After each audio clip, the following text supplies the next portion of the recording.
მშვიდობისა 10 იანვრის საქმიანი დილას ვიწყებთ. პირველზე ბიზნეს მედია საქართველოს გუნდის წევრებთან ერთად. მთავრობა ანაკლიის სპორტის ასაშენებლად ახალ ინვესტორს ეძებს. კონსორციუმთან კონტრაქტის შეწყვეტის პროცედურები დაწყებულია. შესაბამისი შეტყობინება გაგზავნილი სახელმწიფოსა და ანაკლიის კონსორციუმი კი დავისთვის ემზადებიან. ვიცე-პრემიერი მაია ცქიტიშვილი კიდევ ერთხელ ამბობს, რომ ღრმაწლოვანი პორტი საქართველოს ეკონომიკური უსაფრთხოების და ლოგისტიკური პოტენციალის სრულად გამოყენებისათვის აუცილებელი და მნიშვნელოვანია. ამიტომაც მთავრობა ანაკლიის სპორტის ასაშენებლად ინტერესების განცხადებას ინვესტორებისათვის რამდენიმე თვეში აპირებს. პარალელურად კი შესაძლო დავისთვის ემზადება და ანაკლიის კონსორციუმს პირგასანტეხლოს თანხებს სთხოვენ. ანაკლიის თემა დილიდანვე ადვილი გამოსაცნობი იყო, რომ გუშინდელი დღის მედია თუ პოლიტიკური დღის წესრიგის განსაზღვრელი აღმოჩნდებოდა. საქმეზე არგუმენტირებული შეფასება შედარებით ცოტას განითქვა. ამბებს გვერდს ვერც ჩვენ აუვლით, თუმცა არც საქმიან ფორმატს ვღალატობდა ანაკლიესთან ერთად ფოთის სპორტსაც მივაკითხეთ, რა ეტაპზეა პეიჯ ჯგუფის ახალი ტერმინალის მშენებლობის პროექტი. პეიჯ ჯგუფის ხელმძღვანელთან ირაკლი კერვალიშვილთან საუბრისას შეგროვებული ინფორმაცია უნდა გაგიზიაროთ. ინტერვიუს ერთ ნაწილს კი დღევანდელ საქმიან ეთერში დაელოდეთ. ინვესტიციები და ინვესტორები ქვეყანაში რეგულაციების შეზღუდვებისა თუ ნებართვების რუკას 2020 წლისათვის BMG-ზე ნახავენ. ერთად მოუყრით თავს უკვე დაანონსებულ და ამოქმედებულ თამაშის წესებს, რომელიც ხელმძღვანელობაც არც ისე დიდი ეკონომიკის ქვეყანაში ფეხის შემომდგმელებს დახვდებათ, როგორია გარემო ბიზნესისათვის. ბიზნესის დამცველობით დაწყებულ 2019-ს ირაკლი ლექვინაძე შეაფასებინებთ, რომელიც მან 2020-ის მოლოდინში კონკურენციის სააგენტოს ხელმძღვანელის სტატუსით დახურა. მიმდინარე წლის მიმართ მოლოდინები და სურვილები ბევრი დაუგროვდა სადაზღვეო სექტორსაც. ჯანდაცვის სამინისტროს მიერ დაგეგმილი რეფორმების კორექტირების ფონზე რა შეიძლება სადაზღვეო სფერომ გაუმჯობესებული პირობით მიიღოს და როგორ აისახება ეს მომსახურების ხარისხზე. გასულ წელს შევაჯამებთ და ახალ ხსნით დევი ხეჩნეშვილთან ერთად საქართველოს სადაზღვეო კომპანიათა ასოციაციის ხელმძღვანელი შემოგვიერთდება სტუდიაში. 2019 წლის მონაცემებით საქართველოს აეროპორტები გასულ წელთან შედარებით წელს 3%-ით მეტ გზავს მოემსახურა და მათმა რაოდენობამ 5.200.000 გადააჭერბა. აქტიური ტურიზმი საავიაციო სექტორზე პირდაპირ აისახება და ავიაგზით შემოსული ტურისტი სექტორის შემოსავლებსაც მეტ სარგებელს აძლევს. ავიაცია ტურიზმში და პირიქით დღევანდელი რუბრიკის მთავარი თემა გიორგი მოლოდინაშვილისა სწორედ ეს იქნება. საავიაციო საკონსულტაციო ჯგუფის ხელმძღვანელი ტურიზმის ეროვნული ადმინისტრაციის ხელმძღვანელს მარიამ ქრივიშვილს უმასპინძლებს.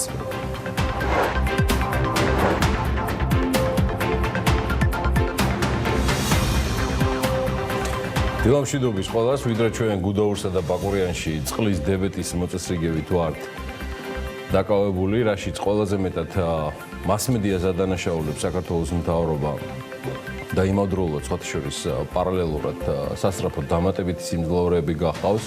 ძალიან კარგია ბაკურიანში დასტურად საკუთარი შეცდომებისა. იაპონიაში მთავრობის დახმარების გარეშე ვეებერთელა მსოფლიო მასშტაბის კომპანია, ბევრისთვის საყვარელი ბრენდი, Toyota მომავლის ქალაქის აშენებას, რობოტებით და უპილოტო გადაადგილების ელექტრომობილებით გეგმავს. Toyota-ში მიაჩნიათ, რომ Woven City-ში, ესე აპირებენ დაარქვან მომავლის ქალაქს, დაახლოებით 200,000-მდე ადამიანი დასახლდება უპილოტო სატრანსპორტო საშუალებების შეასრულებენ როგორც საზოგადოებრივი ტრანსპორტის, ასევე პირადი გადაადგილების საშუალებების ფუნქციებსაც. ისინივე მოემსახურებიან ქალაქში არსებულ კლინიკებს და მაღაზიებს. საცხოვრებელი სახლები იქნება აღჭურვილი რობოტექნიკით, ჭკვიანი ეგრეთ წოდებული smart სისტემებით, რაც თავის მხრივ ითვალისწინებს მაცხოვრებელთა ჯანმრთელობაზე ზრუნვას.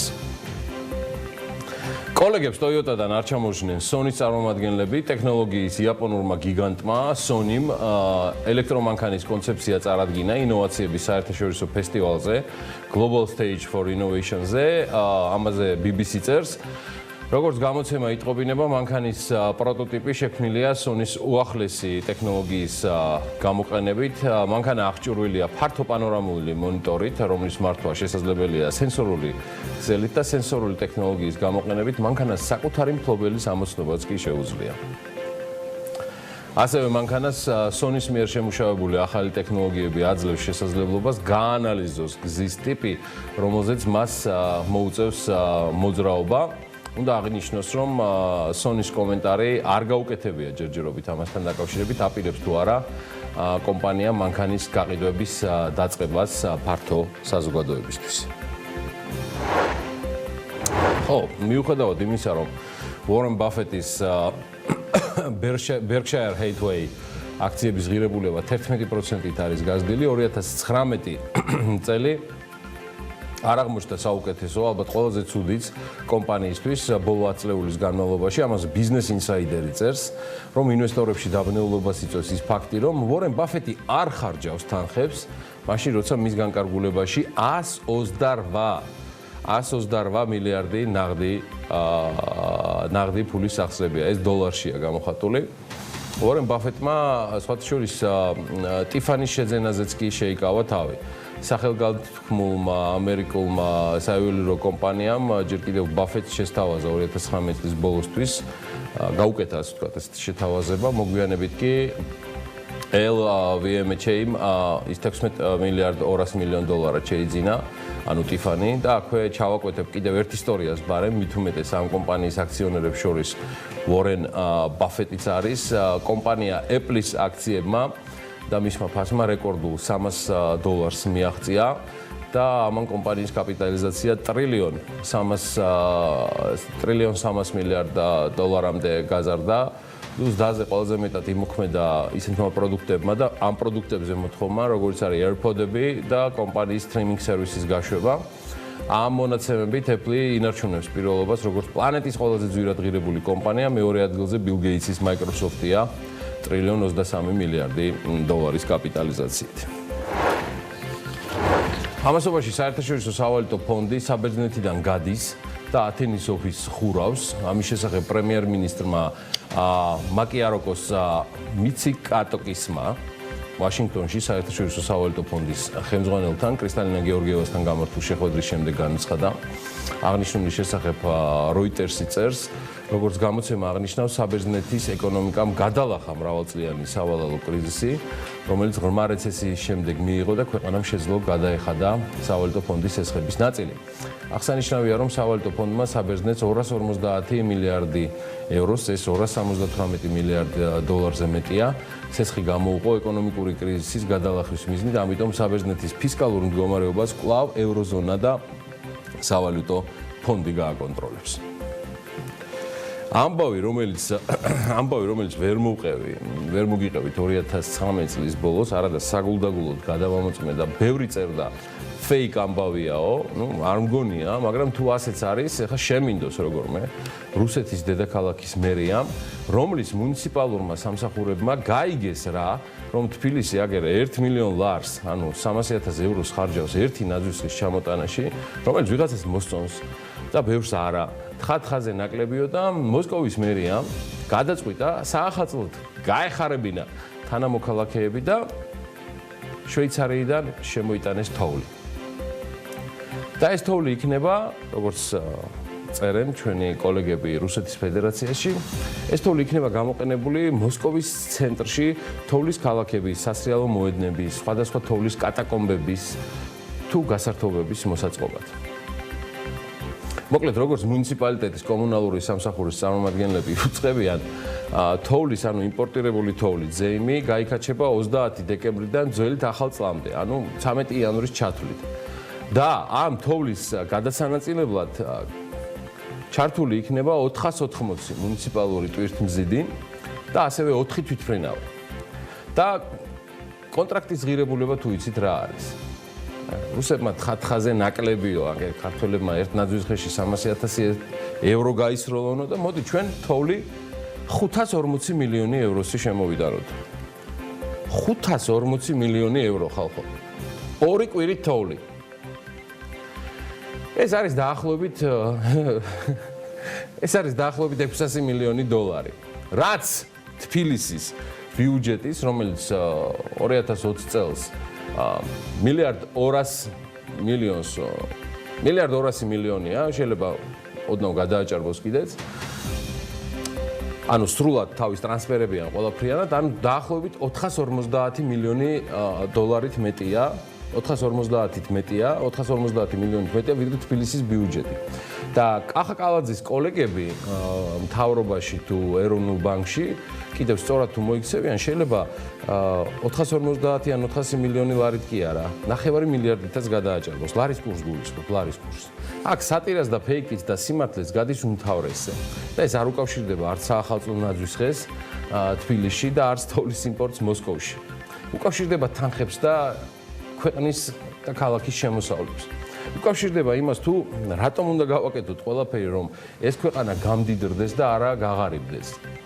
ეს გამდიდრება დავაჩქაროთ იმგვარად, რომ გქონდეს მუღამი ვაჯობოთ ჩვენს ძმებს, სომხებს, თუნდაც სომხეთის რესპუბლიკას ტემპში და კონკრეტულად კავკასიის რეგიონის ჭრილში და დავრჩეთ რეფორმების ავანგარდში ლიდერებად, უფრო ფართომოცვის გეოგრაფიაში. ვაჯობოთ და შეგვეძლოს დავხარჯოთ გაცილებით მეტი, ვიდრე ამას ჩვენი მეზობელი ოკუპანტი რუსეთი ახერხებს, რომელიც ოკუპანტია, მაგრამ ეს არ ნიშნავს, რომ მას არ უნდა ესაუბრო და არ უნდა გაეჯიბრო და მოუგო იქ, სადაც ნამდვილად უგებდით ბოლო წლებია და ეს არის გამართული ინსტიტუციები და მმართველობითი ბიუროკრატია. ქვეყანას და მის დედაქალაქს, რომელსაც შეუძლია თოვლის იმპორტში დახარჯოს წლიურ ანუ თბილისის ბიუჯეტზე 1.5-ჯერ მეტი, ну რა ვიცი, მე მინიმუმ გამიჩნდებოდა ის ამბიცია, რომ მინიმუმ რეფორმები გაგრძელდეს. რადგან იმის ილუზია, რომ მოსკოვი იქით იყოს და სხვა მეგაპოლისებს მალე ვაჯობებთ, ხვავი და ბარაკი, დიდად არ მგონია. არ მეიმედება არც ტემპები და არც გადაწყვეტილებები, განსაკუთრებით საკადრო გადაწყვეტილებები ბოლო წლების განმავლობაში, რომელიც თანამიმდევრულობის ლოგიკის, ამ პროფესიონალიზმისგან სრულად არის დაცლილი. ეს ყველაფერი საბოლოოდ კი ისახება გუნზე და მათ შემართებაზე, რომელმაც ასევე ჩაილურის წყალდალია. ისახება ნდობაზე, რომელიც უკვე სრულად მილევად რეჟიმშია და მათ შორის ის სრულად მილევად რეჟიმშია ეროვნული ვალუტის მიმართაც. ეს ერთ-ერთი მონაპოვარია, 2019 წლის. ანუ ნდობის არქონა, რაც არის მთავარი მიზეზი, რამაც გააუფასურა ლარი. არც მის მიმართ სამწუხაროდ, ანუ ლარის მიმართ და არც მასზე მზრუნველთა მიმართ ნდობა თითქმის აღარ არის. რაც რაზე ისახება, იცით? არა მარტო ლარის კურსზე ამხანაგებო. ისახება ყველაფერზე. ლარის კურსის შედეგებზე და თქვენ წარმოიდგინეთ იმაზე, რამაც უნდა მოანდომოს ინვესტორს, რომ ამ დალოცულ ქვეყანაში ჩადოს ფული. ქვეყანაში, სადაც უნდა ისმოდეს მუდმივი შემართება სწრაფვა, რომ ვიყოთ საუკეთესონი რეგიონში, გამორჩეულები ნებისმიერ გეოგრაფიულ მოცვაში, ნებისმიერი საერთაშორისო საფინანსო ინსტიტუტისა და თავი არ მოვიწონოთ რაღაც სელექციური რეიტინგებით, რომელიც ძალზედ მნიშვნელოვანია, მაგრამ ის სწრაფად არ ავსებს მაცივარს და რაც მთავარია, მთავარ დამნაშავეს მაცივრის შეუსრულებლობაზე მასმედიას ვერ ჩაანაცვლებს ოდესმე.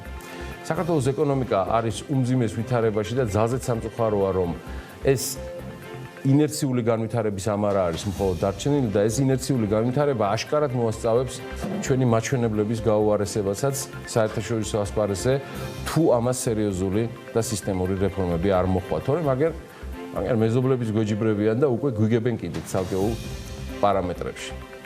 ხო და რატო მოვყევი ახლა ეს ამბავი და რატო გამახსენდა 31 დეკემბერი და ყველას წიოკი ისტერიკის გარეშე ბაკურიანიდან და გუდაურიდან. და მე ვუსმენდი მდუმარებაში მყოფ მთავრობას, რომელმაც ხმა კრინტი მხოლოდ 4 იანვარს დაძრა და მანამდე წყალობად უწყლოებს წყალმზიდები უბოძა და მე როცა ამეტყველდა კარგად ნაქეიფარზე საახალწლო დღეებში დაძდო პატივი საზოგადოებას და მედიას და ამეტყველდა ყველაფერში, მათ შორის წყლის დებეტის არასაკმარის მოცულობაში და უნალექობაშიც მასმედია და ადანაშაულის არა და მათი უშუალო ხელმძღვანელი და ქვეყნის პრემიერ-მინისტრი გიორგი გახარია, მათ შორის ღირს აღნიშნათ, რომ იყო ერთადერთი, რომელმაც ადეკვატური კომენტარი გააკეთა გუშინ ამ თემაზე მთავრობის ხდომაზე.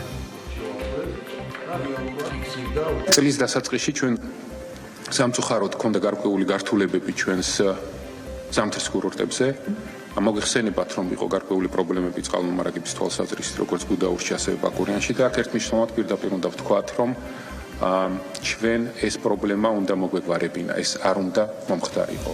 მიუხედავად იმისა, რომ ჩვენ ზუსტად ვიცით, გამომწვევი მიზეზები იყო როგორც ობიექტური, ძირითადად ასევე სუბიექტური ფაქტორები, თუმცა ის ძალისხმევა, რომელსაც ბოლო წლების განმავლობაში საქართველოს მთავრობა ახორციელებს ქვეყანაში ტურისტების მოზიდვის თვალსაზრისით, არის უაღრესად გასაფრთხილებელი.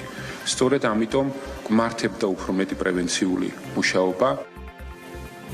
ეს ადეკვატური კომენტარებიდან, რომელიც ამ კონკრეტულ თემაზე შედარებით ყველაზე მიახლოებულია რეალობასთან, თორემ გუშინ მოვისმინეთ კასკადი დემაგოგიისა სამთავრობო და საპარლამენტო სიმაღლეებიდან, რომ ხაზარაძის პირობებში და ADC-ის, ანუ ანაკლიას კონსორციუმის მენეჯმენტის ქვეშ თურმე სახელმწიფომ დაკარგა 4 წელიწადი.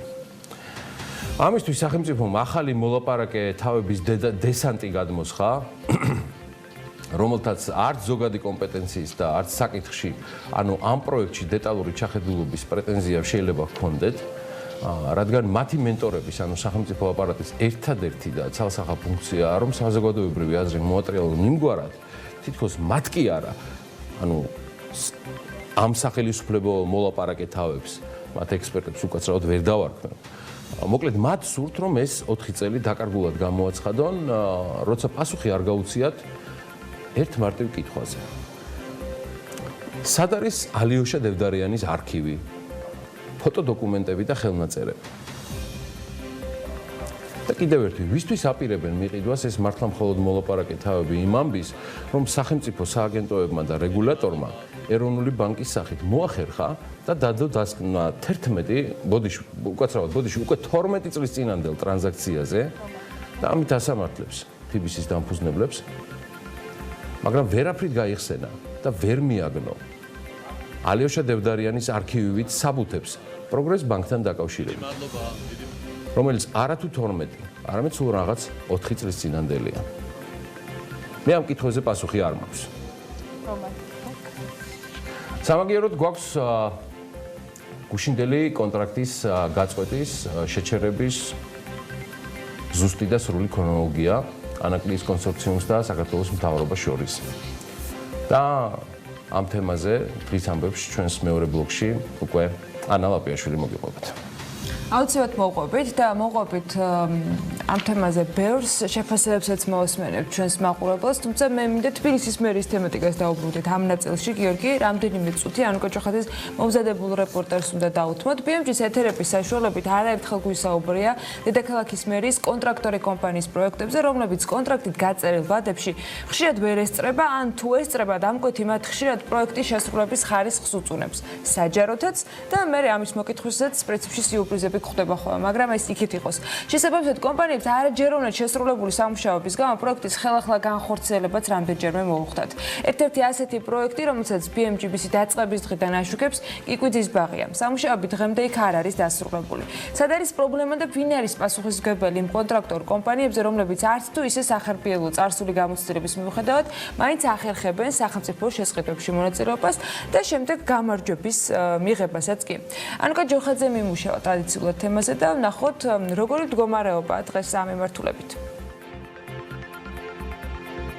როდესაც იქ არავინ არ მუშაობს და მიგდებულია ყველაფერი, ეს კატეგორიულად მიუღებელია ჩემთვის და კეთილი ინებოს იმ კომპანიამაც მიეცით ბოლო ვადა, ერთი დღე როგორც კი იქ არ იქნება სამუშაოები, მაშინ შეწყვიტეთ ხელშეკრულება. ბოლო გაფრთხილება კახაკალაძემ კიკვიძის პარკის სარეაბილიტაციო სამუშაოებზე პასუხისმგებელ კომპანიას 2019 წლის 25 სექტემბერს მისცა.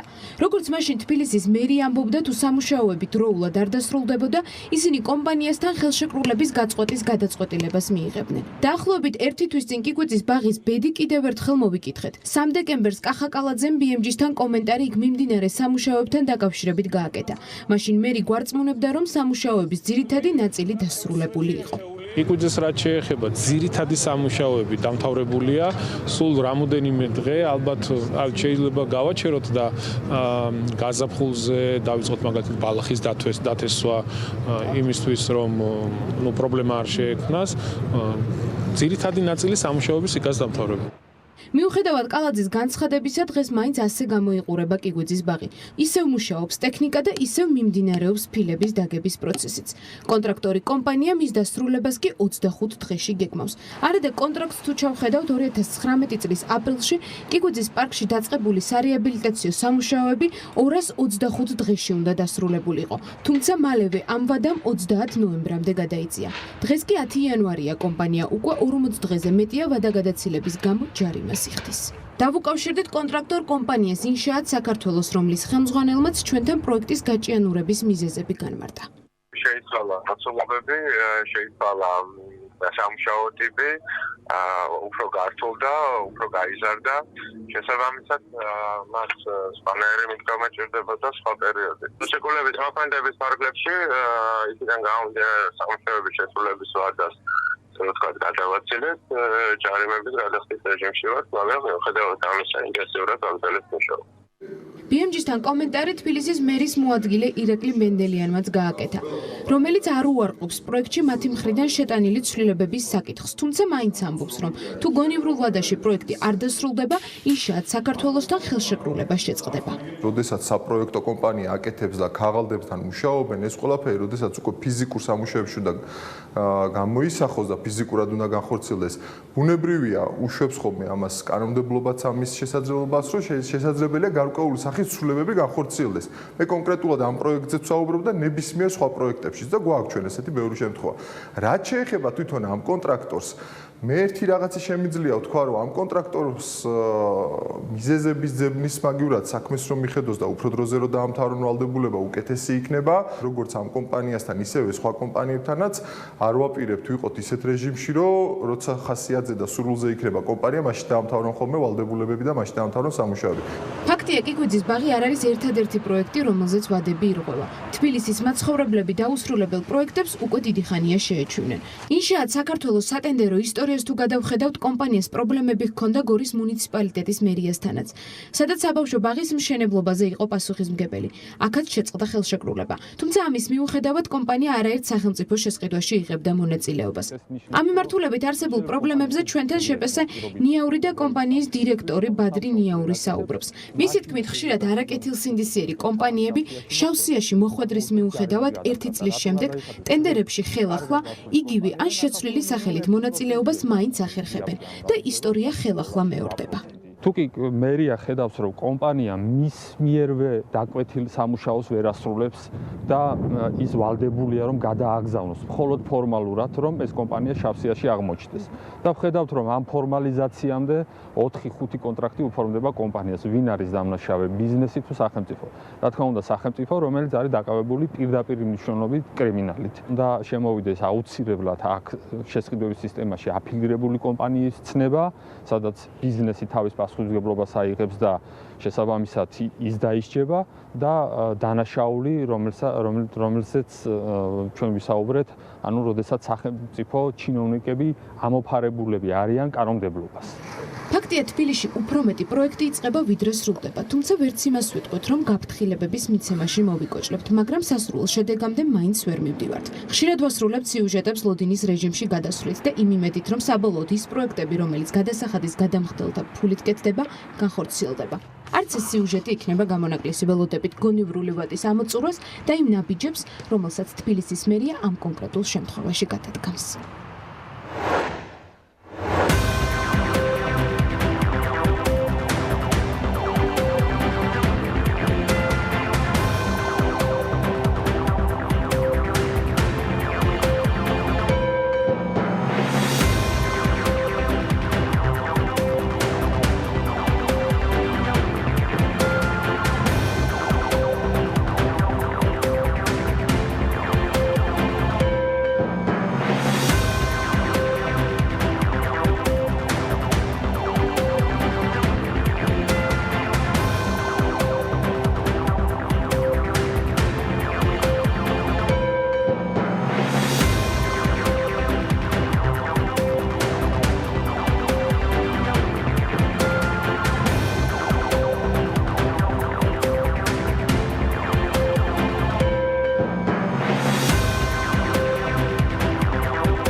ენერგეტიკის მინისტრის განცხადებით, ახალი მეთოდოლოგიით დათვლილი მთლიანი შიდა პროდუქტი ერთ სულ მოსახლეზე საკმაოდ მაღალია. ნათიათურნავა ამბობს, რომ ყველაზე კონსერვატიული შეფასებით ის $4,700 მიაღწევს.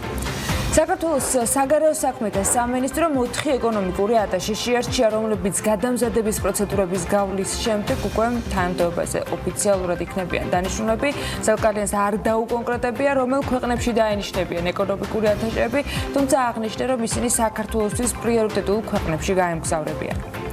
2019 წლის მონაცემებით საქართველოს აეროპორტები ჯამში 5,200,419 მგზავრს მოემსახურა. ეს წინა წლის იმავე პერიოდთან შედარებით 3%-იან მატებას ნიშნავს. ინფორმაციას ეკონომიკის და მდგრადი განვითარების სამინისტრო საქართველოს აეროპორტების გაერთიანება აუცილებს. პრემიერ-მინისტრის ინფორმაციით 2020 წლის იანვრიდან პროფესიული განათლების ყველა მასწავლებელს საათობრივი ანაზღაურება გაეზრდება და სრული დატვირთვის შემთხვევაში ხელფასი 1,800 ლარამდე გაიზრდება. თბილისში, ქუთაისსა და ბათუმში არსებული პირველადი ჯანდაცვის სამედიცინო დაწესებულებებისათვის სელექციური კონტრაქტორების პროცესი დაიწყო და კრიტერიუმები განისაზღვრა.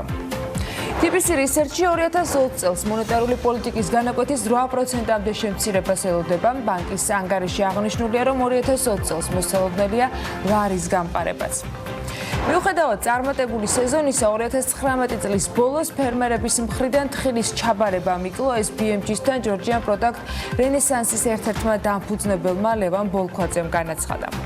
ევროკავშირმა ციფრულ ეკონომიკაში მომხმარებელთა უფლებების დაცვა გააძლიერა. თაღლითებთან და ონლაინ მატყუარებთან ბრძოლის გაძლიერების მიზნით ევროკავშირმა ინტერნეტში მომხმარებელთა დაცვის ახალი წესები შემოიღო და მისი დარღვევის შემთხვევაში ევროკავშირის ტერიტორიაზე მოქმედი კომპანიების შესაძლოა სერიოზულ სანქციებს დაექვემდებარონ.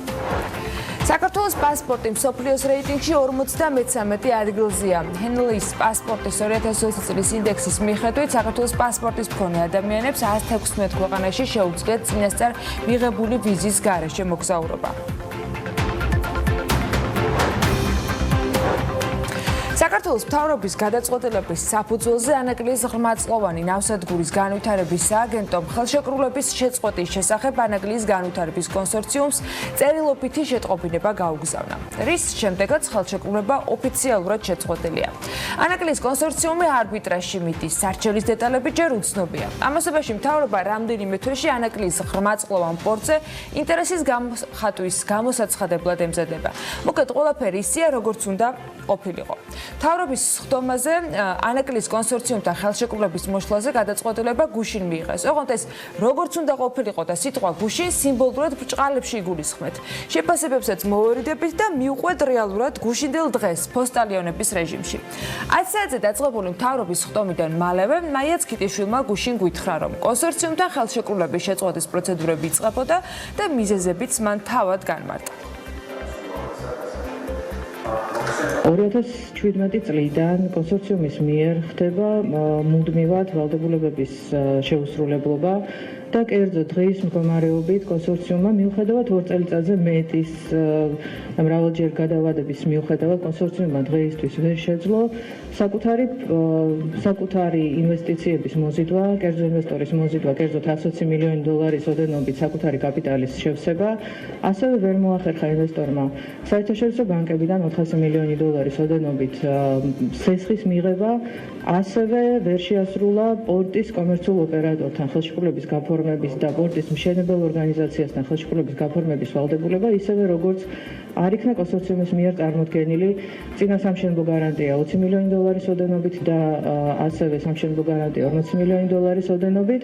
აქედან გამომდინარე და ასევე იმის გათვალისწინებით, რომ დღის მდგომარეობით კონსორციუმს არ აქვს წარმოდგენილი ასევე რეალური ინვესტორი, ასევე პროექტის შემდგომი განხორციელების რეალისტური გეგმა, ხედვა. აქედან გამომდინარე მთავრობამ იმსჯელა ამ საკითხთან დაკავშირებით და გადაწყვიტა, რომ შემდგომ გადავადებას არ ექნება დადებითი შედეგი პროექტის განხორციელებისთვის, ვინაიდან ამ პერიოდის განმავლობაში კონსორციუმმა თავისი ქმედებებით სამწუხაროდ ამტკიცა, რომ ვერ შეძლებს ამ პროექტის განხორციელებას და ამდენად მთავრობამ გადაწყვიტა დაიწყოს პროცედურები ანაკლიის განვითარების კონსორციუმთან დადებული საინვესტიციო ხელშეკრულების შეწყვეტასთან დაკავშირებით. ხელშეკრულების შეწყვეტის შემდეგ ანაკლის კონსორციუმ სახელმწიფოსათვის უკან დასაბრუნებელი გადაცემული მიწები იქნება. თუმცა ეს ყველაფერი არ არის. მაია ცკიტიშვილმა გუშინ თქვა, რომ ანაკლის განვითარების კონსორციუმს სახელმწიფოსაგან უკვე იპატია $10 მილიონ მეტი პირგასამტეხლო, თუმცა დამატებითი თანხები კონტრაქტორს კიდევ აქვს დარიცხული. სახელმწიფო გეგმიურად მიდის და როგორც თავად ამბობენ, ახალი ინვესტორის საპოვნელად საინვესტიციო წინადადების მოსამზადებლად მუშაობასაც იწყებენ. ამ ყველაფრის პარალელურად კი ქვეყანას წინ საკმაოდ მსხვილი დავა ელოდება. მართალია დავაში შესული სურვილი ხელისუფლებას არ აქვს, მაგრამ ის რომ კონსორციუმის ინვესტორები სასამართლოში იჩივლებდნენ, ეს გუშინდლამდე ცნობილი იყო და გუშინაც დასტური პრაქტიკულად ყველა მხარისგან, ვინც ამ დრომდე ამ პროექტში კერძო მხრიდან ჩანდა და მედიასთან რაიმე ფორმით კომუნიცირებდა, უკვე მიღებული გვაქვს. ეს არის ტყუილი, დღესაც კი არსებობს ინვესტორი და ყველა ის მოთხოვნა, რომელიც იყო კონტრაქტით გათვალისწინებული, მთელი პასუხისმგებლობით ვაცხადებ, რომ არის შესრულებული. სახელმწიფომ აი ამ ეგრეთ წოდებული გადავადებებით თვალი აუხვია საზოგადოებას და პარალელურად გააგრძელა ყველა ის ნაბიჯი, დესტრუქციული ნაბიჯები, რომელიც ეწინააღმდეგებოდა კომპანიის და ამ პროექტის განხორციელებას. შესაბამისად, ყველა ამ საკითხზე იქნება საკმაოდ სერიოზული დავა, ყველა ეს არგუმენტი არსებობს უზარმაზარი ტომები ჩვენი ეგრეთ წოდებული მთავრობის სხვადასხვა წევრების ქმედებებისა, რომლებიც ახორციელებდნენ მიზანმიმართულ ორკესტრირებულ შეტევას. ჟენევაში განიხილება ეს თემა, იქ უნდა მობრძანდეს ცკიტიშვილი, იქ მობრძანებიან ასევე ის მოწმეები, რომლებიც ამხელენ ცკიტიშვილს ინვესტორების განდევნაში ამ ქვეყნიდან, ამიტომ დაველოდოთ ჟენევის სასამართლოს გადაწყვეტილებით. დღევანდელი თავის გადაწყვეტილებით ჩვენ პრაქტიკულად აღარ გვჭირდება სხვა გამოსავალი, არათუ მიმართოთ საარბიტრაჟო სასამართლოს. არის კონკრეტული იურიდიული პროცესები, რომელიც გასავლელი არის, რომელსაც შეიძლება დავძრავთ და რომლის დასრულებისთანავე იქნება მიმართული საარბიტრაჟო სასამართლოში. ვიდრე საარბიტრაჟო დავა დაიწყება, იქამდე ხელშეკრულების გაწყვეტის დაახლოებით ორთვიანი პროცედურებია. მარტივი არც ამ შეთანხმების შეწყვეტა იქნება და მით უმეტეს არც მას მოყოლილი პროცედურები უნდა იყოს, არც მარტივი და არც უმტკივნეულო. ფაქტია ჩამონათვალი, რომელიც მაია ცკიტიშვილმა გააკეთა და რომელიც ანაკლის კონსორციუმისათვის კონტრაქტით შესასრულებელი ვალდებულებები იყო, 31 დეკემბრის მდგომარეობით სამართლებრივად არ არის შესრულებული. ისიც ფაქტია, რომ პროექტი, რომლის შედეგიც ანაკლიაში ხრმაწყლოვანი პორტის ამუშავება უნდა ყოფილიყო, მხოლოდ კონსორციუმის არ ყოფილა და ის უმსხვილეს კერძო საჯარო პარტნიორობის პროექტს წარმოადგენდა, რომლის ერთი მხარის მიმართაც მეორეს, როგორც ამბობენ, სამართლებრივ დავაში მტკიცებულებებით გამყარებული არგუმენტები აქვს.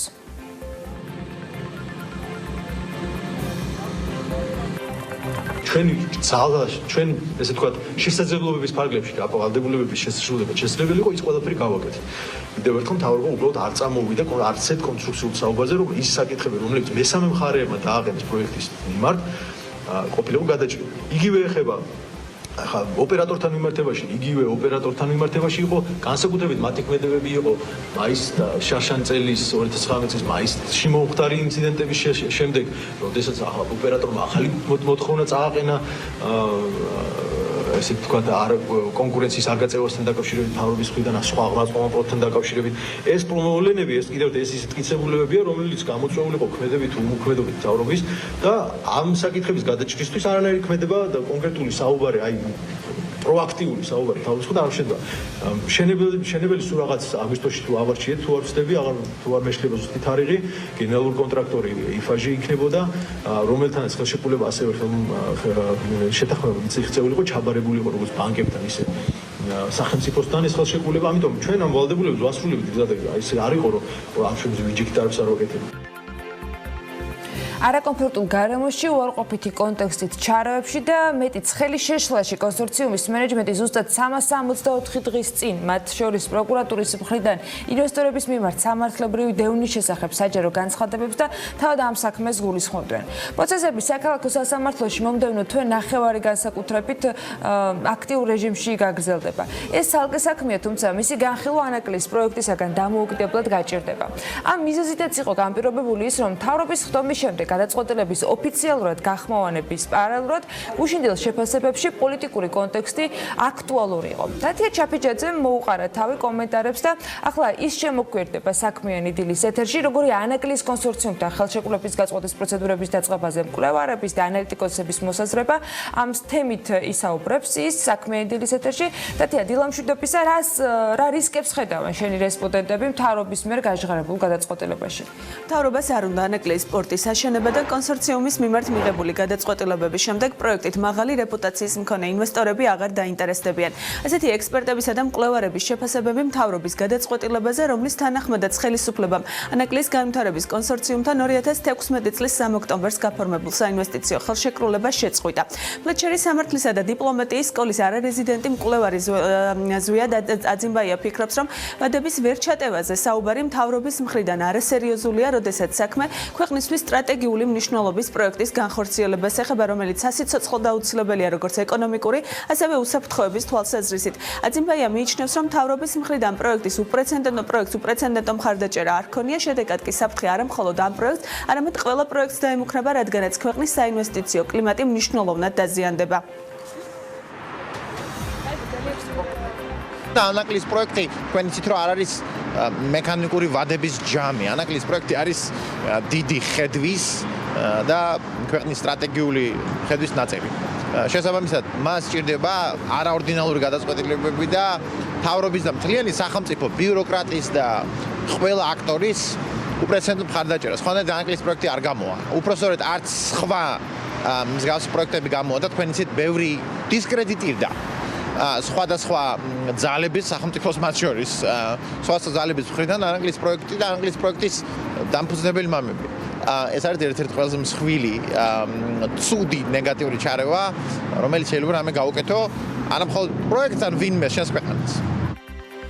ფინანსისტი გიგა ბედინეიშვილი მიიჩნევს, რომ მთავრობის მხრიდან ბოლო წელიწადნახევრის განმავლობაში კონსორციუმსა და მის დამფუძნებლებზე თავდასხმები ხორციელდებოდა და ამ ფონზე რაიმე ტიპის მხარდაჭერაზე საუბარი ზედმეტია. ბედინეიშვილი აცხადებს, რომ დღეს უკვე პროექტით საერთაშორისო საფინანსო კომპანიები აღარ დაინტერესდებიან, ამაზე კი პასუხისმგებელი სრულად ხელისუფლებაა. მისთვის რომ ინვესტორებს დავეხმაროთ, ასე ვთქვათ, გადაწყვეტილების მიღებაში და ამ ძალიან დიდი თანხების მოზიდვის შესაძლებლობა შევქვნათ, ვთქვათ, იგივე კონსორციუმის, ამ საჭირო რომ თავრობისგან იყოს სრული მხარდაჭერა ამ პროექტის მიმართ და ამ რა ვიცი წელიწადნახევრის განმავლობაში ჩვენ რაც გვესმის არის ფაქტობრივად თავდასხმები კონსორციუმზე, კონსორციუმის დამფუძნებლებზე, შესაბამისად ესეთ ფონზე ფულის აწევა ესეთ პროექტისთვის შეუძლებელი იყო და ამიტომ შედეგი რაც დადგა ეს მთლიანად არის მთავრობის პასუხისმგებლობა. უნდა შემოვიდეს საქართველოში დღეს, როცა ივანიშვილის კურთხევის გარეშე ფაქტობრივად მსხვილი პროექტები ვერ კეთდება, ხო? ამიტომ ლეგიტიმური რეპუტაციული ინვესტორი ვერ შემოვა. ეხლა ვიღაც რუსები, ვიღაც ნაკლებად დაბალი ლეგიტიმაციის ინვესტორები, ვთქვათ, ჩინეთიდან, რუსეთიდან შეიძლება მოიძებნოს. თომას ჯეფერსონის კვლევის ცენტრის დამფუძნებელი და ლელოს წევრი თორნიკე შურღულაიაკი აცხადებს, რომ ანაკლის სპორტი 21 საუკუნის ინტერესებზე მორგებული პროექტია, რომლის განხორციელებითაც საქართველოს აქვს შანსი გახდეს დასავლური ოჯახის წევრი, მისი შეწყვეტა კი მხოლოდ რუსეთის ინტერესებში შედის. შურღულაია აცხადებს, რომ როდესაც მთავრობა შეწყვეტის გადაწყვეტილებას აცხადებს, აუცილებელია პარალელურად საომავლო ხედვა და გეგმა წარმოადგინოს იმასთან დაკავშირებით, თუ როგორ აპირებს სახელმწიფო პროექტების განხორციელებას. ეს გადაწყვეტილება ერთადერთი არის მხოლოდ რუსეთის ინტერესებში, რომ ეს ღრმა წყლოვანი პორტის შემდეგ ანაკლია სიტი, თავისუფალი ეკონომიკური ზონა, ეს პროექტი ჩავარდეს. ჩვენ ბევრჯერ გაგვიგია, რომ რა უნდათ ამერიკელებს შავ ზღვაში. სწორედ ამერიკელების ადგილია შავ ზღვაში, სწორედ დემოკრატიის ადგილია მსოფლიოში და არა ტოტალიტარული რეჟიმების. ზუსტად აი აქ საქალაქო სასამართლოში ახლა მიმდინარეობს ანაკლია კონსორციუმის დამფუძნებლების სასამართლო პროცესი. ესე იგი, გამოდის ის, რომ ნებისმიერი ეროვნული ინტერესის ინიციატივა საქართველოში იქნება დასჯადი. ასეთი სტრატეგიული პროექტი როგორ შეიძლება სახელმწიფომ განახორციელოს, როდესაც ელემენტალურად სამთრის სეზონისთვის არ ყოფილა თურმე მზად ქვეყნის ხელისუფლება. კონსორციუმთან შეწყვეტილი ხელშეკრულება შეაფასა ბიზნესმენმა თემურ ჭყონიამმა. ჭყონია მიიჩნევს, რომ თუკი სამართლიანობა იქნება დაცული პროექტისთვის ინვესტორის მოძიება არ გართულდება. რაღაცებში და თუ პროექტი არის საინტერესო, და მომგებიანი და არსებობს სამართლიანობა, რომ დაიცავს ვიღაცის ინვესტიციას, აქ არის დაცვის თემა მნიშვნელოვანი. მაშინ ინვესტორი არ იქნება რთული მოსაზრება. რაღაც პერიოდი ჭირდება, რომ ეს ამ თემამ მიიღოს, ეს თემა გამოვიდეს პოლიტიკურ, სამართლებრივ სივრციდან და გამოვიდეს და უნდა იყოს განხილული როგორც ბიზნესი. ან ბოლომდე ხელი არ გაქვს ჩაქნეული არაკლის სპორტზე. არა, ესე ხელის ჩაქნება არაკლის სპორტზე შეუძლებელი იქნება, იმიტომ რომ თემა უკვე გახსნილია და რაღაც პერიოდში უეჭველი დამთავრდება. მთავრობის გუშინდელ ოფიციალურ განცხადებაში ნათქვამი იყო, რომ სახელმწიფომ ინვესტორების მიმართ გამოიჩინა უპრეცედენტო ძალისხმევა პროექტის მხარდასაჭერად და კონსორციუმს მათივე მოთხოვნის საფუძველზე 2017 წლიდან რამდენჯერმე გადაუადა პროექტის განხორციელებისთვის აუცილებელი ვალდებულებების შესრულების ვადები, თუმცა კონსორციუმმა ვერ შეძლო ვადის დაცვა, ვერ მიაღწია მნიშვნელოვან პროგრესს და ვერ წარმოადგინა ნაკისრი ვალდებულებების შესრულების რეალური სამოქმედო გეგმა. გუშინ მინისტრმა მაიაც ქიტიშვილმა განაცხადა, რომ ანაკლის ღრმაწლოვან პორტზე ინტერესთა გამოხატვა რამდენიმე თვეში გამოცხადდება.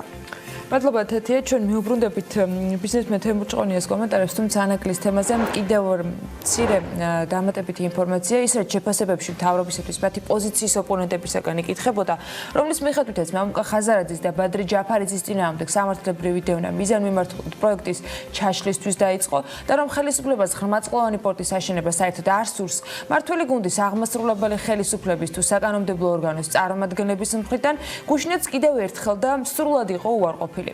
ითქვა, რომ სახელმწიფო ანაკლის კონსორციუმის მხრიდან არის გადაგდებული, ისიც ითქვა, რომ ახალი ინვესტორის ძიებისას დასავლელი პარტნიორების ყოლა მისი მნიშვნელობიდან გამომდინარე პრიორიტეტულია, მაგრამ იყო კიდევ ერთი პოზიცია და მოსაზრება, რომელმაც შემფასებელთა ნაწილისათვის ქართული ოცნების წარმომადგენლისაგან ოპოზიციის მოსაზრებები დაადასტურა. რომან კაკულიამ გუშინ ტელეპირველის ეთერში, როგორც თავადვე აღნიშნა, გუნდში ყოფნის რისკის ფასად თქვა, რომ მთავრობის მთავარი мотиваცია ხაზარაძესთან მიმართებაში სწორედ საგარეო საფრთხეების გათვალისწინება იყო. თუმცა ამ мотиваციაზე ღიად საუბარს სხვები არიდებიან.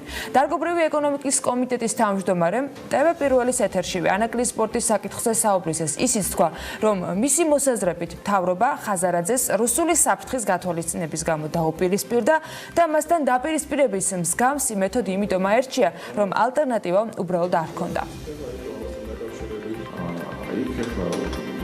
მე არ დავსწრები ვარ გუნდში არასოდეს ისეთ საუბარს, სადაც ეს იყო ასე განხილული, მაგრამ ჩემი მოსაზრება რომ ეს საფრთხე არსებობს და ვინც ამ გადაწყვეტილებას იღებდა, ვალდებული იყო ეს საფრთხები გაითვალისწინოს, უნდა შეაფასოს მოსახლეობამ, რატო დაეტაკა მთავრობა მაგალითად მამუკა ხაზარაძეს. მეც მიკვირს ეს, ხო, მამუკა ხაზარაძესნაირი ბევრი ყავდა, არ ყავდა ნამდვილად. და რატომ დაეტაკა? თუ ესეთი შეცდომა იქნა დაშვებული, იმიტომ დაეტაკა, ჩემი აზრით, რომ მან საგარეო პოლიტიკასთან მიმართებაში თუ ვერ გააკეთა სწორი ორიენტირი, სწორიც კი არა, შეიძლება მისი ხედვა თუ არ დაემთხვა, ეს უკვე მისი პრობლემაა, რა თქმა უნდა. მე გეუბნებით პირდაპირ აი ამ ნარატივში, რომ ბიძინა ივანიშვილი არის თუ არა რუსული პროექტი თუ მისი დამოკიდებულება რუსეთის მიმართ არის ქვეყნის უსაფრთხოებიდან გამომდინარე, მე ვდგავარ იმ ადამიანების მხარეს, რომლებიც ფიქრობენ, რომ ეს არის რუსული საფრთხის თავიდან აცილების პოლიტიკა.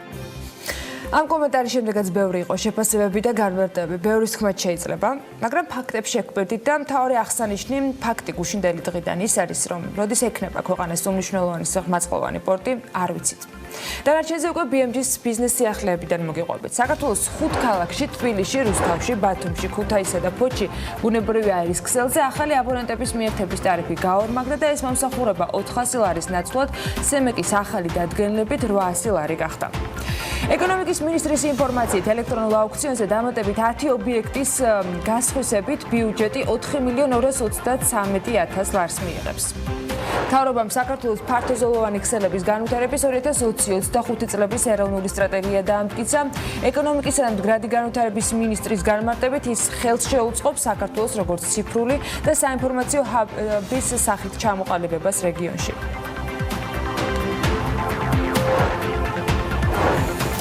თბილისში, ქუთაისსა და ბათუმში არსებული პირველადი ჯანდაცვის სამედიცინო დაწესებულებებისათვის სელექციური კონტრაქტორების პროცესი დაიწყო და კრიტერიუმები განისაზღვრა. ჯანდაცვის სამინისტროს მიერ გავრცელებულ განცხადებაში ნათქვამია, რომ სელექტიური კონტრაქტირებისას გათვალისწინებული იქნება თუ რამდენად არის დაწესებულება პრევენციულ და პირველადი ჯანდაცვის სერვისების განვითარებაზე ორიენტირებული. უწყება ამავე განცხადებაში განმარტავს, რომ სელექტიური კონტრაქტორების ერთ-ერთი კრიტერიუმია ოჯახის ან უბნის ექიმების ჩართულობა უწყვეტი სამედიცინო განათლების სისტემაში. ამასთანავე პირველადი ჯანდაცვის სერვისების მიმწოდებელი კლინიკა უნდა მონაწილეობდეს პრევენციულ და სკრინინგის პროგრამაში. ერთი უბნის ან ოჯახის ექიმზე მიმაგრებული მოსახლეობის საერთო რაოდენობა არ უნდა აღემატებოდეს 2500 პირს და დაწესებულებაში ფაქტობრივი მისამართების მიხედვით რეგისტრირებული ბენეფიციარების რაოდენობა 2020 წლის 30 აპრილის მდგომარეობით უნდა იყოს ან აღემატებოდეს 13000 ადამიანს. ჯანდაცვის სამინისტრო იქვე აღნიშნავს, რომ ცვლილებებით პირობები გაუმჯობესდება როგორც სერვისის მიმღები პირებისათვის, ასევე მიმწოდებლებისათვის. საქართველოს 5 ქალაქში, თბილისში, რუსთავში, ბათუმში, ქუთაისსა და ფოთში ბუნებრივი აირის ქსელზე ახალი აბონენტების მიერთების ტარიფი გაორმაგდა და ეს მომსახურება 400 ლარის ნაცვლად სემიკის ახალი დადგენილებით 800 ლარი გახდა. BMG-თან სემიკის რეგულირების განვითარების და მეთოდოლოგიური უზრუნველყოფის დეპარტამენტის დირექტორმა ვანო მეჭურჭლიშვილმა თქვა, რომ ამ გადაწყვეტილების საფუძველი კომპანიების მიერ აბონენტების ქსელზე მიერთების ხარჯების გაზრდა გახდა. გაერთიანებული წყალმომარაგების კომპანიის ინფორმაციით, ბაკურიანში წყალმომარაგების ეტაპობრივად აღდგენის პარალელურად არსებული დებეტის კიდევ უფრო გაზრდის და სტაბილური წყალმომარაგების შენარჩუნების მიზნით მოპოვებული ახალი სათავიდან ქსელზე დაერთებითი სამუშაოები გრძელდება. წყალმომარაგების კომპანიის ტექნიკური სამსახური სამუშაოებს გუშინდელი მონაცემებით დღის ბოლოს ასრულებს, რის შედეგადაც მოეწყობა ახალი სარეზერვო ქსელი და არსებული წყლის დებიტი კიდევ უფრო გაიზრდება, რაც გააუმჯობესებს მნიშვნელოვნად ბაკურიანის წყალმომარაგებას. ამ პერიოდის განმავლობაში კი კომპანიის მორიგე ჯგუფები ადგილზე იქნებიან მობილიზებული, რათა შემდგომი ავარიებისა და შეფერხების შემთხვევაში პრობლემები დროულად აღმოფხვრან, განმარტავს კომპანია განცხადებაში. ფაოს სურსათის ფასების ინდექსმა, რომელიც სამომხმარებლო კალათის 5 ძირითადი პროდუქტის საერთაშორისო ფასების ცვალებადობას ასახავს, ბოლო 5 წლის მანძილზე ყველაზე მაღალ ნიშნულს მიაღწია. ფაოს ინფორმაციით, ფასების ზრდის ერთ-ერთ მთავარ პირობად მცენარეულ ზეთზე გაზრდილი ფასი სახელდება, რამაც ნოემბრის თვესთან შედარებით დეკემბერში ფასების 2.5%-იანი ზრდა გამოიწვია, რაც საბოლოოდ 181.1 ქულიანი ნიშნულით დაფიქსირდა საერთო რეიტინგში. ფაოს ფასების ინდექსი 2014 წლის შემდგომ პირველად იყო ასეთ მაღალ ნიშნულზე. გაერთიანებული ერების განათლების, მეცნიერების და კულტურის ორგანიზაციაში კი ქართული ხორბლის ენდემური ჯიშების დაცვის უზრუნველსაყოფად საჭირო დოკუმენტაციის შემუშავებისათვის გარემოს დაცვის და სოფლის მეურნეობის სამინისტროში ხორბლის დაცვის ჯგუფის პირველი სამუშაო შეხვედრა გაიმართა. ამასთანავე უნდა შევახსენოთ მაყურებელს, რომ 2019 წელს ქართული ხორბლის კულტურა იუნესკოს არამატერიალური კულტურული მემკვიდრეობის გადაუდებელი დაცვის საჭიროების ნუსხაში იყო წარდგენილი. ფოთის ყოფილი ჰიდრომელიორაციული ტექნიკუმის შენობისარეაბილიტაციო სამუშაოებზე ელექტრონული ტენდერი გამოცხადა. ფოთის მერიის ინფორმაციით, ბათუმის სახელმწიფო საზღვაო აკადემიის ფილიალი დაარსდება, აქ რომელიც საწყის ეტაპზე მხოლოდ პროფესიულ განათლებაზე იქნება ორიენტირებული და მოიცავს როგორც მეზღვაურის პროფესიას, ასევე საპორტო პროფესიებს. ფოთის სასწავლებელი მოემსახურება რეგიონის ლოგისტიკურ ინტერესებს და ასევე ნაწილობრივ დაფარავს როგორც მეთევზე მეზღვაურთა, ასევე მაღალკვალიფიციური რიგითი და დამხმარე შემადგენლობის წრთუნას, რაც სრულად ახალი კონცეფცია არის ბათუმის სასწავლებელთან შედარებით, რომელიც თავის მხრივ ორიენტირებული არის ოფიცერთა შემადგენლობის მომზადებაზე. ახალი სასწავლებელი გათვლილი იქნება 1000 სტუდენტზე და დასაქმდება 250-მდე პროფესორ, მასწავლებელი და ადმინისტრაციული პერსონალი. მსოფლიო ბანკი 2021 წლებში ნავთობზე საშუალო ფასის კლებას პროგნოზირებს. ეს მსოფლიო ბანკის იანვრის ანგარიშში აღნიშნული მსოფლიო ეკონომიკის განვითარების პერსპექტივები და იქვე ნათქვამი არის, რომ 2021 წლებში ნავთობზე საშუალო ფასი $49 იქნება ბარელზე. ორგანიზაციაში განმარტავენ, რომ ეს არის საშუალო ფასი ბრენტის, დუბაის და WTI-ის მარკის ნავთობებზე. მათივე ინფორმაციით, მიმდინარე წლისათვის ამერიკაში ნავთობის მოპოვების მოცულობა გაიზრდება, ისევე როგორც გაიზრდება ახალი ნავთობსადენების მშენებლობა. ანგარიშის ავტორები ამბობენ, რომ ნავთობის ფასის ზრდა შესაძლოა გამოიწვიოს შეერთებულ შტატებს ჩინეთს შორის ეკონომიკურ ურთიერთობებში დაძაბულობის გაგრძელებამ და სპეციალისტები აფასებენ სიტუაციას ასე, რომ 2019 წელს ნავთობზე საშუალო ფასმა $61 შეადგინა, რაც იმის წინა წელთან, ანუ 2018 წლის საშუალო ფასთან შედარებით იყო 10%-ით ნაკლები, ანუ $5 ნაკლები პროგნოზთან შედარებით. ამასთან საერთაშორისო სავალუტო ფონდის პროგნოზით 2020 წელს ნავთობის საშუალო ფასი $47 და 94 ცენტი იქნება.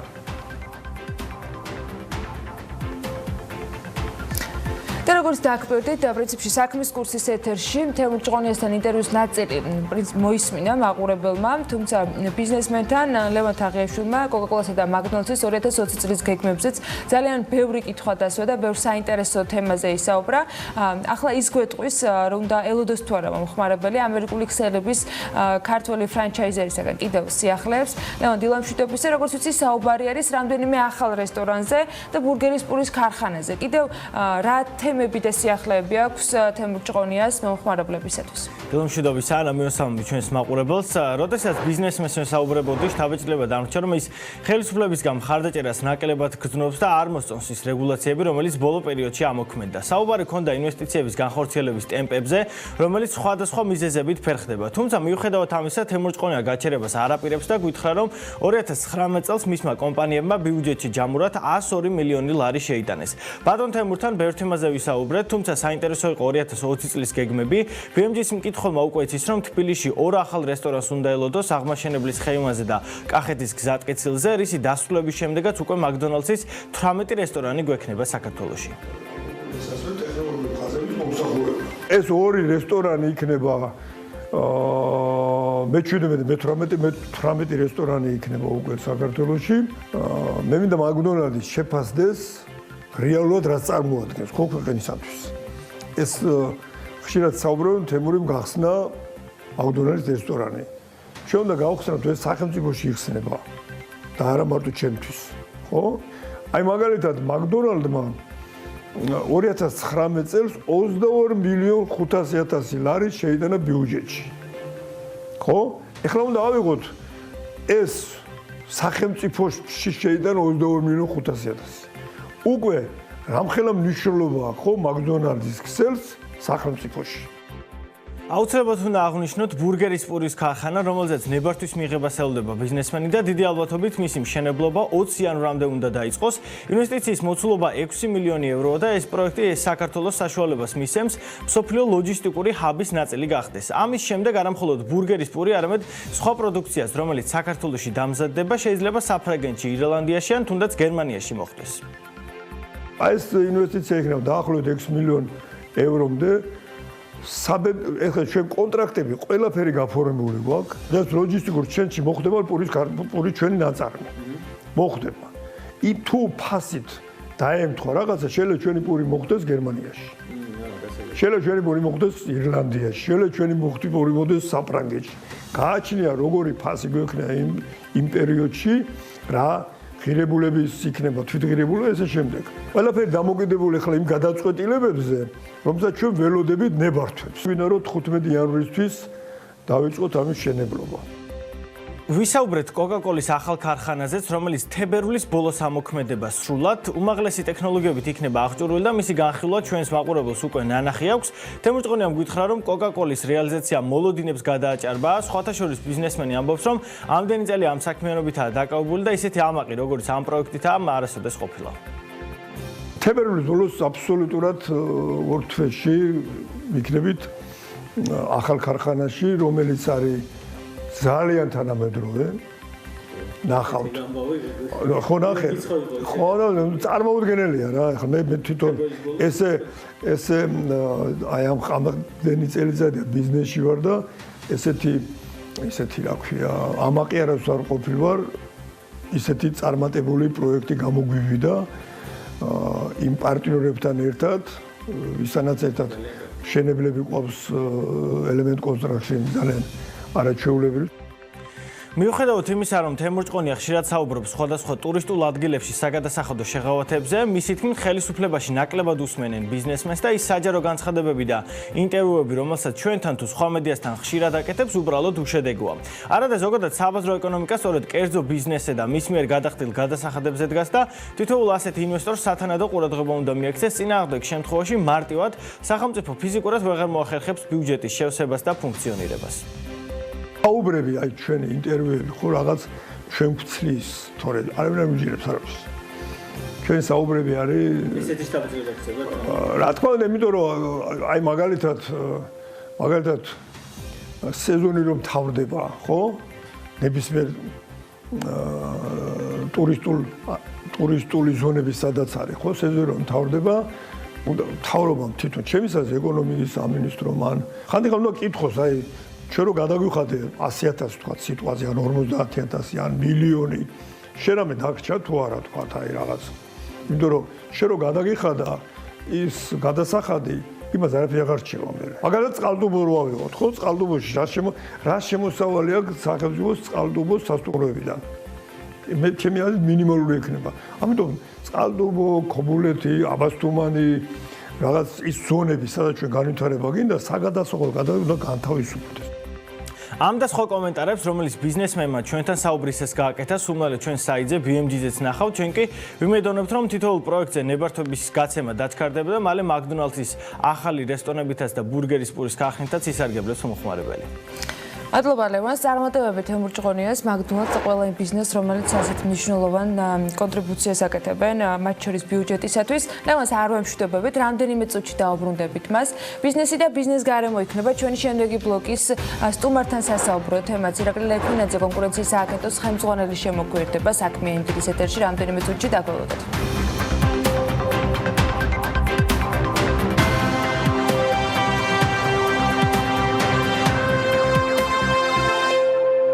რაც სრულებები შედის საკანონმდებლო დონეზე 2020 წლიდან რეგულაციების მიმართულებით, რის გათვალისწინებაც აუცილებლად მოუწევს ბიზნესს და არა მხოლოდ ლევან თაღიაშვილი დაინტერესდა ამ თემით, როგორც დაგხვდებით, ის კვლავ საქმიანი დილის ეთერში გვერდება. მან თქვენთვის მოამზადა მასალა, ლევან, მოდი დავიწყოთ ყველა იმ თემით, რომელიც წელს უნდა ამოქმედეს და შევიდეს ძალაში, რა სიახლეები გვაქვს. კი ბატონო, დავიწყოთ სასტუმროებით და წყლის გადასახადით, რომელიც განსაკუთრებით აქტუალურია ბოლო პერიოდში.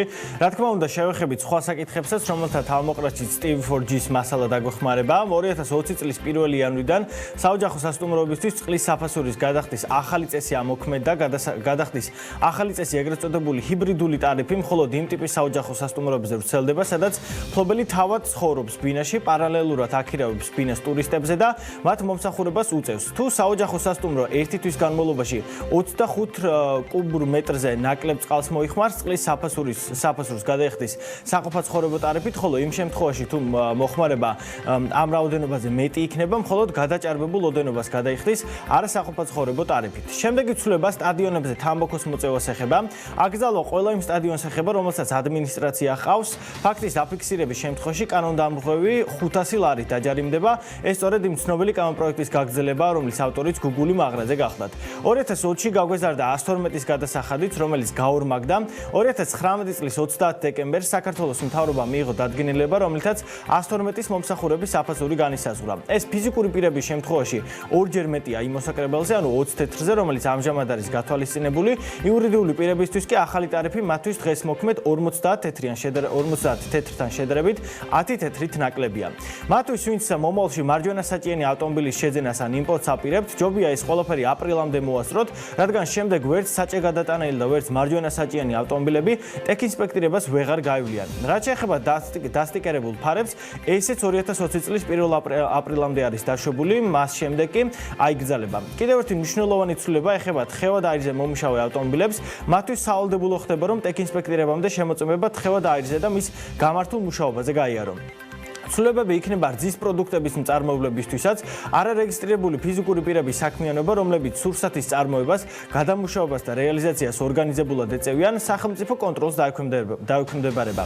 სახელმწიფო კონტროლი არ გავრცელდება ფიზიკურ პირებზე, რომლებიც ოჯახურ წარმოებას ეწევიან და სურსათის წარმოებას, გადამუშავებას და რეალიზაციის მცირე ოდენობით ახორციელებენ. და ბოლოსკენ საფინანსო სექტორსაც შევეხოთ, მიკროსაფინანსო ორგანიზაციებისთვის, კომერციული ბანკებისა და სესხის გამცემის სუბიექტებისთვის 2020 წლის 1 თებერვლიდან ახალი შეზღუდვა ამოქმედება, როგორც ეროვნული ბანკის პრეზიდენტის 11 ოქტომბრის ბრძანებაში აღნიშნული, მისოს და სესხის გამცემ სუბიექტს 1 თებერვლიდან აეკრძალებათ გაცემული სესხის უზრუნველსაყოფად მიღებული ქონების, მის მიერ აღებული ნებისმიერი სახის ვალდებულების უზრუნველყოფის საგნად გამოყენება. მადლობა ლევან. რეგულაციები და ბიზნესი. ბიზნესის 2019 წელი და 2020-ის შესაძლებლობები იქნება ჩვენი შემდეგი სტუმართან სასაუბრო თემაც. ირაკლი ლექვინაძე, კონკურენციის სააგენტოს ხელმძღვანელი შემოგვიერთდა სტუდიაში. ირაკლი დილამშვიდობისა. ასევე თქვენს გილოცავთ წარმატებულ 20 წელს. მადლობთ. პრინციპში ახალი სტატუსით პირველად გმას პიცლობთ და წარმატებას გისურვებთ ამ მიმართულებითაც. ანონსში აღნიშნე, რომ 2019 თქვენთვის დაიწყო ბიზნეს ომბუდსმენის რანგში და გაგრძელდა უკვე კონკურენციის სააგენტოს მხრიდან. გასული წელი მინდა რომ შევაჯამოთ იმ გადმოსახედიდან, რომელიც თქვენ გქონდათ პრინციპში ბიზნესისათვის, რეგულაციების ამოქმედების შერბილების და ასე შემდეგ ყველა ფონზე, როგორი იყო ბიზნესისათვის და რამდენად იყო ეს გარემო მისაღები კერძო სექტორისათვის. გეტყვით იმ დაკვირვებით, ეხლა რაც ჩვენ გქონდა მთელი წლის მანძილზე და პრაქტიკულად ნოემბერში მოხდა ეს ცვლილება, მთელი წელი აქტიურად ვიყავით ჩართული ბიზნესთან კომუნიკაციის პროცესში, ორ მთავარ გამომწვევას დავასახელებდი, რა თქმა უნდა, რეგულაციები და მისი გავლენები, რომელიც დადგა გარკვეული რეგულაციების უკვე შემოსვლიდან დაკავშირებით და უნებრივია ყველა რეგულაცია გარკვეული ტვირთია ბიზნესისთვის, ხარჯების თვალსაზრისით და მეორე პოლიტიკური სტაბილურობა, ჩვენ გვახსოვს გარკვეული მოვლენები, რომელმაც მთლიანობაში რა თქმა უნდა განწყობებზე მოახდინა გავლენა და ყოველთვის ეს აისახება ხოლმე საინვესტიციო აქტივობებში, როდესაც ხდება იგივე მოლოდინის რეჟიმის ჩამოყალიბება. ამიტომ ეს ორი მთავარი გამოწვევას ვიტყოდი, ну ეხლა შეიძლება კონკრეტიკაში როცა ძალიან ბევრი საკითხი იყოს ესეთი, თუმცა ყველაზე მთავარი მაინც გავლენების თვალსაზრისით ალბათ ეს იყო. თვით თუ არა რომ ბიზნესთან კომუნიკაცია, ანუ ხარისხიანი კომუნიკაცია რჩება მაინც გამოწვევად გარკვეულწილად, რადგან არ არის მხოლოდ საუბარი მცდელობაზე, იქნება ეს თქვენი ყოფილი ოფისი თუ მიმდინარე საქმე, რომ იყოს ადეკვატური პასუხები, არამედ იყოს სწრაფი ხარისხიანი გადაწყვეტილებები. რამდენად დაგვრჩა ეს 2020 წელშიც გამოწვევად? ცოტა შეგვიძლია ვთქვათ, რომ იყო საკითხები, სადაც იყო კომუნიკაცია, მაგრამ შედეგი შეიძლება ნაკლებად და მაგალითის მოტანაც შეიძლება გახსოვთ სხვადასხვა საკითხები, რომელიც ოქროსიას უკავშირდებოდა, ჯანდაცვის საკითხებს უკავშირდებოდა, იყო საკითხები, სადაც კომუნიკაცია აისახა ეფექტურ გადაწყვეტილებებში და განსაკუთრებით მე ვფიქრობ, რომ აი თვითონ ატონგი კახარიას მიდგომაც ალბათ ეს არის, რომ მას აქვს ძალიან ესეთი პოზიტიური გამოცდილება ბიზნესთან ურთიერთობის და არა მარტო კომუნიკაციის ნაწილში, არამედ სწრაფი გადაწყვეტილებების ნაწილში და შეიძლება შეხედვით გარედან არ ჩანდეს რიგი საკითხები და ესე არ იყოს ხარდაჭერილი მედიის მიერ, მაგრამ შეგიძლიათ კითხოთ ბიზნესთაც გარკვეული საკითხებზე, როცა ყოფილა კომუნიკაცია ძალიან სწრაფად და ეფექტურად მოხდარა რეაგირება ამ ნაწილზე. ამიტომ მე ვფიქრობ გაგრძელება, გაუმჯობესება ამ ხარისხიანი კომუნიკაციის არის ძალიან მნიშვნელოვანი, იმიტომ რომ ყველას გვჭირდება ვიგრძნოთ ბიზნეს განსაკუთრებით, რომელიც არის მთავარი დასაქმებელი ქვეყანაში. ნამდვილად ვისურვებდი, რომ თქვენი ადგილმონაცვლეც ისეთივე აქტიური იყოს მედიასთან ურთიერთობაში, როგორც თქვენი ოფისი. ბიზნეს ომბუდსმენის ოფისი იყო საიმისოდ, რომ ის თემები, რაც თქვენ ახსენეთ, რომ წყდება მიმდინარე რეჟიმში, რომ ჩვენც ვიყოთ საქმის კურსში, იმიტომ რომ ბიზნესი იცით თქვენ დიდად არ გამოირჩევა, მუდმივი ვისაუბრებით თუ რაიმე კონკრეტულად არ გაუჭირდა.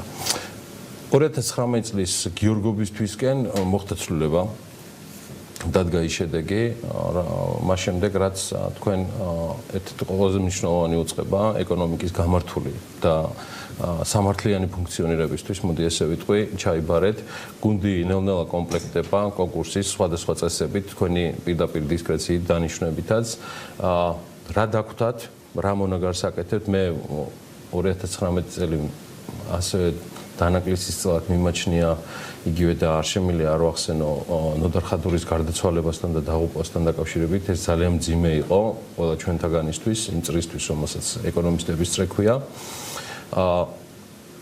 ამ ოფისში იყო გაწეული გარკვეული სამუშაოები, ამ ოფისში ჩართული იყვნენ საერთაშორისო ორგანიზაციებიც და ამ ოფისს აქვს სამოქმედო გეგმა, რომელიც შესაძლოა განახლდა გარკვეული მიმართებებიდან გამომდინარე, რაც აბსოლუტურად ნორმალურია, როცა ახალი მენეჯმენტი მოდის. შეფასება იმისი, ბატონო ირაკლი, რაც დაგვხვდათ და რა გეგმა გაქვთ 2020 წელს. მე აბსოლუტურად გავიზიარებ ბატონ ნოდართან დაკავშირებულ საკითხს, იმიტომ რომ მართლაც რთულია ერთის მხრივ აქ ამ ემოციური ნაწილი ამ ყველაფერსაც, როცა ასეთ პოზიციაზე ასეთი ამბის მე მოდიხარ განსაკუთრებით მაშინ, როცა მე ბევრჯერ აღნიშნავს, რომ ერთ-ერთი ჩემი პირველი ლექტორი უნივერსიტეტიდან სწორედ ბატონ ნოდარი იყო და დასაწყისში, როცა ეკონომიკის მიმართულებებს ვეცნობოდი, სწორედ ის იყო ერთ-ერთი გზამკვლევი. რა თქმა უნდა, ეხა ცოტა სხვა მიმართულება იმასთან შედარებით, რაც იყო, არის უფრო მარეგულირებლის ხაზით დანახული ეკონომიკა და ბიზნესი. ბუნებრივია, ძალიან მნიშვნელოვანია ეს პროექტები და განსაკუთრებით მინდა აღნიშნო დღესაც სწორედ ჩვენ გვაქვს ახურვის ღონისძიება ევროკავშირის პროექტის ბოლო 3 წლიანი შეჯამება იქნება ამ პროექტის შედეგების და მართლაც უდიდესია აი ამ პროექტის გავლენის შედეგად ინსტიტუციურ განვითარებაში შეტანილი წვლილი მოგეხსენებათ 2004-2014 ამ სამსახურისთვის პრაქტიკულად იყო ერთგვარი ვაკუუმი, არადა თუ ჩვენ საუბრობთ რომ გვინდა ძლიერი სამსახური, რომელმაც უნდა უზრუნველყოს სამართლიანი თამაშის წესები ბაზარზე, ორი რამეა ჩემი აზრით ყველაზე მნიშვნელოვანი: ეფექტური კანონმდებლობა და ცხადი კანონმდებლობა, რომელიც ზუსტად აყალიბებს თამაშის წესებს და ნდობა საზოგადოების და ბიზნესის მხრიდან. ეს 10 წლიანი პერიოდმა, რა თქმა უნდა, ცოტა ამ კუთხით შექმნა გარკვეული ვაკუუმი, მაშინ როდესაც ევროპულ ქვეყნებში უკვე ჩვენ ეს პროცესი გადალახულია. დღეს, რა თქმა უნდა, კანონმდებლობაც არ არის შესაბამისი და გარიბაში გარკვეული ხარვეზები და ამ პროექტის მხარდაჭერით შექმნილი ახალი კანონმდებლობა, სადაც სწორედ ეს პროცედურული ნაწილი, სხვა რეგულირებებთან დაკავშირებული საკითხები, შინაარსობრივი საკითხები არის გამართული და ეს უკვე პარლამენტშია და ელოდება განხილვებს და მეორეს მხრივ გაწეულია გარკვეული აქტიური კომუნიკაცია ბიზნესთან და სხვა დაინტერესებულ ჯგუფებთან, ეს გაგრძელდება და კიდევ უფრო გაუმჯობესდება და მე ვფიქრობ, მთავარი მაინც არის ერთი რამე, როცა ვსაუბრობ, რომ ავტორიტეტიდან ნდობის მაღალი ხარისხი სააგენტოს მიერ მიღებული გადაწყვეტილებები, რომელიც შემდეგ ყველა ვარიანტში მიდის სასამართლოში, რამდენად ეთანხმება სასამართლო ამ გადაწყვეტილებებს ან არ ეთანხმება და ეს გროვდება წლების განმავლობაში. ჩვენ გვაქვს ამ კუთხით საკმაოდ საინტერესო საქმეები, სადაც სააგენტოს მიერ დაწერილი დასკვნები იქნებოდა, ეს მონიტორინგი თუ იქნებოდა ეს მოკვლევის შედეგები სასამართლოს მიერ იქნა აღიარებული, მარტო დეკემბერში ორი პროცესი იქნა მოგებული სააგენტოს მიერ, ერთ-ერთი სახელმწიფო უწყების წინააღმდეგ, ერთი კერძო კომპანიის წინააღმდეგ, სადაც ორივე შემთხვევაში სააგენტოს პოზიცია იქნა გამართლებული. მე ვფიქრობ, აი ესეთი საჯარო ინფორმაცია ბატონო ირაკლი. გეტყვით, ერთი უკავშირდებოდა შინაარსობრივად შემილა გითხრათ, ერთი უკავშირდებოდა საბანკო და სადაზღვევო გარანტიების საკითხებს, ეს ის თემა, როცა ჩემი წინა სამსახურის პერიოდში ჩვენ აქტიურად მუშაობდით და საჯარო სამსახურთან დავასგულისმობთ მაგას. ეს ერთი და მეორე უკავშირდებოდა ერთ-ერთ კერძო კომპანიასთან დაკავშირებულ საკითხებს, არ მინდა კონკრეტულად ვთქვა, ორივე შემთხვევაში გამართლებული იქნა სააგენტოს პოზიცია და ეს ასეთი кейსების დაგროვებით იქნება ავტორიტეტი ჩემი აზრით. ამიტომ ჩვენ ყველა ჩვენ საბოლოო გადაწყვეტილებას და ჩვენი იურიდიული სამსახური გვაძლევს ამის საშუალებას, რომ მაქსიმალურად მაღალი პასუხისმგებლობით გვინდა მოვეკიდოთ, რომ ამ დაგროვილმა გამოცდილებამ შექმნას მაღალი ნდობა, რომ შემდგომ ყველა გადაწყვეტილება თუ ყველა დაწყებული პროცესი, რომელიც ჩვენს მიერ იქნება ინიცირებული, იქნას აღქმული ისე, როგორც უნდა იქნას აღქმული. დღეს მიმდინარე მოკვლევებზე, იმ სამუშაოებზე მინდა გითხოთ, რაზეც შეგვიძლია ვისაუბროთ. ნუ ყოველ შემთხვევაში საჯაროდ გახმოვანებული, მათ შორის იყო მაგალითად დისტრიბუტორთა ბიზნეს ასოციაციის რომ ისინი მიმართავდნენ კონკურენციის სააგენტოს და ითხოვდნენ მოკვლევას ამ თემაზე თუ არის რაიმე სიახლეები. ერთის მხრივ ეს თემა მინდა რომ წამოვწიოთ და მეორე თქვენ საჯაროდ გაქვთ ნათქვამი, რომ მედიკამენტებთან დაკავშირებით მიმდინარეობს მოკვლევა. აი ამ ორ საკითხზე თუ არის კიდევ რამე ისეთი, რაც შეგვიძლია რომ თქვენ ვთქვათ, რომ სააგენტოს გეგმებში არის სამუშაოების ნაწილში, თუ შეგიძლიათ რომ გაგვიახლოთ ინფორმაცია. ამ დროისათვის სააგენტოში მიმდინარეობს 7 მონიტორინგი, 7 ბაზრის მონიტორინგი, მათ შორის არის რა თქმა უნდა ფარმაცია, არის ნავთობპროდუქტები, არის პორპროდუქტები, მათ შორის არის რიტეილის და დისტრიბუციის სექტორი, არის გარკვეული საკითხები, რომელიც წლები მიმდინარეობს და ალბათ 2020-ის პირველ კვარტალში ჩვენ რამდენიმე მათგანს დავხურავთ და დავასრულებთ შედეგით, იმიტომ რომ ჩვენ არ გვინდა რომ წლები გრძელდებოდეს რიგი მონიტორინგები, მონიტორინგის უნდა მიუხედავად იმისა, რომ ვადები არ აქვს და ასევე არ აქვს კომპანიას ვალდებულება მონიტორინგის პროცესში ინფორმაციის მოწოდების, ჩვენ და ეს შემთხვევაში ქმნის გარკვეულ ხარვეზებს, ჩვენ გვინდა რომ მაინც მაქსიმუმი ამოვიღოთ შესაძლებლობის პარგლებში და სადაც ხედავთ რომ იქ არანაირი საფუძველი შემდგომი პროცესის გაგრძელების არ არის, ეს თემები დავხუროთ და ალბათ 2020-ის პირველ კვარტალში რამდენიმე ესეთი თემა იქნება, რომელსაც ჩვენ დავასრულებთ. მიმდინარეობს ორი მოკვლევა ამ დროისათვის, ეს არის კერძო კომპანიებთან დაკავშირებული საკითხი, სადაც საუბარია რომ გარკვეული კანონის მუხლები იქნა დარღვეული სხვადასხვა ეკონომიკურ აგენტებთან მიმართებაში. აქაც უკვე მოკვლევა არის უფრო ასე ვთქვათ მაღალი სტანდარტის პროცესი, როდესაც კომპანიას ინფორმაციის მოწოდების ვალდებულებაც აქვს და ჩვენც გვაქვს განსაზღვრული ვადები, რა ვადაშიც უნდა დავასრულოთ ეგ პროცესი. აქ ალბათ იქნება 20-ის პირველ კვარტალში, მეორე ალბათ ცოტა უფრო მოგვიანებით ესეთი თემა შემიძლია გითხრათ და არის ასევე 4 მიმდინარე კანონპროექტი, რომლის აღსრულების ნაწილიც ეხება კონკურენციის სააგენტოს, ყველა მათგანი ინიცირებულია პარლამენტში, ყველაზე ახლოს ალბათ მაინც იქნება მომხმარებელთა უფლებების დაცვის კანონპროექტის მიღების საკითხი, რომელიც ევროდირექტივაც არის და პარლამენტში რამდენიმე განხილვა მოწყობილიც არის. ჩვენ გვეხება მხოლოდ აღსრულების ნაწილი, თუ ეს მიღებული იქნება, ჩვენ მოგვიხდება მცირე სტრუქტურული ცვლილება, ანუ დეპარტამენტის დამატება, რომელმაც უნდა მთავარი მიმართულება ექნება მომხმარებელთა უფლებების დაცვა. ნუ გარდა ამისა არის პარლამენტში ინიცირებული კონკურენციის შესახებ კანონი, რომელიც ბევრად უფრო გაუმჯობესებული და ბევრად უფრო გაეფექტურებულია და ამაზეც პრინციპში სხვადასხვა მხარეების მხრიდან და ბიზნესთან გარკვეული ძირითად პრინციპულ საკითხებზე თანხმობები შეთანხმება არის ამ პოზიციაზე, არის ასევე ვაჭრობაში ანტიდემპინგური ღონისძიებების შესახებ კანონი, რომლის აღსრულებაც გვეხება, მიუხედავად იმისა, რომ ჩვენ ხედავთ გარკვეულ სირთულეებს, ესეც რა თქმა უნდა პარლამენტის გადასაწყვეტით და იქნება მიღებული, ჩვენ შევეცდებით რომ აღსრულების პროცესში ვიყოთ ჩართულები და არის შესაძლებლობის შესახებ კანონში ცვლილება, იგივე დავების განხილვის ნაწილი, რომელიც უნდა შემოვიდეს კონკურენციის აგენტოს სტრუქტურაში, ესეც პროცესშია, ნუ ალბათ წელს არა, მაგრამ მომავალი წლიდან შეიძლება ეს გახდეს ჩვენი სააგენტოს სტრუქტურის ნაწილი. აი ეს არის ძირითადი სურათი, რომ დაგანახოთ. გარდა ამისა არის რამდენიმე სასამართლო პროცესი, რომელიც მიმდინარეობს იმ შედეგებზე, რომელიც დააყენა კონკურენციის აგენტომ და ნუ იმედი გვაქვს და ჩვენი პოზიცია არის რომ დავიცავთ იმ პოზიციებს, რა პოზიციებიც იქნება. ცერტულ ბაზარზე მაინც შევეკითხებით, რა ეტაპზე ხართ, აქ ვადები გაქვთ რა განსაზღვრული, იმიტომ რომ იყო შეხვედრაცაც, მათ შორის ამ სექტორის წარმომადგენლები, იყო ჯანაცვის მინისტრის მოადგილე მონაწილეობდა, იყო გარკვეული პოზიციების გაცვლა გამოცვლა და სქემაზე დაიწყო სამინისტრომ მუშაობა, როგორ შეიძლება ეს საკითხი გადაწყდეს. ალბათ იქნება შედარებით მოკლევადიანი თქვა გეგმა, როდის შეიძლება რომ თქვენი დასკვნაც არსებობს. დღეს რა ეტაპზე ხარ და როდესთვის უნდა ველოდოთ პირველად შედეგებს? ფარმაციის სექტორის მონიტორინგი დაწყებულია 2018 წლის დასაწყისში. არსებობს ორწლიანი გეგმა. ერთი წელი უკვე გასულია და პირველი ნაწილი იყო შემდეგი, რომ პირველად ინფორმაციები არის გამთხოვილი, მეთოდოლოგიური მიდგომა მათ შორის ევროპელი ექსპერტების მხარდაჭერით ამ პროექტის პარალელში არის გარკვეული ჩარჩო შექმნილი, განსაზღვრულია ბაზრის მახასიათებლები, გარკვეულწილად ბაზრის კონცენტრაციის მაჩვენებლებიც. ეხლა გადავდივართ შემდგომ ეტაპზე, რაც გულისხმობს ასევე განახლებას ინფორმაციის, შერჩეული ასევე მედიკამენტების გარკვეული ჯგუფები, ყველაზე მოთხოვნადი და ვფიქრობთ, რომ საკმაოდ ისეთია შრომატევადი პროცესია, იმიტომ რომ ძალიან ბევრი დასახელების მედიკამენტებია და ძალიან ბევრი ბაზარია, რომელიც შეიძლება იქნას განსაზღვრული. ამიტომ ჩვენ ამ პროცესს ვაგრძელებთ იმ გეგმის მიხედვით, რომელიც არსებობს. ერთადერთი მცირე სირთულეს, რასაც ვაწყდებით, არის გარკვეულწილად ინფორმაციის მიწოდების მაჩვენებელი, იმიტომ რომ აქ არ აქვს ვალდებულება კომპანიებს, თუმცა ამას ვაპირებთ, რომ ძალიან ისეთი ინდივიდუალური და აქტიური კომუნიკაციებით კომპანიებსაც უთხრათ, რომ ეს მნიშვნელოვანია ყველასთვის, რომ დავინახოთ სრული სურათი გამომდინარე იქიდან, რომ არის ძალიან ბევრი სპეკულაცია, არის შეიძლება ძალიან ბევრი სამართლიანი მოთხოვნაც, ამიტომ ყველასთვის რომ ნათელი იყოს რა ხდება ამ ბაზარზე, ბუნებრივია, ამისათვის სრულყოფილი ინფორმაციის წარმოდგენისთვის გვჭირდება უფრო მეტი. კი, ჩვენ გეგმის მიხედვით არის წლის ბოლომდე ვადა, როცა სრულად და მონიტორინგის დასკვნა უნდა დაიდოს და მე უნდა გადაწყდეს, ეს გადავიდეს შემდეგ ეტაპზე თუ არა. კარგი, ჩვენი საუბრის ბოლოს ის ერთგვარად ეხმიანება საუბრის დასაწყისში თქვენს მიერ კანონმდებლობასთან დაკავშირებულ მოსაზრებას ფაქტოლოგიურს, არასრულყოფილ კანონმდებლობას და მისგან გამომდინარე ნდობის ნაკლებობაზე. რამდენად არის ეფექტური ამ ყველაფერში უცხოური ევროპული გამოცდილება, გულისხმობ რამდენად საუკეთესოდ ვითვისებთ ამას ყველაფერს, რასაც მათ შორის დღევანდელი ღონისძიებაც ეწმება. სპეციფიკა რა თქმა უნდა ყველა ქვეყანასა განსხვავებული და თვითონ ფორმაც ამ სამსახურის არსებობის.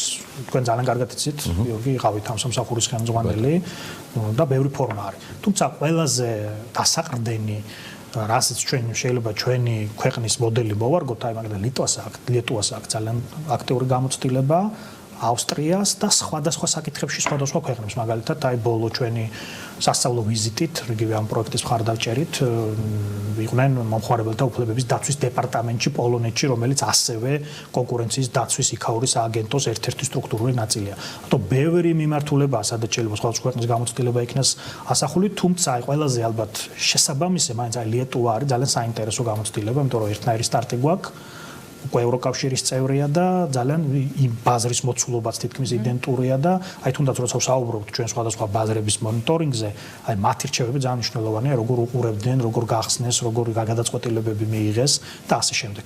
ამიტომ აი ეს ნაწილი რა თქმა უნდა თავარია პრეცედენტები, თავარია სიტუაციური თემები, რომელიც შემდგომ უნდა რაღაცნაირად გადაადაპტირდეს და არა პირდაპირ დაკოპირდეს და კანონმდებლობაც, რომელიც ამ სულისკვეთებით არის აწყობილი, ბუნებრივია მორგებულია ჩვენს რეალობაზე და ის საუკეთესო პრაქტიკა მასში გარკვეულწილად ასახულია ეფექტურობის თვალსაზრისით. არის იქ რამდენიმე რიგი საკამათო საკითხი, თუმცა ამაზე შევფიქრობ, რომ შეთანხმება შესაძლებელია. წარმატებები, მე ერთადერთი რასაც ვისურვებდი, რომ ის ადგილმონაცვლე ბიზნეს ომბუდსმენის პოზიციებზე და ის ოფისი ისეთივე აქტიური იყოს, თორე კონკურენციის აგენტოს და კომუნიკაციის პრობლემა და მის გუნდთან რო არ გვექნება, ამას ეს წინასწარ ძალიან იოლად განჭვრეტადია და ისიც ვიცი, რომ შედარებით სწრაფ გადაწყვეტილებებს დავინახავთ 2020 წელს, რასაც გული და სულით უსურვებ კონკურენციის აგენტოს და მის ხელმძღვანელობას და მის ხელმძღვანელს. წარმატებები დღევანდელ დღესაც ამ თემაზე, რაც დღევანდელი დღე მიეწოდება, ჩვენ კიდევ გვექნება მომავალ კვირაში საუბარი. ირაკლი ლექვინაძე ვსტუმრობდა აწუկა კონკურენციის აგენტოს ხელმძღვანელს. ახლა კი საუბარს გეკმოთ უკვე სადაზღვევო ბიზნესზე, რამდენიმე წუთში საქმიანი დილის ეთერში დევი ხეჩინაშვილი საქართველოს სადაზღვევო კომპანიათა ასოციაციის ხელმძღვანელთან ერთად უნდა შევაჯამოთ სექტორისათვის არც თუ მარტივი 2019 და ვისაუბრებთ 2020-ისთვის საჭირო ცვლილებებზე, რომელიც ხელისუფლებამ დაზღვევის სფეროში უკეთესი მომსახურებისათვის და ბიზნესის უკეთესი პირობებისათვის უნდა წარმოადგინოს. დაგიბრუნდებით ძალიან მალე.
ანაკლის სპორტის პროექტის ინვესტორი ანაკლის განვითარების კონსორციუმი ჟენევის არბიტრაჟს მიმართავს. კონსორციუმთან ხელშეკრულების გაწყვეტა აბსოლუტურად ლოგიკურად ეჩვენება ეკონომიკის მინისტრს. ნათია თურნავა ამბობს, რომ პროექტის გაგრძელების აუცილებლობას ხედავენ, თუმცა ამ ინვესტორის გარეშე იგულისხმება ანაკლის კონსორციუმი. კონსორციუმთან მთავრობა ხელშეკრულებას წყვეტს, ახალი საინვესტიციო წინადადების მომზადებას იწყებს და სადაო პროექტში ვიცე-პრემიერი ანაკლის ღრმაცხოვანი პორტის პროექტში დასავლური პარტნიორის სკოლას პრიორიტეტულად ასახელებს. საარბიტრაჟო დავის მიუხედავად საქართველოს რეგიონული განვითარებისა და ინფრასტრუქტურის მინისტრი ამბობს, რომ ანაკლის განვითარების კონსორციუმს დარიცხული პირგასამტეხლოს გადახდა მოუხდება. წკიტიშვილის განცხადებით ანაკლის განვითარების კონსორციუმს ასევე მოუწევს სახელმწიფოს დაუბრუნოს გადაცემული მიწები და ღრმაცხოვანი პორტის პროექტი. ეკონომიკისა და მდგრადი განვითარების სამინისტრო საქართველოს აეროპორტების გაერთიანების ინფორმაციით 2019 წლის მონაცემებით აეროპორტები საქართველოში 5.200.000-ზე მეტ მგზავრს მოემსახურა, ეს კი 3%-ით მეტია წინა წლის იმავე მაჩვენებელზე. ამასთან დეკემბერში თბილისის გარდა ყველა საერთაშორისო თუ ადგილობრივ აეროპორტში მგზავრთნაკადის ზრდის მაღალი მაჩვენებელი დაფიქსირდა. თბილისის საერთაშორისო აეროპორტი დეკემბერში 221.760 მგზავრს მოემსახურა, ეს 15%-ით ნაკლებია წინა წლის ამავე პერიოდთან შედარებით, ხოლო 12 თვის ჭრილში ანალოგიურ პერიოდთან შედარებით 3%-იანი კლებაა და 3.692.202 მგზავრი შეადგინა. ქუთაისის საერთაშორისო აეროპორტში მგზავრთა რაოდენობა დეკემბერში წინა წლის იმავე პერიოდთან შედარებით არის 45%-ით გაზრდილი და წლიურ ჭრილში 42%-იანი ზრდა. საქართველოს აეროპორტების გაერთიანების ინფორმაციით 2019 წელს ავიასანქციების მიუხედავად ზრდის ტენდენცია შენარჩუნდა ბათუმის საერთაშორისო აეროპორტში. დეკემბერში ბათუმის ალექსანდრე ქართველის სახელობის საერთაშორისო აეროპორტით 42%-ით მეტმა მგზავრმა ისარგებლა და წლიური ზრდა 4%-იანი იყო. რაც შეეხება ადგილობრივ აეროპორტებს, მესტიისა და ამბროლაურის აეროპორტებით 2019 წელს 10.122 მგზავრმა ისარგებლა. ეს 23%-იანი მატება არის. მესტიის აეროპორტი ამასთანავე დეკემბერში 595 მგზავრს მოემსახურა და აქ 97%-ით მეტი მეტობა დაფიქსირდა ვიდრე წინა წლის ანალოგიურ პერიოდში, რაც 302 მგზავრს შეადგენდა. ამბროლაურის აეროპორტმა კი 2019 წლის დეკემბერში 67 მგზავრი მიიღო, ხოლო 2018 წლის დეკემბერში მათი რაოდენობა იყო 24. საქართველოს ეკონომიკისა და მდგრადი განვითარების მინისტრი ამბობს, რომ პროექტის 100 საინვესტიციო შეთავაზება ბიზნეს უახლოეს პერიოდში კიდევ რამდენიმე ობიექტის დამატება იგეგმება. თურნავას თქმით, საახალწლო პერიოდის მიუხედავად 2020 წლის დასაწყისში აუქციონზე 10 ობიექტის გასხვისება მოხდა. მინისტრის ინფორმაციით 100 საინვესტიციო შეთავაზება ბიზნეს პროექტს დაწყებიდან დღემდე სახელმწიფომ უკვე 40-მდე ობიექტი გაასხვისა და ბიუჯეტში 50 მილიონამდე თანხაა მობილიზებული. პრივატიზების პროცესი მიდის შეუფერხებლად და მიუხედავად იმისა, რომ შემდგომ აუქციონებს მოუწიავს საახალწლო პერიოდმა, რაც ზოგადად არის დაბალი აქტივობის პერიოდი ბიზნესისთვის, ჩვენ უკვე წლის დასაწყისში მოვახერხეთ აუქციონზე კიდევ დამატებით 10 ობიექტის გასხვისება, 4.300.000 ლარამდე არის შემოსული თანხა, ეს არის შედარებით მცირე ზომის ობიექტები, როგორც თბილისში, ასევე რეგიონებში და თვითონ ამ პროგრამის დაწყების მომენტიდან დღემდე ჩვენ 40-მდე ობიექტი გავასხვისეთ ამ 100 შეთავაზება ბიზნეს პროგრამის ფარგლებში და ბიუჯეტში მობილიზებულია 50 მილიონამდე თანხა.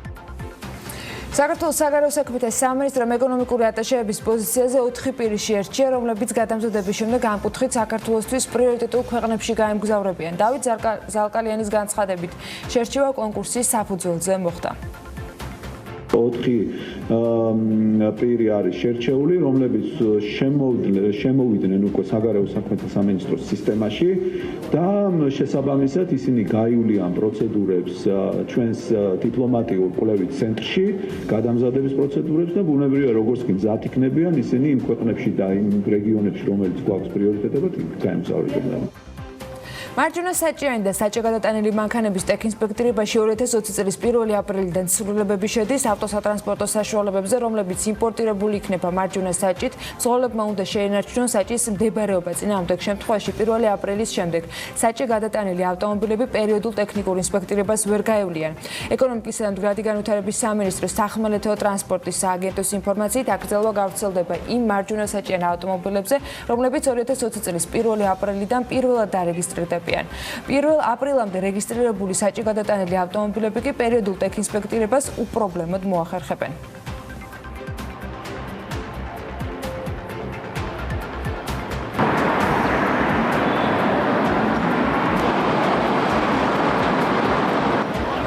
ახლა სიუჟეტი გვაქვს თქვენთვის მომზადებული დაბა ბაკურიანიდან, სადაც ორგანიზაციამ საქართველოს ალიანსი უსაფრთხო გზებისათვის და ტექნიკური ინსპექტირების ქსელმა გრინმემ გალფის ბენზინგასამართის სადგურის ტერიტორიაზე ავტომობილების გამონაბოლქვის შემოწმების და საზოგადოების ცნობიერების ამაღლების აქცია გამართა. აქცია კამპანიას სუფთა ჰაერისათვის ფარგლებში განხორციელდა, რაც გულისხმობს ეს კამპანია, რა მიზანს ემსახურება და როგორია საომავლო გეგმები, ამას მარიამ ადამია მოგუყვება.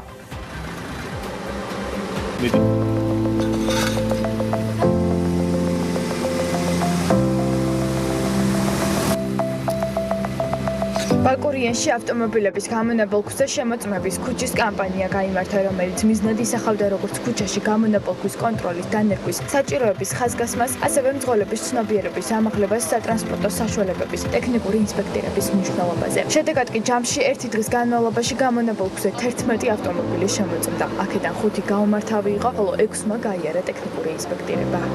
კერძო სექტორი და არასამთავრობო ორგანიზაციები ვერციანდებათ იმისთვის, რომ შევამოწმოთ ავტომობილები გამონაბოლ გზზე და სხვა იმ პარამეტრებზე, რაც წესით ეკუთვნით ტექნიკური ინსპექტორებით რომ გაიაროთ. ბევრ რეგიონში ხშირად არ არის ადმინისტრირება აქტიური, აქედან გამომდინარე ავტომობილების მძღოლები არ არიან მობილიზებული, მათ სჭირდებათ მეტი ცნობიერების ამაღლება, მეტი ინფორმაციის მიწოდება და დღევანდელი აქციაც ემსახურება სწორედ მძღოლების ინფორმირებას. 2019 წლის 30 ნოემბრის მონაცემებით საქართველოში ტექნიკური ინსპექტორება დაახლოებით 718,700-მა სატრანსპორტო საშუალებამ გაიარა. აქედან წარმატებული იყო 311,609, დახარვეს და 405,276 ავტომობილი. გზებზე გადაადგილება ეკრძალა 1063-ს. რაც შეეხება ინსპექტორების რეფორმას, ის ტრანსპორტის გამონაბოლქვის შესამცირებლად და ჰაერის ხარისხის გასაუმჯობესებლადაა მნიშვნელოვანი, თუმცა ცნობიერების სიმცირის გამო მძღოლები ერთჯერად მანიპულაციებს მიმართავენ და ინსპექტორების გავლის შემდეგ მათი სატრანსპორტო საშუალება კვლავ გარემოს აფინძურებს. ვფიქრობ მოსახლეობას ავუხსნათ და საზოგადოებას დავარწმუნოთ საზოგადოება, რომ მნიშვნელოვანი არის ავტომობილების შემოწმება არა მარტო ტექნიკური ინსპექტორების ქსელებში, არამედ ხილული ვიზუალური გამონაბოლქვის დროს ეს მოხდეს სხვა ორგანოების მიერაც, როდესაც აშკარაა, რომ ავტომობილი არის გაუმართავი, მოხდეს მისი გაჩერება, გადამოწმება. უფასოა, კაია, შეამოწმებ მანქანას თავისთავად საჭირო არის, ეს ძალიან კაი ის არის მომეწონა, რომ უფასოდ იმოწმება, მე მანქანას გაიგებ, რა პრობლემა აქვს, რა და თვითონ გააკეთებ.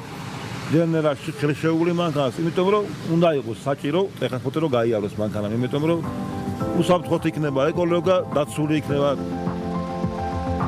გარდა გამონაბოლქვის კონტროლისა, მძღოლების სურვილის შემთხვევაში სატრანსპორტო საშუალებები მოწმდებოდა რიგლოსკოპის გამოყენების მეშვეობით ფარების სინათლის ნაკადის მიმართულებაზე, რაც საგზაო უსაფრთხოებისთვის მეტად მნიშვნელოვანი პარამეტრია.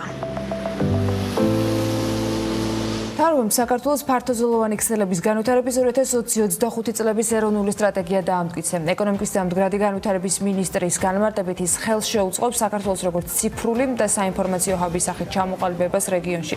მინისტრი ამბობს, რომ სახელმწიფო აშენებს ქსელს იქ, სადაც ამის სურვილი და გეგმა არ აქვს კერძო ოპერატორებს. ჩვენ მთავრობის თომაზე გამოვიტანეთ ორი საკითხი, რომელიც შეეხება საქართველოს ინტერნეტიზაციას. პირველი ეს არის სტრატეგია 2020-2025 წლისთვის, რომელიც ითვალისწინებს არა მხოლოდ ფიზიკური ინფრასტრუქტურის შექმნას, არამედ ზოგადად საქართველოს როგორც ციფრული და საინფორმაციო ჰაბის, ასე ვთქვათ, სახით ჩამოყალიბებას რეგიონში. მთავარი პრინციპი არის ის, რომ სახელმწიფო აშენებს ქსელს იქ, სადაც ამის სურვილი და გეგმა არ გააჩნია კერძო ოპერატორებს, ანუ ჩვენ არ შევდივართ მათთან კონკურენციაში და პირიქით, ასე ვთქვათ, ურთიერთშემსები იქნება ეს ჩვენი საქმიანობა. თბილისში, ქუთაისსა და ბათუმში არსებული პირველადი ჯანდაცვის სამედიცინო დაწესებულებებისათვის სელექტიური კონტრაქტირების პროცესი დაიწყო და კრიტერიუმები განისაზღვრა. ჯანდაცვის სამინისტროს მიერ გავრცელებულ განცხადებაში ნათქვამია, რომ სელექტიური კონტრაქტირებისას გათვალისწინებული იქნება თუ რამდენად არის დაწესებულება პრევენციულ და პირველადი ჯანდაცვის სერვისების განვითარებაზე ორიენტირებული. ჯანდაცვის მოქმედი მინისტრის გეგმის სისრულეში მოყვანის პროცესში საყოველთაო ჯანდაცვის პროგრამაში ცვლილებებთან ერთად სადაზღვეო სექტორის სახელმწიფოს ხარჯების ოპტიმიზაცია და მომსახურების ხარისხის გასაუმჯობესებლად კონკრეტულ სქემაზე შეთავაზებებს აკეთებს. საქართველოს ბიზნეს ასოციაციის ჯანდაცვის კომიტეტის თავმჯდომარე ამ შემთხვევაში ამბობს, რომ მოქალაქეს უნდა ჰქონდეს უფლება, რომ მომსახურება მიიღოს იმ კლინიკისაგან, რომელიც მას სურს. რა რისკები შეიძლება ახლდეს სქემას, რომელზეც ინდუსტრიის ნაწილი საუბრობს და როგორი იყო გასული წელი საქართველოს სადაზღვეო კომპანიათა ასოციაციისათვის, მის ხელმძღვანელთან შევაჯამებ. დევი ხეჩინაშვილი შემოგვიერთდა სტუდიაში. მოგესალმებით, ბატონო დევი. მადლობა, რომ ვართ ჩვენთან. თქვენს გილოცავთ და ყველა მაყურებელს. გასული წლის შეჯამებით დავიწყოთ სადაზღვო სექტორისათვის, რომელიც მიუხედავად იმისა, რომ რიგ შემთხვევებში სავალდებულო თქვა დაზღვევის კომპონენტების ამოქმედების ნაწილში ველოდით, რომ ბევრ მიმართულებას შეიძლება ამოქმედებულიყო გადავადდა, სექტორი ვერ გაიზარდა იმ მოცულობით, რაც თქვა სურვილი ან პროგნოზი იყო. როგორი იყო ზოგადად სადაზღვო სფეროსათვის 2019 წელი? ორი სიტყვით რო ვთქვათ, როგორც წინა წლებიც ძალიან კონკურენტული ერთხელ და აგრეთვე ზრდა იყო მეტი ვიდრე ეკონომიკის გზა ორჯერ სამჯერ. ეს ფაქტია რა. ნუ ეს მოდის იქიდან, რომ თვითონ დონე სადაზღვო განვითარების, ურთიერთობების განვითარების არის დაბალი, ამიტომ ზრდაც მეტია რასაკვირველი ვიდრე ეკონომიკური ზრდა.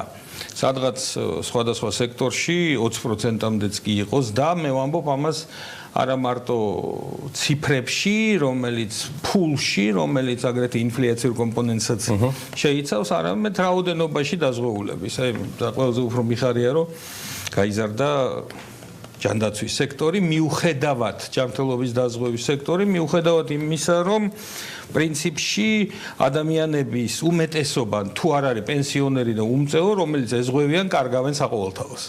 ეს სამწუხაროდ ეს არასწორი რეგულირება დღემდე შენარჩუნებულია, ანუ ის კლასიკა, რომელიც არსებობს სოფლიოში, რომ ადამიანს შეუძლია ისარგებლოს სახელმწიფო პროგრამით, თუ ის არსებობს იმ ქვეყანაში, პლუს დააშენოს, ესე ვთქვათ, რაც იმას აკლია კერძო დაზღვევის საშუალება, აქ ჩვენ მაინც ამას ვერ მივახციეთ და მიუხედავად ამისა, სადღაც 10%-ით გაიზარდა დაზღვეულთა რაოდენობა. დაზღვეულთა რაოდენობა. რაც და გაჩნდა ისევ პირველად ზრდა საცალო გაყიდვებში, რომელიც ჩავარდა ფაქტიურად საყოველთაოს შებოლღების მერე. მანქანები გაიზარდა, დაზღვეული მანქანების რაოდენობა, ну, ერთი უნდა ვთქვათ, რომ რასაკვირველია ძალიან მცირეა, ხო, 1,300,000 რეგისტრირებული მანქანაა და ეხლა არის დაახლოებით 90,000 დაზღვეული. ანუ თვითონ ამ დაზღვევის, ამ ნაწილის, ამ ინსტრუმენტის შედეგი თელ ამ სისტემაზე არ არის ძალიან მაღალი, სწორედ იმიტომ, რომ რაოდენობა დაზღვეულთა მცირეა, მაგრამ ზრდა მოხდა საკმაოდ მნიშვნელოვანი. ანუ რაღაცეები თვითონ ვითარდება. ინდუსტრია ძალიან იბრძვის, ძალიან აქტიურად არის კლიენტთან, პოტენციურ კლიენტთან კონტაქტში და წარმოუდგენლად კონკურენტული გარემოა. მე ვფიქრობ, რომ იმაზე მეტიც კი, რაც გრძელვადიანად შეიძლება ატანილი იქნას, იმიტომ რომ სწორედ აი ამ ბაზრის სიმჭიდროვის გამო კონკურენცია ძალიან მაღალია. რა მოაკლდა ინდუსტრიას 2019 წელს, რაც გადმოყვა გამოწვევად 2020 წელს და შეიძლება ეს იყოს კვლავ დღის წესრიგში სადაზღვევო ინდუსტრიის. ნუ მთავარს ვიტყვი, რასაკვირველია, ეს არის ავტომფლობელთა პასუხისმგებლობის დაზღვევა. თქვენ იცით, რომ 2018 წლის ბოლოს მთავრობამ შესაბამისი პროექტი შეიტანა პარლამენტში და ისე გავიდა 19 წელი, რომ ამ პროექტს განხილვა არ მოუწია. ესე ვთქვათ, გადატანილია ჩვენ არ ვიცით რა დროით, ანუ ეს ჰაერში კიდია. ძალიან მნიშვნელოვანი საკითხი იყო ამის გარდა, რომელსაც ჩვენ სულ ველით, ეს აგრეთვე 19 წლის შედეგია. ვფიქრობთ, რომ მაინც მნიშვნელოვნად გაიზრდება სადაზღვეო ინდუსტრიის მონაწილეობა ჯანდაცვის დაფინანსების სისტემაში. აქ ნამდვილად გვაქვს შესათავაზებელი რეალური, რომელიც მნიშვნელოვნად გაუმჯობესებს მომსახურებას და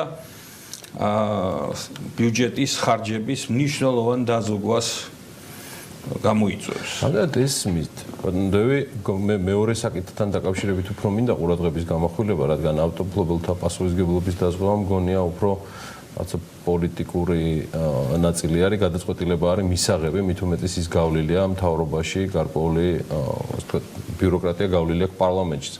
რაც შეეხება ჯანდაცვის დაფინანსების სისტემას, ხომ არ გაუშვა გადაწყვეტილების მიღებებმა, მაშინ როცა სხვადასხვა დადგენილებებით, იმ გახმაურებული დადგენილებით და ცვლიდნენ იმ მოდელს, ოპტიმიზაციას უკეთებდნენ, მოდი ესე ვიტყვი, კვლავ გაუშვეს შანსი ხელიდან, რომ წინარე კონსულტაციებით გამოეყენებინათ ინდუსტრიის ჩართულობა და შეთავაზება. გულისხმობ უმთავრეს მონაწილეს, როგორც არის დაზღვევის სექტორი. თქვენ იქ იყო კომუნიკაცია კლინიკებს და სამინისტროს შორის და სამწუხაროდ მე 2019 წლის ზაფხულიდან იქ ვერ დავინახე მოსაუბრეებს შორის სადაზღვევო სექტორი. მოდით ესე ვთქვათ. მე ვფიქრობ, რომ პრინციპული ცვლილებები ჯანდაცვის დაფინანსებაში შეწინ არის. ეს პროცესი, რომელიც და მათ შორის რაღაც დაძაბულობა, რომელიც წარმოიქმნა 2019 წელს სწორედ პროვაიდერებსა და სახელმწიფო შემწყიდველს შორის, იმაში ჩვენი მონაწილეობა უშუალოდ არანაირ არს არ გამოიღებდა, იმიტომ რომ იქ იყო დავა სწორედ ტარიფებზე, სტრუქტურებზე, სერვისის მიწოდებაზე და ასე შემდეგ. ეს არ არის არაფერი ლოგიკიდან ამოვარდნილი, სისტემა არ შეცვლილა, სისტემა დარჩა ჯერჯერობით როგორც არის, უბრალოდ სისტემის შიგნით ცდილობენ სხვადასხვა მეთოდებით ოპტიმიზებას ხარჯების. ახლა როგორ წარიმართა პროცესი ამაზე ვილაპარაკებთ, მაგრამ მე ვფიქრობ, რომ მაგას თავისი გამართლება აქვს, იქ რაც ხდება რეალურად. მათ შორის ოპტიმიზების ნაწილში. ხა შეიძლება სულ არ არის კარგი, რომ მთავრობა ადგენდეს ფასს, მაგრამ ყოველ შემთხვევაში იმ სტრუქტურას, იმ სისტემას, რაც დღეს გვაქვს საქართველოში, ეგეთი პროცესი უხდება და უდავოდ ესე მოხდება. ჩვენ დიდი ხანია ვამბობდით, რომ ყველაზე დიდი პრობლემა, რომელიც ამ სისტემას აქვს, არის, რომ ერთიანი შემსყიდველია სახელმწიფო და კერძო კლინიკები. ანუ პრობლემა თუ შეექმნა შემსყიდველს, ის გადატეხავს ამას კლინიკებს. კერძო კლინიკა. ბუნებრივია, ხა ეს კერძო კლინიკის პატრონებსაც უნდა ცოდნოდათ, როდესაც ამ ბიზნესში. ასაკობრივი. ამიტომ მე ვფიქრობ, რომ ეს რაც ახლა საჯაროდ ისმის, ეს არ არის ის ძირეული და პრინციპული ცვლილება, რომელიც უნდა მოხდეს. ჩემი კითხვაც ალბათ მაგაში მდგომარეობდა, რომ არა 520 დადგენილების ან რაიმე სხვა ტიპის რუტინაში მონაწილეობა სადაზღვევების, არამედ დიდ სურათში, სადაც შეიძლებოდა მთლიანად გადახედულიყო მიდგომები და სადაზღვევოს ჩართულობიდან გამომდინარე, მით უმეტეს ინდუსტრიიდან მოდის კონკრეტული მიმართებები, კონკრეტული კალკულაცია, სადაზღვევოს გულისხმობ, რა თანხები შეიძლება დაიზოგოს, რომ ეს არ იყოს ერთი დადგენილებიდან მეორემდე. მე მინდა გითხრათ, ეს არ არის არც პირველად და არც მეორედ, რაც ხდება ხო წლების განმავლობაში. ამაზე იყო საუბარი სხვადასხვა დონეზე პარლამენტში, ასე შემდეგ რაღაცეები შეიცვალა, მე ვფიქრობ, რომ შეიცვალა აგრეთვე ფიქრი ჯანდაცვის სამინისტროში და საერთოდ მთავრობაში ამის ირგვლივ რაღაცა გამოცდილებები, როგორც ყოველთვის ჩვენ ტყავზე ვისწავლეთ, ხო, ანუ რაღაცა როგორ მუშაობს, თქვა, საყოველთაო ჯანდაცვის პროგრამა. ვისწავლეთ და ეხა ამან რაღაც შედეგებს გამოიღებს, მე ვფიქრობ, ეხა ეს ანუ 20 წელი მე იმედი მაქვს, რომ იქნება ძალიან სერიოზული განჯის წელი იმის შესახებ, თუ როგორ შეიძლება მოხდეს კერძო ინიციატივის მნიშვნელოვანი როლის გაზრდა ჯანდაცვის დაფინანსებაში და რაც თავარია იმ უნიკალური ინსტრუმენტის, რომელიც აქვს მხოლოდ კერძო სადაზღვევო კომპანიას შემთხვევის მართვის უნარის გამოყენება, რომლის შედეგადაც ჭიდაობა ხდება მიმდინარე პროცესში და არა ვითომ არა ყველაფერი კარგად არის და მე წლების მერე ამის თქვენ განჯის პერიოდებით და არა გადაწყვეტილების ხარვასლა ბიზნესი ხარვასლა ხო ბიზნესი არაფერს უდე არ არის ფანტასტიკური გიждები ხარვასლა და ეს არის ჩვეულებრივი ამბავი პროცესია სწავლის გამოცდილების დაგროვების მე გასაკვირვებია ხების შეცდომებზე ისწავლა. პროცესი არ გამოვიდა რუტინული განხილვის წესიდან. მე გულისხმობ, რომ ის არცვლის არს. ის არცვლის არს და არცვლის მოდელს. ჯერ არ გამოსულა, მაგრამ მე მგონია რომ გამოვა. მე მგონია გამოვა და შედეგი რა იქნება არ ვიცი ახლა ხო მათუსალა ხო არა ვარ მაგრამ 2020-ში განჯის პერიოდებით მხოლოდ და არა გადაწყვეტილებების ნაწილს ანუ ინდუსტრიის მხრიდან რაიმე აქტიურობას და რაიმე ფორმით თუნდაც კომუნიკაციის დაწყების ეტაპს უნდა ველოდოთ? ჩვენ უკვე გვაქვს სხვადასხვა დონეზე სხვადასხვა იდეები მიწოდებული წინადადები და ეს არ არის მარტო წელს და არა მარტო შარშან ხო ეხა ბევრი რამე რაც ჩვენი მიწოდებულია, რაში ჩვენ განცხადებული გვაქვს ჩვენი ინტერესი და ჩართულობის სურვილი. ეხა ეს ყველაფერი უნდა მივიდეს რაღაცა მართლა ტექნიკური განჯის დონემდე, ტექნიკური, აქ არ არის ფილოსოფიაზე საუბარი, ეს არის ტექნიკური განჯდა ჭირდება ამას და ტექნიკური გადაწყვეტილებების მიღება და მე ვფიქრობ, რომ გადაწყვეტილებები იქნება მიღებული, იქნება ეტაპობრივი, რასაკვირველია, არ იქნება რაღაცა ესეთი რადიკალური ისევ ცვლილებები, მაგრამ ყველა შემთხვევაში პროცესი დაიწყება იმ რეალობიდან გამომდინარე, რომელიც გვაქვს. ისიც აი მაგალითად მე რითიც დავიწყე, რომ წელს უბრალოდ შარშან მოხდა პირველად ისეთი რა საგრძნობი დასანახი ზრდა დაზღვეულების.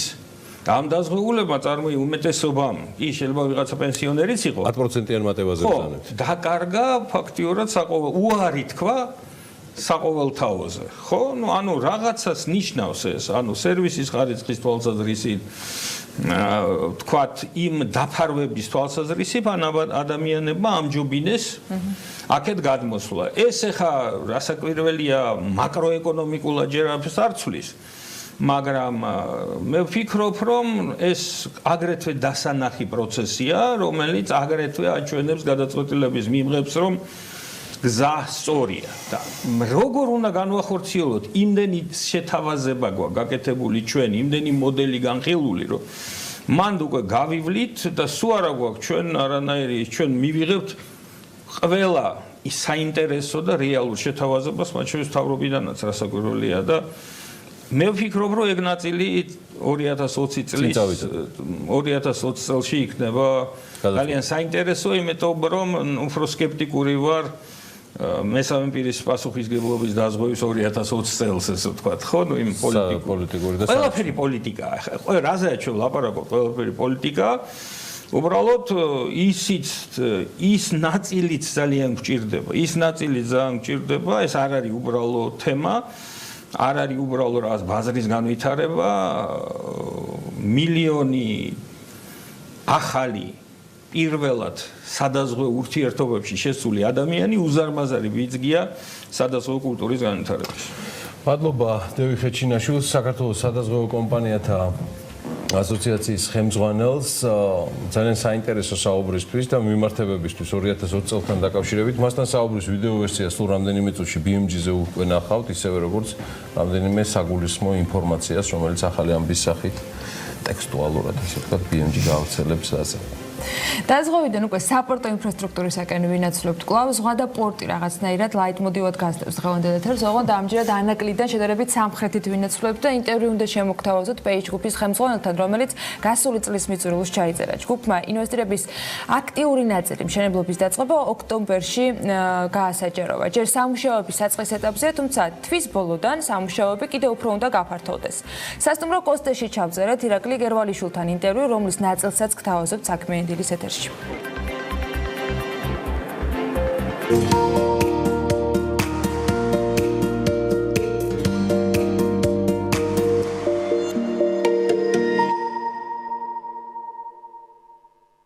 ბატონო, დიდი მადლობა ამ შესაძლებლობისთვის, რომ წელს ერთად ვაჯამებთ. მეორე წლის განმავლობაში ჩვენ მოვისაკლისებდით მეგაპროექტებსაც და პოზიტიურ ინფორმაციასთან მისთამდევს, მაგრამ ოპიკის გადაწყვეტილებამ პეისის პროექტთან დაკავშირებით ამას სხვა ტიპის უპრეცედენტულობა დადო. საუბარია, რომ ოპიკი ცხადია რეგიონშიც და ჩვენს ქვეყანაშიც საკმაოდ აქტიური იყო, მაგრამ ინფრასტრუქტურაში და ამ მოცულობის ინვესტიციამ ყველას მოლოდინს გადააჭარბა. ეს არ არის მხოლოდ ჩვენი ქართული ბიზნეს მედიის შეფასება, ამას საერთაშორისო აღიარებული ბიზნეს გამოცემებიც ადასტურებდნენ. რა იყო განსაზღვრელი საკმაოდ ხანგრძლივი მოლაპარაკებისა ოპიკთან, რომელიც ამ შედეგით დასრულდა? პირველ რიგში დიდი მადლობა, რომ მოგვიწიეთ და ინტერესდებით ამ თემით, ჩვენი პროექტით. მართალ ვზანებთ უპირველესად ხანგრძლივობა მოლაპარაკებისა გამოწვეული იყო იმით, რომ ოპიკისთვისაც კი უპრეცედენტოდ დიდი ოდენობის სესხია. იცით, რომ თითქმის 30 წელია ჩვენ რეგიონში აქტიურია ოპიკი, მაგრამ ამ ოდენობის სესხი არის პირველად განსაკუთრებით ინფრასტრუქტურაში. თავად სესხი 15 წლიანია, ხო ბატონო? 15 წლიანია სესხი, დიახ, 15 წელიწადში უნდა დავაბრუნოთ. დიახ. საკმაოდ მკაცრი გრაფიკი გვაქვს და როგორც იცით, ეს არის ხაზინის, ანუ ამერიკელი გადახდელის ფული, უნდა დაბრუნდეს თავის პროცენტით. ამიტომ ძალიან მკაცრი გრაფიკი გვაქვს. რა თქმა უნდა, ვალდებულებები და ესეთი მაღალი დონის მაღალი ხარისხის ვალდებულებები წნეხის ქვეშ, მაგრამ მეორე წნეხის ქვეშ გვამყოფებს, მაგრამ მეორე მხრივ სიამაყის გონებას დიდია, რომ პირველები ვართ, რომელსაც ოპიკმა მიანიჭა ეს დობა და ეს დობა არ არის მარტო ჩვენი კომპანიის, არამედ ჩვენი ქვეყნისადმი და ზოგადად რეგიონისთვის, რომელშიც მე ვფიქრობ, რომ ჩვენი ქვეყანა ლიდერია. მას შემდეგ რაც გაცხადდა სესხის თემა, მას შემდეგ რაც სესხის უკან ცხადია დგას ის განაცხადი, საპროექტო ბიზნეს განაცხადი, რაზეც გამოიყო ეს ყველაფერი, რა შეგვიძლია ვთქვათ 2019 წელთან დაკავშირებით, თქვენი კომპანია როგორ ასრულებს პროექტს ამ დროისთვის, შესრულდა თუ არა ყველაფერი, რაც დაგეგმილი ჰქონდათ და რა ტიპის გამოწვევების წინაშე დადექით, რაზეც გსურთ რომ გაამახვილოთ ყურადღება. იცით როგორ მართალი რო გითხრათ, ძირითადი გამოწვევები, რომლის გადალახვა მოგვიწია ჩვენს ოპიქსას და სახელმწიფო სტრუქტურებსაც, რომელიც მონაწილეობდა ამაში, როგორც პროექტის, მშენებლობის, ნებართვების გაცემაში, ეს ძირითადად იყო 4 წლის განმავლობაში გასულიყო. პრინციპში ახლა უფრო ადვილი ეგ ნაწილი გადალახულია. ადვილი პროცესია. უბრალოდ გეტყვით დღეს რა სტატუსზე ვარ. ჩვენ 4 ოქტომბერს ოფიციალურად გავახმოვანეთ მშენებლობის დაწყება. დასაწყისი არის უფრო ნელი და რას მოიცავს ეს? ეს არის შემოწმება, რა თქმა უნდა, პროექტით ყველაფერი იყო გათვლილი, შემოწმებული. მაგრამ ეხლა მიდის უშუალოდ ამ არსებული ნაგობები, რომ რამე არ დავაზიანოთ. ეს ძირითადად საფარზეა ლაპარაკი და ასევე ხიმინჯების ეხლა მიმდინარეობს მშენებლობა დაწყებულია, მაგრამ ეს ფაზა კიდევ ერთხელ ვიმეორებ, ეხლა ამ პროცესში შემსრულებელი კომპანია აკეთებს საცდელ ხიმინჯების დასობას, ესე რომ ვთქვათ.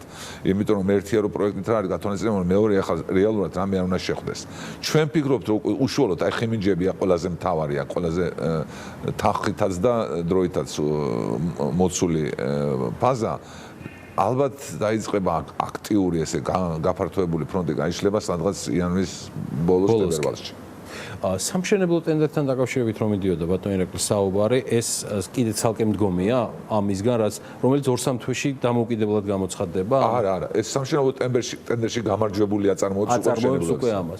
მანდ მე მახსოვს დათქმა იქნებოდა ალბათ სავარაუდოდ, რაც ჩემი ცნობადობით ვიცი, ძალიან მძიმე ოპიკის და შეიძლება შეზღუდული იყო ქართული კომპანიების მონაწილეობაც, იმიტომ რომ იქ სხვადასხვა მძიმე კრიტერიუმები არის. ოპიკის სატენდერო მოთხოვნაში თქვენ იცით, აქ ჩვენთან საქართველოში ხშირად თქვენ კი კარგად იცით, მაგრამ მაყურებელმა რომ იცოდეს, ტენდერი წარმოდგენა აქვს, აუქციონს ადარებენ. ტენდერი არ არის მარტო ფასი. ტენდერი ნიშნავს ხო აი შეზავებულ რამეს, რომელიც გამოცდილება ბევრი კომპონენტისგან შედგება. მაგრამ მეორე მხრივ ტენდერის დროს მოთხოვნები უფრო მკაცია და უფრო ჩარჩოშია ჩასმული, იმიტომ რომ ზუსტად არის განსაზღვრული რა უნდა იყოს. არა მარტო ფასი, მარტივად რო ვთქვათ. რა თქმა უნდა, იყო მთავარი გამოცდილება. მონაწილეობდა თუ არ მეშლება 11 კომპანია, იყო ამერიკული, ჰოლანდიური, ბელგიური, თურქული კომპანიები.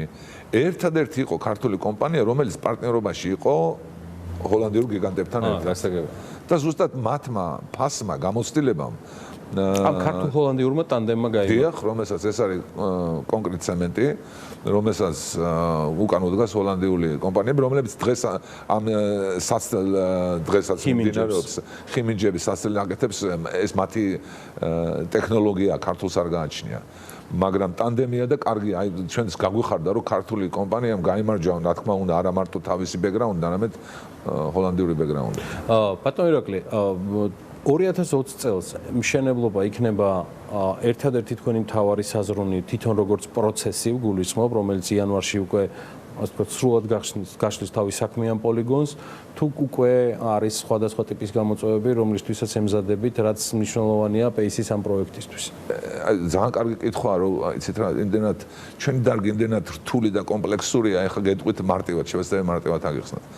ეს პროცესი არ არის, ეს თვითონ აი ახლა რასაც ვაკეთებთ, ეს არ არის სტარტაპი, ესე ვთქვა. ჩვენ ამ ტერმინალში უკვე ვღებულობთ ტვირთებს, უბრალოდ ვამუშავებთ მათ იჯარით აღებულ ნამის ადგომებზე. გარკვეული ნაწილი, როგორც იცით, ეს პირველი ფაზა მთლიანად 93 მილიონს მოიცავს, 50 ოპიკის ჩადებული და აქედან დანარჩენი 53-დან უკვე 25 ჩადებული გვაქვს. ანუ ჩადებული გვაქვს საწყობებში, რამაც საშუალება მოგვცა ბევრი ტვირთი უკვე მოვიზიდოთ. დღეს იცით როგორ გამოწვევს მშენებლობა მიდის, ჭირდება მშენებლობისათვის ფრონტი და მთელი საწყობები ამდენი ხნის ნაწოლები მოზიდული ტვირთებით გაგვევსო. მართალი ტვირდენა იმდენი არ არის, მაგრამ გადაიჭედა, იცით, აი ორი რამე ერთად მიმდინარეობს, ტვირთსაც ვამუშავებთ და მშენებლობაც და წარმოგიდგენთ თებერვალ მარტში როცა ეს გაჩაღდება, უფრო დიდი გამოწვევის. ანუ აქ თავარია დავგეგმოთ კარგად. ეს უკვე ჩვენი გამოცდილების ამბავია, როგორ გავართმევთ თავს კარგად. ჩვენ ფოთის პორტის მესვეურებთან მართულ კომპანიასთანაც გქონდა ამ თემაზე საუბარი ბოლო პერიოდის ტვირთნაკადის არნახულ ზრდაზე, რამაც გარკვეული შეფერხებები, საცობებიც კი ეგრეთ წოდებული გამოიწვია ადგილზე. რასთან გვაქვს საქმე, ბატონო, თქვენი გადმოხედვით და ანუ ეს არ არის მხოლოდ ტვირთბრუნვის ზრდა მარტივად, რამდენად მზად ხდება მთლიანად ინფრასტრუქტურა საქართველოსის საიმისოდ რომ ამ ტიპის ნაკადებს გავუძლოს. შევეცდები მარტივად გასაგებენაზე ახსნა ეს. თვითონ ეს რაც ხდება ახლა ეს არის კონტეინერებთან დაკავშირებით. დიახ, ტეოს გულისხმობ. ხო, ეს არის მხოლოდ დროებითი ამბავი ჩემის წმენით, იმიტომ რომ აქ მუშაობს ძირითადი კონტეინერი მიდის აზერბაიჯანში, რომელშიც დევს ეს ასე ვთქვათ ნახმარი მანქანები. რაღაც ევრაზიული საბაჟო რეგულაციის გამო კიდე რაღაც დრო აქ სასონხეთს ერთ თვე დარჩა, რომლის სასონხეთიდან გასული რუსეთში მანქანები რაღაც რობოტებია, ხო. ამიტომ ეს დამთავრდება და დაუბრუნდება ჩვეულებრივ რეჟიმს. ახლა ჩვეულებრივ რეჟიმის დროს კონტეინერების ნაკადი ზოგადად მზარდია, მაგრამ მე მგონია რომ ამ ეტაპზე ახლა პირველი უახლოესი 1-2 წლის განმავლობაში საქართველოს საკონტეინერო საპორტო ინფრასტრუქტურას როგორც ბათუმს ესე ფოძს კიდე აქვს ესე ვთქვათ რესურსი. რა თქმა უნდა ეს უნდა განვითარდეს, იმიტომ არ შეიძლება 1-2 წელზე და დამსთავარია. ინფრასტრუქტურის განვითარება და ინვესტიციების ჩადება ჩვენს მაგალითზე გეტყვით, რომ ეს არის რისკებთან დაკავშირებით, რომ შეიძლება ხვალ არ იყოს ტვირთი. და ამხელა ინვესტიცია რჩება, ესე ვთქვათ, მოუხმარი, მარტივ ენაზე ვთქვათ. ახლა ჩვენაც შეგვეხება ნაყარი ტვირთების ჩვენ ძირითადად და ნაყარი ტვირთი კონტეინერებსაც ვამუშავებთ, რა თქმა უნდა, მაგრამ თავარი ახლა ნაყარი ტვირთებია. ჩვენ ამდენი წლების განმავლობაში რომ ვცდილობდით მოგვიზიდეთ და ახლა წამოვიდა ტვირთები. ახლა გვაქვს ქვანახში, რომელიც რუსეთთან მოდის, რომელიც არასდროს არ დადიოდა. აღვადგინეთ ალუმინის ეს ძვირადღირებული ის არის ტაჯიკეთთან 4 წელი არ ქონდა და ის დავიბრუნეთ უკან, იმიტომ რაღაც პრობლემები იყო, ამას შეგვიძლია მე ვცლად ვისაუბროთ. შემოვიდა გოგირდი თურქმენეთიდან. ეს ყველაფერი რომ იცით ყველა ტვირთებს მუშაობდით წლების განმავლობაში, თუმცა ჩვენ არ გვაქვს ყაზახური ხორბალი, თუ არ ვშტები ასე. ყაზახური ხორბალი შაშან გავატარეთ 100,000 გავატარეთ წელს შეჩერდა, იმიტომ პრობლემებია იმ მოსავლის თემასთან, ყაზახეთში ტარიფის გაძვირებასთან, მაგრამ იცით როგორ არის ჩვენ ამ ტვირთების ინფრასტრუქტურას მეტნაკლებად მზად დავხდით, რომელიც მაგალითად ხორბლის ტერმინალი, რომელიც შეუძლია გატანა 2014-ში გამომუშავეთ და მხოლოდ 5 წელი დაგჭირდა, მაგრამ ამ დრომ ყაზახური ხორბალი მიგიღოთ. და წარმოიდგინეთ 5 წელი ფაქტიურად ტყუილად ჩადებული იყო, მაგრამ ჩვენს დარგში ეს რისკი არის. იმიტომ რომ საქართველოს არ არის იმხელა ქვეყანა, რომ ერთი თქვათ აღმოსავლეთიდან დასავლეთს აერთიანებდეს. ყველა აი მაგალითად მაგალითს გეტყვით, ახლა თუ ამის დრო არის და საშუალება, ჩვენ მაგალითად პირველები ვიყავით, ვინც ტაჯიკეთში არის ალუმინის წარმოება. ალუმინის წარმოებაში სწირდება ალუმინის ოქსიდი, ეს ნედლეული, ეს არის თქმილის სახის დაჟანგული ალუმინი. 2001 წელს პირველად გადაუზიდეთ 20,000 ტონა წლის განმავლობაში. იმის მერე აეწყო და წლების განმავლობაში იქით ვეზიდებოდით დაახლოებით 300-400,000 ტონა ალუმინის ოქსიდი და იქიდან მერე გვენდნენ, წარმოიდგინეთ ახლა, იმიტომ ალუმინი საკმაოდ 2,500-3,000 ტონა დოლარი ტონა. ეს გვენდნენ და ფოთში ჩვენ ტერიტორიაზე მოუწყეთ ხაბი და იქიდან ყიდნენ ხმელთაშუა ზღვაზე. ანუ 150,000 ტონამდე უკან პროდუქციას ვეწევთ. ეს როგორ ეს თანმიმდევრული პროცესია. ტვირთის ფლობელი უნდა დაარწმუნოს სანდოობაში, შენ გზაში და თქვათ შენ ინფრასტრუქტურაში. მაგრამ მე რაღაც მოხდა ტაჯიკეთის თავრობას და თურქმენეთის თავრობას არ ჩავყვები ახლა ნიუანსებს. და 4 წელი თურქმენეთმა ტაჯიკეთს გაუძვირა ტარიფები და დაუკარგეთ. ჩვენი სახელმწიფოს, აზერბაიჯანის სახელმწიფოს ჩარევითაც კი ვერ მოგვარდა, იმიტომ ყველა საინტერესებდა ამ ტვირთის მიღება. ეხლა რაღაც გამონათება და დავიწყეთ. ეხლა უკვე ვეზდებით თვეში სადღაც გვაქვს 7-6,000 ტონა ალუმინი. ბევრია დასაწყისთვის.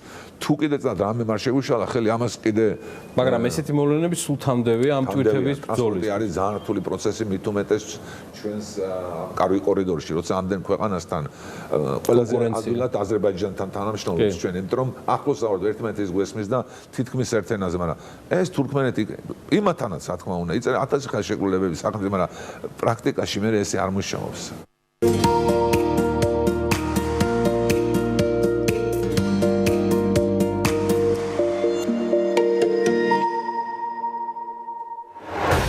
ქარიდან და ზღვიდან ჰაერში ვინაცვლებთ, ავიაცია და ტურიზმი იქნება საქმიანი დილის შემდეგი ბლოკის ცენტრალური თემა. რა არის ერთიანი ხედვა, რაც ტურიზმის ეროვნულ ადმინისტრაციას აქვს ქვეყანაში ტურიზმის პოტენციალის ასათვისებლად და როგორ იმოქმედა პირდაპირ ფრენების რაოდენობის ზრდა ტურიზმზე. გიორგი მოლოდინაშვილის ავიაციო საკონსულტაციო ჯგუფის ხელმძღვანელი მარიამ ქრივიშვილს ტურიზმის ეროვნული ადმინისტრაციის ხელმძღვანელს იმასპინძლებს რამდენიმე წუთში.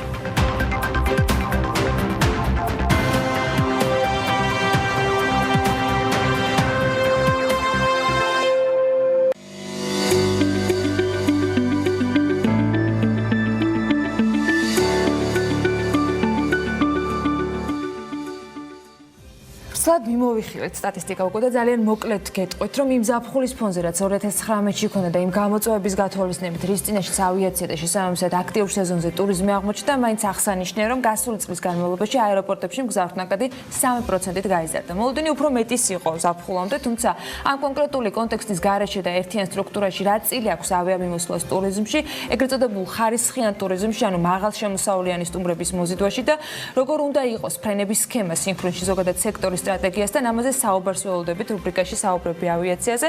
დღეს გიორგი მოლოდინაშვილის ავიაციო საკონსულტაციო ჯგუფის ხელმძღვანელი მარიამ ქრივიშვილს ტურიზმის ეროვნული ადმინისტრაციის ხელმძღვანელს მასპინძლობს. გიორგი, მოგესალმებით. მივესალმები მარიამსაც და გითხოვთ ეთერს. მოგესალმები ანა. მივესალმები ჩვენს ტელემაყურებლებს. ძალიან მოხარული ვარ, რომ ჩვენ ბრუნდებით 2020 წელს ეთერში ჩვენ რუბრიკით, თუმცა სამ რუბრიკაზე გადავიდოდეთ, მე მინდა სამძიმარი გამოვთქვა და მივესალმებრო ჩვენს უკრაინელ მეგობრებს და განსაკუთრებით უკრაინის საერთაშორისო ავიახაზებს იმ კატასტროფის გამო, რომელიც მოხდა ქალაქ თეირანში რამდენიმე დღის წინ და დაიღუპა უამრავი ადამიანი. მე ვიმედოვნებ, რომ მსგავსი კატასტროფები ნაკლებად მოხდება და ნაკლები ადამიანი შეეწირება იმ უსამართლობას, რომელიც დიდი ალბათობით მოხდა ამ კატასტროფის შედეგად. ახლა კი გადავიდეთ ჩვენს რუბრიკაზე. დღეს ჩვენი თემა იქნება ავიაცია და ტურიზმი.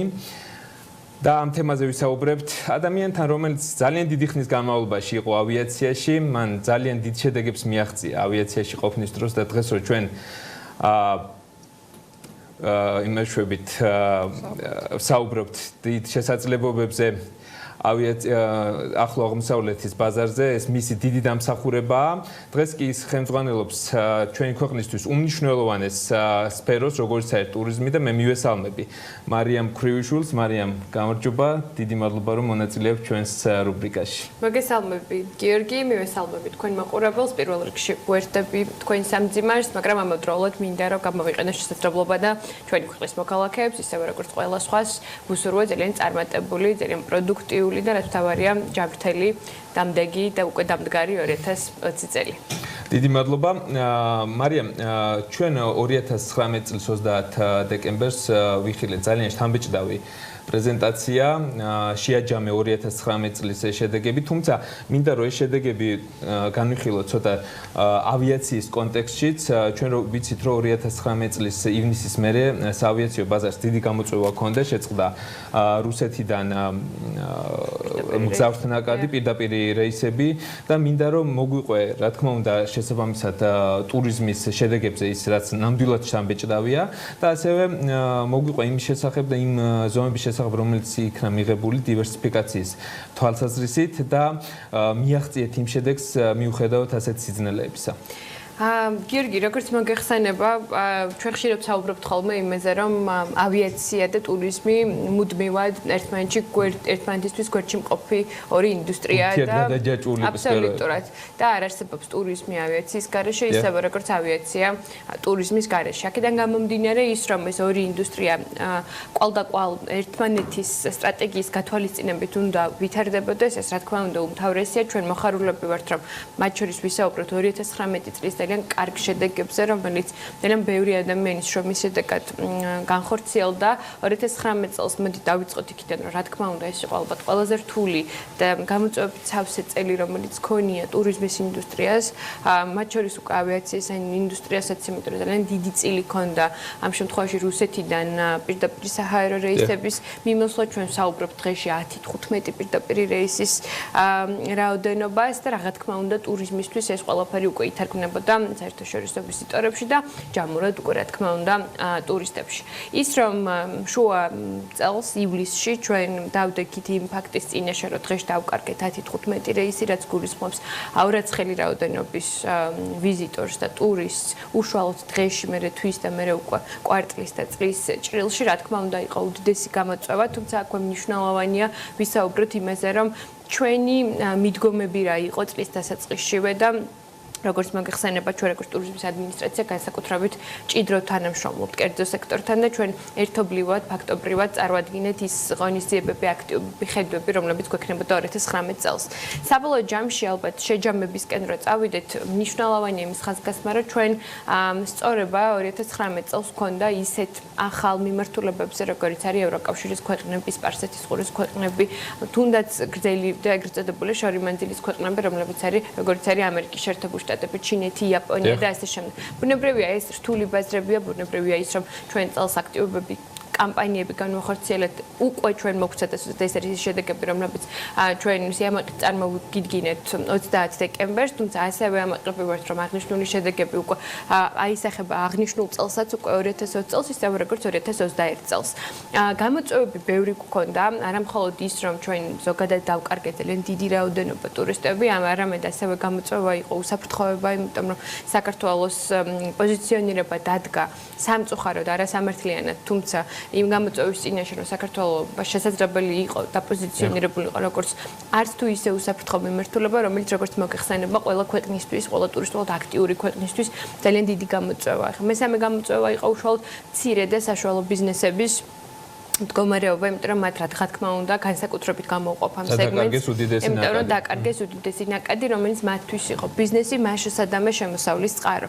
და რა თქმა უნდა, ჩვენ ამ შემთხვევაში გაგვიჩნდა უამრავი გზით სამუშაო, იმიტომ რომ ეს არ იყო მხოლოდ რაღაც ერთი მიზნისკენ დასახული გზა, რომ მაგალითად გაგვეზარდა რაოდენობრივად ტურისტების ნაკადი, საერთაშორისო მოგზაურობის ნაკადი, არამედ 3-4 მიმართულებით გვემუშავა ისე, რომ სამართლიანად პირველ რიგში კერძო სექტორისთვის უკეთესი სამუშაო გარემო მეტი ბიზნესის კეთების არეალი ყოფილიყო ბუნებრივია ის გზა რომელიც დაწყებული გქონდა უკვე არამხოლოდ 2019 წელს ამით უკვე წლებია რომ დივერსიფიკაცია ეს ის გზა არის რომელსაც მიუყვებით და მიუყვებოდით და რა თქმა უნდა უბრალოდ რაღაც მიმართულებებით კამპანიები უფრო გავააქტიურეთ მაგალითად გამოვყოფ ბალტიისპირეთის ქვეყნები რომელიც 2019 წელს ჩვენ საერთოდ დაგეგმილი არ გქონდა იმიტომ რომ უფრო მეტად სწორებას ისეთ ქვეყნებზე ვაკეთებდით როგორც იყო გერმანია თქვათ საფრანგეთი და ასე შემდეგ თუმცა ესეთ შემთხვევებს მოსდევს როგორც უარყოფითი ასევე დადებითი შედეგებიც მოხდა რეალურად დივერსიფიკაცია ვიპოვეთ ახალი ბაზრები და მოხდა სწორება უკვე ახალ ბაზრებზე რომელიც როგორც გეგმა B-ს ნაწილის შემუშავებას გავს და თქვენ მოახერხეთ ნამდვილად და ძალიან შთამბეჭდავი იყო ნამდვილად ის შედეგები რომელიც პრეზენტაციაც მოხდა 30 დეკემბერს მე მინდა უკვე რომ გადავიდეთ 2020 წელს და ვისაუბროთ როგორც ტურიზმის ასევე ავიაციის კონტექსტში იმიტომ რომ ძალიან მნიშვნელოვანია და ეს ამ ორი სფეროს ცალ-ცალკე არსებობა წარმოუდგენელია და ყოველთვის ერთად შეთამაშებულები უნდა იყვნენ ეს ორი სექტორი მე მინდა ვისაუბროთ 2020 წელს დაგეგმილ ერთობლივ აქტივობებზე ავიაციის სექტორთან ავიაციის და ტურიზმის ჩვენ როგორც ვიცით მრავალი გზა არსებობს ხო ურთიერთ თანამშრომლობის ერთიანი აქტივობების და მე მინდა რომ მოგვიყვა იმ ერთიანი კამპანიების შესახებ რომელიც შენ გაქვს დაგეგმილი ავიაციის სექტორთან გიორგი ალბათ რაღაც მხრივ ობიექტურად ისევე როგორც სუბიექტურად მე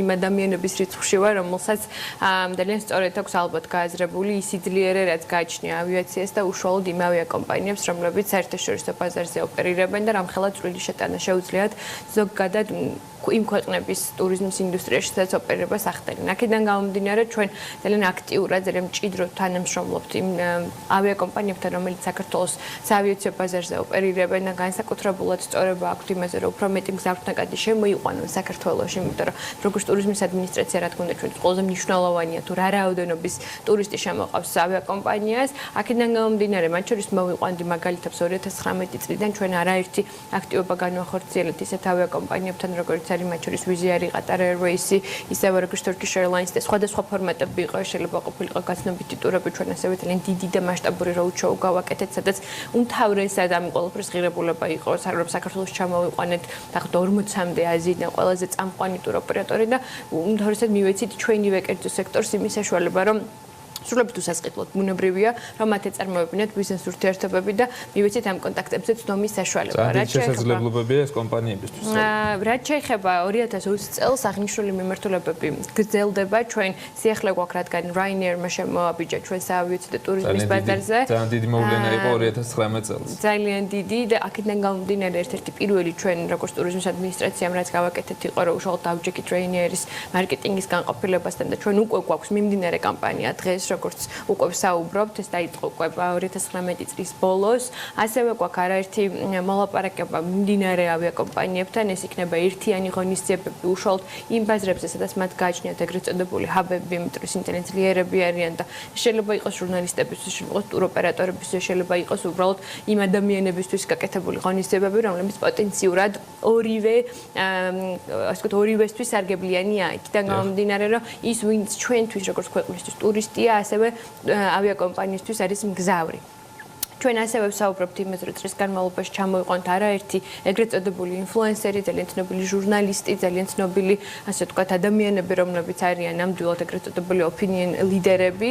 გარდა ამისა, ის რომ ჩვენ ვაგრძელებთ ჩვენი კერძო სექტორის ხელშეწყობას გრძელდება პროექტები, როგორც არის გაცნობიტი ტურების ორგანიზება, მასშტაბად საქართველოში ჩვენ ერთობლივად ჩამოვიყვანთ წამყვან ტურისტულ კომპანიებს, არა მხოლოდ ჩვეული ტურიზმის ინდუსტრიის, არამედ ასევე საქმიანი ტურიზმის მიმართულებით და ბუნებრივია ეს ყველაფერი ჩვენ გვეხმარება იმაში, რომ საქართველოს პოზიციონირება გაძლიერდეს ჩვენი კერძო სექტორი, იმიტომ რომ მათ ვაძლევთ ამ კონტაქტებზე ცნობის საშუალებას და მესამე, რა თქმა უნდა, ავიაკომპანიებისთვის ეს არის დამატებითი მგზავრთნაკადი და ჩვენთვის უმთავრესი ამოსავალია, რომ ყველა ის ავიაკომპანია, რომელიც ოპერირებს, მათ გაზარდონ სიხშირეები. მხოლოდ აქედან გამომდინარე ჩვენ ვიღებთ უფრო მეტ მგზავრთნაკადს. ძალიან დიდი სამუშაო გელთ 2020 წელს, თუმცა ჩვენ ვსაუბრობთ შესაძლებლობებზე და მე ალბათ ვფიქრობ, რომ უნდა ვისაუბროთ ასევე გამოწვევებზე. ყოველთვის, როდესაც შესაძლებლობები გვაქვს, ვაწყდებით გამოწვევებს ჩვენს ქვეყანაში და მე მინდა ვისაუბროთ ტურიზმში არსებულ გამოწვევებზე და ასევე შევეხოთ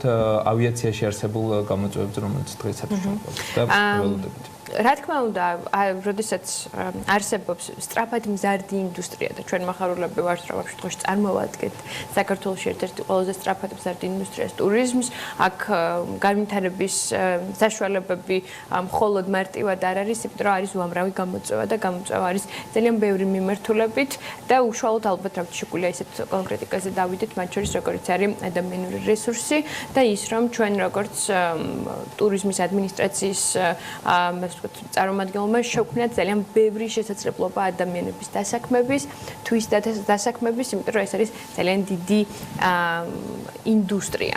აქედან გამომდინარე, ჩვენ ხშირად ვსაუბრობთ, რომ გვჭირდება მეტი პროფესიონალი ამ ინდუსტრიაში. რა თქმა უნდა, ამას ესეჭიროება შესაბამისი საგანმანათლებლო პლატფორმა, ესეჭიროება შესაბამისი არეალი იმისთვის, რომ მეტ ადამიანს გქონდეს ჩართულობა და ამიტომაც ჩვენ 2019 წელს ძალიან მასშტაბური პროექტი და კამპანია დავიწყეთ თვის ფარგლებში. ჩვენ მართლა ძალიან გვეამაყება, რომ 2000-ზე მეტი ადამიანი გადავამზადეთ პროფესიულად უშუალოდ ტურიზმის ინდუსტრიაში მთელი საქართველოს მასშტაბით, სრულებით უსასყიდლოდ და ეს პროექტი ალბათ ერთ-ერთი ყველაზე ღირებული პროექტი არის, რაც გავაკეთეთ და აქედან გამომდინარე 2020 წელს აღნიშნულ პროექტს კიდევ უფრო მეტი ფართო მასშტაბიანობა მიეცემა. ძალიან მნიშვნელოვანია ადამიანური რესურსი ყველა სფეროსთვის და განსაკუთრებით ეს არის მნიშვნელოვანი ტურიზმისთვის, იმიტომ რომ ეს აისახება ყველაფერზე, მომსახურების ხარისხზე და რაც რეალურად იზიდავს ჩვენ ტურისტებს, ძალიან ბევრჯერ აღნიშნე იმის შესახებ, რომ ჩვენ არა მარტო სწორება უნდა გქონდეს რაოდენობაზე ტურისტების, არამედ ხარისხზეც და რაც აბსოლუტურად სწორი მიდგომა. თუმცა მე ვფიქრობ, რომ როგორც ტურიზმში, ასევე ავიაციაში რჩება გამოწვევები ინფრასტრუქტურის კუთხით. მე ავიაციაში შევეხები და ვიტყვი, რომ ერთ-ერთი დიდი გამოწვევა, რომელსაც მე პირადად ვხედავ, ეს არის ბათუმის აეროპორტი, რომელიც აუცილებლად უნდა განვითარდეს და განხორციელდეს ის პროექტი, რომელიც უნდა განხორციელდეს, ასევე გარკვეული გამოწვევა აქვს ქუთაისის აეროპორტს და დღეისათვის მე ვფიქრობ, რომ ადამიანური რესურსები თან შედარებით ავიაციას უფრო აქვს ინფრასტრუქტურული გამოწვევები და მე ვიმედოვნებ, რომ 2020 წლისთვის ეს გამოწვევები მოგვარდება, თუმცა მე მინდა მაინც ტურიზმის კუთხით შეეხო იმ გამოწვევებს. მე ვიცი, რომ ბოლო დღების განმავლობაში აქტიურად იყავ იმ პრობლემების მოგვარებაში, რომელიც შეიქმნა ტურისტულ ადგილებზე და შევეხოთ ამ გამოწვევებს, რომელიც გამოწვევები კიდევ ერთხელ რა თქმა უნდა მრავალია, გამოწვევები წლიდან წლამდე თუნდაც დღიდან დღემდე განსხვავებულია, იქიდან გამომდინარე, რომ ჩვენ ახლა უკვე შევაჯბიჯეთ ზამთრის აქტიურ სეზონზე, თუმცა სამწუხაროდ ცოტა ნაკლებად აქტიური, იმიტომ რომ აქ უმთავრესი გამოწვევა ჩვენ გვაქვს ბუნებრივი, ჩვენგან დამოუკიდებელი შედეგებიდან გამომდინარე, რომ გვაქვს უთოვლობა, ისევე როგორც უკვე დღეს სოფლიოში ჩვენ საუბრობდით, რომ ძალიან ერთ-ერთი პირველი წელია, როდესაც მთელი სოფლიოს მასშტაბით უამრავ ზამთრის კურორტზე არ არის თოვლი. ვიგრძენით გლობალური დათბობის შედეგი. გლობალური დათბობის შედეგი. შესაბამისად, ეს არის ძალიან მნიშვნელოვანი ალბათ, რომ აქედან დავიწყოთ ჩვენ ყოველდღე ველოდებით თოვლის მოსვლას, თუმცა მე ვიმყოფებოდი გუდაურში, სადაც ამ მომენტისთვის ოპერირებს ორი ეგრეთ წოდებული სათხილამურო ტრასა და ჩვენ ძაბები ტურისტი ვნახეთ, ისევე როგორც საერთაშორისო, ასევე შიდა ვიზიტორი, ასევე ვიყავით ბაკურიანში, რა თქმა უნდა, ჩვენი მხრიდან როგორც სახელმწიფოს მხრიდან ყველაფერია გაკეთებული იმისთვის, რომ მათ შორის იყოს ეგრეთ წოდებული საბაგიროები ჩართული და ოპერირებადი და ასე შემდეგ. აქ მნიშვნელოვანი ალბათ იმის ხაზგასმა, რომ უშუალოდ ის გამოწვევა, რომელსაც თქვენ გულისხმობთ, მათ შორის როგორც არის ის, რომ წყლის პრობლემა აღინიშნებოდა გუდაურში, ისევე როგორც ბაკურიანში, ალბათ მნიშვნელოვანია, რომ ძალიან მკაფიოები ვიყოთ, იმიტომ რომ სამწუხაროდ ამ საკითხმა მიიღო ისეთი სახე, რომელიც უმთავრესად აზიანებს უშუალოდ კურორტის პოზიციონირებას და რას გულისხმობ ის, რომ გუდაურში იყო გამოწვევა, თუმცა აქ მნიშვნელოვანია, რომ მკაფიოები ვიყოთ, რომ ეს არ ეხებოდა მთლიანად გუდაურის კურორტს, ეს იყო ლოკალურად, რაც სამწუხარო ფაქტია, თუმცა იყო კონკრეტულად ეგრეთ წოდებულ რედკოს დასახლებაზე, რომელიც უკვე ორი დღე არის აბსოლუტურად აღმოფხრილი არის. თუმცა ჩემთვის პირადად მნიშვნელოვანია, რამდენად ეფექტურია ამ ყველაფერზე რეაგირება და რამდენად სწრაფად ხდება პრობლემის მოგვარება. მე ვიტყოდი, რომ ის გუნდი, რა თქმა უნდა, ეს უკვე რაღაცა როგორც ტურიზმის ადმინისტრაცია ჩვენ კომპეტენციას ცდება, თუმცა რადგან მომსწრენი ვართ, რადგან ეს არის ძალიან კოორდინირებული სამუშაო პროცესი, რა თქმა უნდა, მივცემ ჩემ თავს იმის უფლებას, რომ დეტალებში ჩავიდე, რომ ის გუნდი, რომელიც უშუალოდ პასუხისმგებელი იყო აღნიშნული გამოწვევის აღმოფხრაზე, მართლა 24 საათი 7 წუთი მუშაობდა, აქ იყო უამრავი ადამიანი ჩართული იმისთვის, რომ რაც შეიძლება და ტექნიკურად დაუყოვნებლივ მალე იმ ადამიანებს, რომლებსაც ჰქონდათ აღნიშნული გამოწვევა და მათ თავიანთ თავზე განიცადეს, რა თქმა უნდა, აღმოფხრილიყო. თუმცა ჩვენ ვიყავით ორივე კურორტზე სპეციალურად, იმიტომ რომ ჰქონდა პირდაპირ კომუნიკაცია სასტუმროებთან განსაკუთრებით და ჩვენ ერთის მხრივ პოზიტიური მხარე დავინახეთ ის, რომ ის ტურისტები მაგალითად, რომლებსაც შეეხოთ გამოწვევა, გადადიოდნენ იმ სასტუმროებში, სადაც ეს პრობლემა არ აღინიშნებოდა, რაც რატო აღნიშნავ ამას პოზიტიურ ჭრილში, იმიტომ რომ ეს ყველაფერი იმას არ ნიშნავს, რა თქმა უნდა, ჩვენ არ უნდა გქონდეს იმის საბაბი, რომ ვისაუბროთ, რომ ტურისტები ტოვებდნენ კურორტს. ტურისტებს, თუმცა ისიც სამწუხარო ფაქტია, რა თქმა უნდა, რომ ერთი კონკრეტული სასტუმროდან გადადიოდნენ მეორეზე, მაგრამ ის, რომ ზოგადად ტურისტული ნაკადი, რაც კი რაღაც იყო შექმნილი, ფაქტობრივად მაინც რჩებოდა კურორტზე. თუმცა ფაქტია, რომ ტურიზმი ვითარდება საქართველოში 2019 წელს ჰქონდა შთამბეჭდავი შედეგები და მე დარწმუნებული ვარ 2020 წელს იქნება უფრო მეტი ტურისტი და უფრო მეტი ვიზიტორი საქართველოში. ძალიან კარგ საქმეს აკეთებთ და ძალიან კარგ საქმეს ემსახურებით და მე მინდა მადლობა გადაგიხადო იმ აქტივობებისთვის, რასაც შენეწევი და კიდევ ერთხელ მადლობა გითხრა ჩვენ რუბრიკაში მონაწილეობისთვის. დიდი მადლობა ყოველთვის ჩვენ დავასრულებთ ამით. დიდი მადლობა კიდევ ერთხელ ანა. მე კი დავამშვიდობები ჩვენს ტელემაყურებლებს და მომავალ შეხვედრამდე.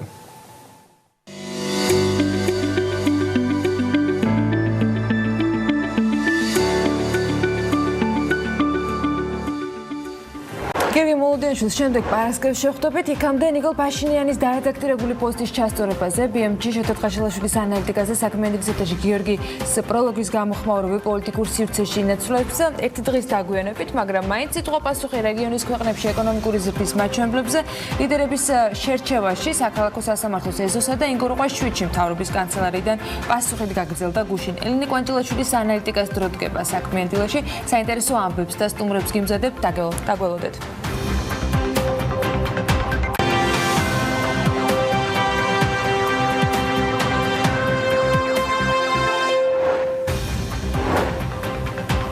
სოფლიოს 4 სტრატეგიულ ქვეყანაში ეკონომიკური დესპანები უკვე დანიშნულია, თუმცა მათი ვინაობა კონფიდენციალურია. ეს პასუხი მივიღეთ საქართველოს საგარეო საქმეთა სამინისტროსგან კითხვაზე, რომელ ქვეყნებში დაინიშნენ დესპანები და ვინ არიან ადამიანები, რომელთა საქმიანობაც საქართველოში ინვესტიციების მოზიდვა უნდა იყოს.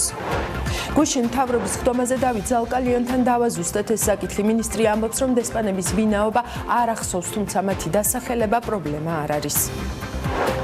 გაერთიანებული წყალმომარაგების კომპანია სახელმწიფო საკუთრებაში არსებული ერთ-ერთი ყველაზე ზარალიანი საწარმოა. ფინანსთა სამინისტროს ანგარიშის მიხედვით 2012-2018 წლებში ზარალი ჯამურად 297 მილიონ ლარს აჭარბებს. კომპანიაში 2750 ადამიანია დასაქმებული. გაზრდილი ინფლაცია და გაუფასურებული ლარი მთავარი ფაქტორები, რის გამოც პენსიის რეალური მსყიდველ უნარიანობა მცირდება. 2019 წელს საბაზო პენსიის მოცულობა 200 ლარი იყო, თუმცა ამ პერიოდში 7%-იანი ინფლაციის ფონზე პენსიით ფაქტობრივად იმაზე ნაკლები სყიდვა შეიძლებოდა, ვიდრე 2016 წელს პენსიონერს 180 ლარიანი პენსიით შეეძლო. გასული წლის 11 თვის განმავლობაში ქვეყანაში მოქმედმა ჰიდროელექტროსადგურებმა 9.2%-ით ნაკლები ენერგია გამოიმუშავეს. გალტენ-ტაკარტის მიმოხილვის მიხედვით წლის განმავლობაში იკლო ნალექებმა, რამაც მდინარეებში და შესაბამისად ჰესების წყალსაცავებში წყლის შედარებით ნაკლები მოცულობა განაპირობა. საქართველოს 5 ქალაქში, თბილისში, რუსთავში, ბათუმში, ქუთაისსა და ფოთში ბუნებრივი აირის ქსელზე ახალი აბონენტის მიერთების ტარიფი გაორმაგდა. მომსახურება 400 ლარის ნაცვლად სემეკის ახალი დადგენილებით 800 ლარი გახდა. თქვენ უყურებთ საქმიანი დილის ანალიტიკას, მე ამ ბლოგის ავტორი ელენე კვანჭილაშვილი ვარ. თუ არ ჩავთვლით იმ მოლოდინს, რაც ყველას გქონდა, რომ მთავრობა გაწყვეტდა ხელშეკრულებას ანაკლის განვითარების კონსორციუმთან და რაც უბრალოდ ასე მოხდა, კიდევ ერთი თემა, რომელმაც ხელისუფლების, ოპოზიციის, ექსპერტების და ასე შემდეგ ყურადღება დაიმსახურა, ეს სომხეთის პრემიერის ნიკოლ ფაშინიანის განცხადება იყო, რომლის გრაფიკული კომენტარიც ახლა შეგვიძლია კიდევ ერთხელ მოვისმინოთ. საერთაშორისო სავალუტო ფონდმა ოფიციალურად დაადასტურა ფაქტი, რომ ჩვენ 2019 წლის შედეგებით საქართველოს გაუსწარით, 2020 წელს კი აზერბაიჯანსაც გაუსწრებთ. იხილეთ ბმული. პოსტსკრიპტუმ პოსტის პირველი ვერსია არასწორი იყო, რისთვისაც მე ბოდიშს ვიხდი. ჩვენ აზერბაიჯანისთვის არ გაგვისწრია, თუმცა მომდევნო წელს მათ გაუსწრებთ. პოსტსკრიპტუმი ფაშინიანმა თავის Facebook პოსტს მოგვიანებით დაამატა. Facebook-ის ოფიციალურ გვერდზე გამოქვეყნებულ განცხადებაში ფაშინიანი თავიდან წერდა, რომ სომხეთმა მიმდინარე ფასებში ერთ მოსახლეზე მთლიანი შიდა პროდუქტის ოდენობით საქართველოსაც გაასწრო და აზერბაიჯანსაც. ფაშინიანი აღნიშნულის დასამტკიცებლად საერთაშორისო სავალუტო ფონდის მონაცემებს იშველიებდა, რომლის მიხედვითაც საქართველოს შემთხვევაში 2019 წლის მდგომარეობით მიმდინარე ფასებში სომხეთის მშპ ერთ სულზე 4527 ამერიკულ დოლარს შეადგენდა, საქართველოს მთლიანი შიდა პროდუქტი ერთ სულზე კი ამაზე 238 დოლარით ნაკლები 4289 დოლარი იყო. შესწორების შემდეგ ფაშინიანმა დაწერა, რომ სომხეთს აზერბაიჯანისთვის 2019 წელს არ გაუსწრია, თუმცა IMF-ის პროგნოზით 2020 წელს გაუსწრებს. ჩვენმა ანალიტიკოსმა შოთა ტყეშელაშვილმა გადაამოწმა სომხეთის პრემიერ-მინისტრის ეს განცხადება და აღმოჩნდა, რომ ის ცდება და მის შეცდომას მეთოდოლოგიური საფუძველი აქვს. კერძოდ, 2019 წლის 15 ნოემბერს საქართველოს სტატისტიკის ეროვნულმა სამსახურმა მთლიანი შიდა პროდუქტის დათვლის ახალი მეთოდოლოგიის SNA 2008-ის დანერგვა დაიწყო. მანამდე საქართველოს მთლიანი შიდა პროდუქტის ზომას SNA 1993-ის მეთოდოლოგიით ითვლიდა.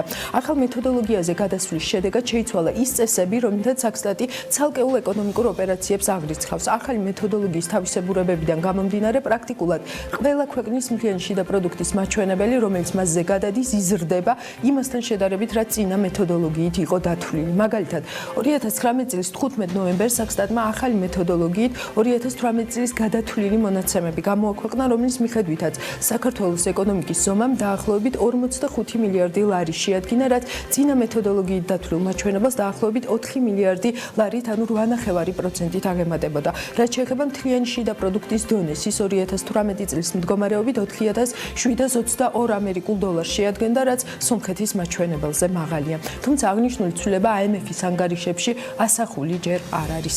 მნიშვნელოვანია გარემოება, რომ საქართველოზე რამდენიმე წლით ადრე ეროვნული ანგარიშების დათვლის SNA 2008-ის მეთოდოლოგიაზე გადავიდა სომხეთი ახალი მეთოდოლოგიით. გადაანგარიშების შედეგად სომხეთის მთლიანი შიდა პროდუქტის ზომა წინა მეთოდოლოგიით დათვლილთან შედარებით 6.9%-ით გაიზარდა. ეს ცვლილება IMF-ის ანგარიშებში ასახულია.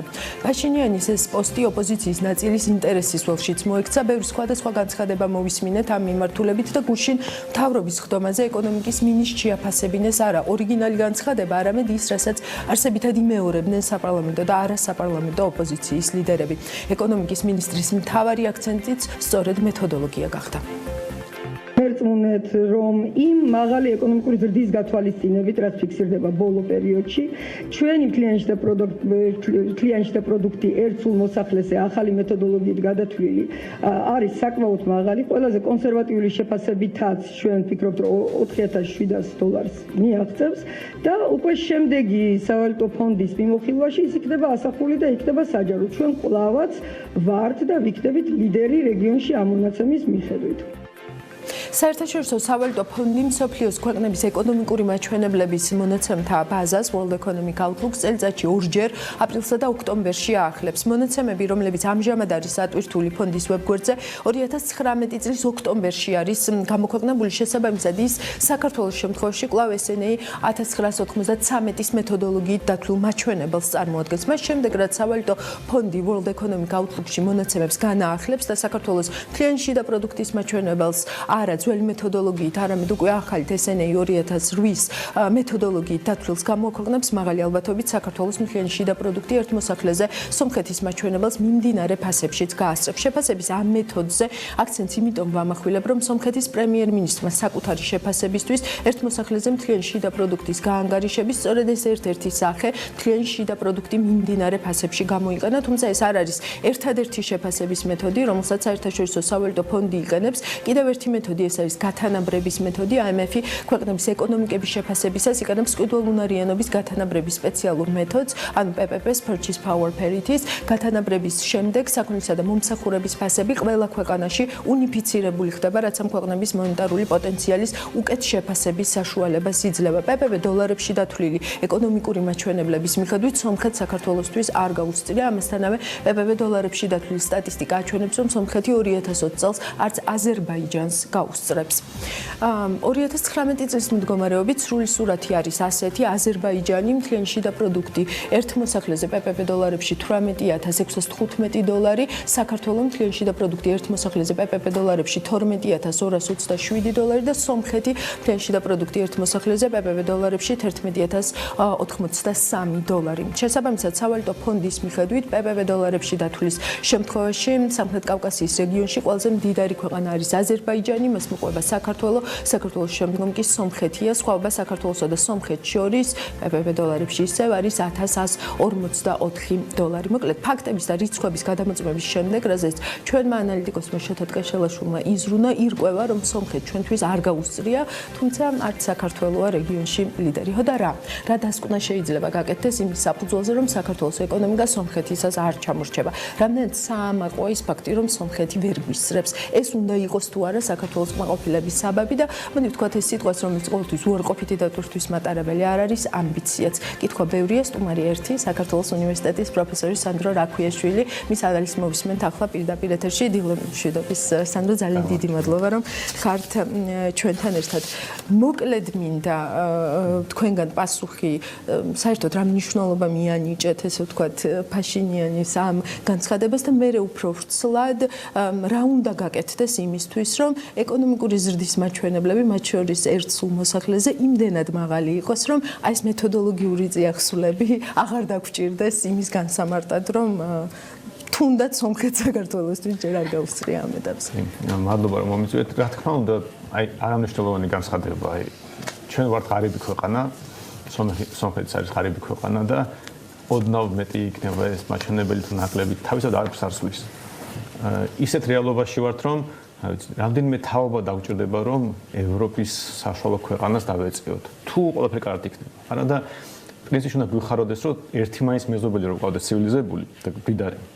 ჩვენთვის კარგია. ანუ იყოს სომხეთი მდიდარი, იყოს თურქეთი მდიდარი, აზერბაიჯანი ჩვენთვის უკეთესია და ამიტომ თუ რომელიღაც მეზობელმა მიაღწია უკეთეს ეკონომიკური ზრდის ტემპებს, უფრო დემოკრატიული გახდა, ცივილიზებული, ჩვენთვის კარგია. ეს თავისთავად კარგია და ამიტომ ტრაგედიას ვერ ხედავ. თან ახლა პირველად არის რომც გაგვასწროს სომხეთმა. პირველად არ ხდება ეს და რომ გადავხედოთ წარსულს იყო პერიოდები, სადაც სომხეთის მშპ ერთ მოსახლეზე იყო უფრო მაღალი საქართველოში და არაფერი მნიშვნელოვანი მეგონი აქ არ ხდება.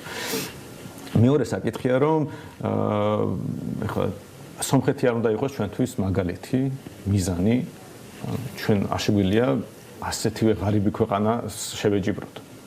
ჩვენთვის უნდა იყოს მიზანი შვეიცარია. ჩვენთვის უნდა იყოს მიზანი ამერიკის შეერთებული შტატები.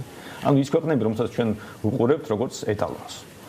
და ამისთვის პრინციპში შვეიცარია გავიყოთ, უბრალოდ იმედი არ გვაქვს, რომ ოდესმე დავეწევით, ანუ არა არის არა, როდესმე ალბათ დავეწევით ახლა, ასე უიმედო და ცნობილები. არა, შეიძლება იმედი იყოს, რომ აი ოდესმე თუ ჩვენს დავემსგავსებ ისეთივე წყნარ გარემოში ვიცხოვრებთ, ისეთივე პროგნოზირებად გარემოში, ისეთივე ადეკვატური მთავრობები გვექნება შემდეგ, ოდესმე გავერთი 200 წელი და დავეწევით. დაახლოებით ასე, მაგრამ ყოველ შემთხვევაში ჩემი შვილიშვილი ამას ვერ მოესწრება და ამიტომ ჩათვალეთ, რომ ჩემთვის არასდროს ეს არ მოხდება. ხო, ანუ აი ხშირად მესმის მეც, რომ აი საქართველო არის პატარა ქვეყანა, ღია ეკონომიკა არის, აი ამ ტიპის რეგიონში არის და ესე ვთქვათ ეს მოცემულობა და ეს ვერ შეიცვლება, ამიტომ ეს გარე ფაქტორები ზემოქმედებენ ამ ქვეყანაზე და არსებობს ბევრი ობიექტური მიზეზიც, რატომაც ესე ვთქვათ ჩვენ ხშირ შემთხვევაში, უკეთეს შემთხვევაში ბოლო წლებში უკამათობთ 4.5% იქნება ეკონომიკური ზრდა თუ 5, ხო?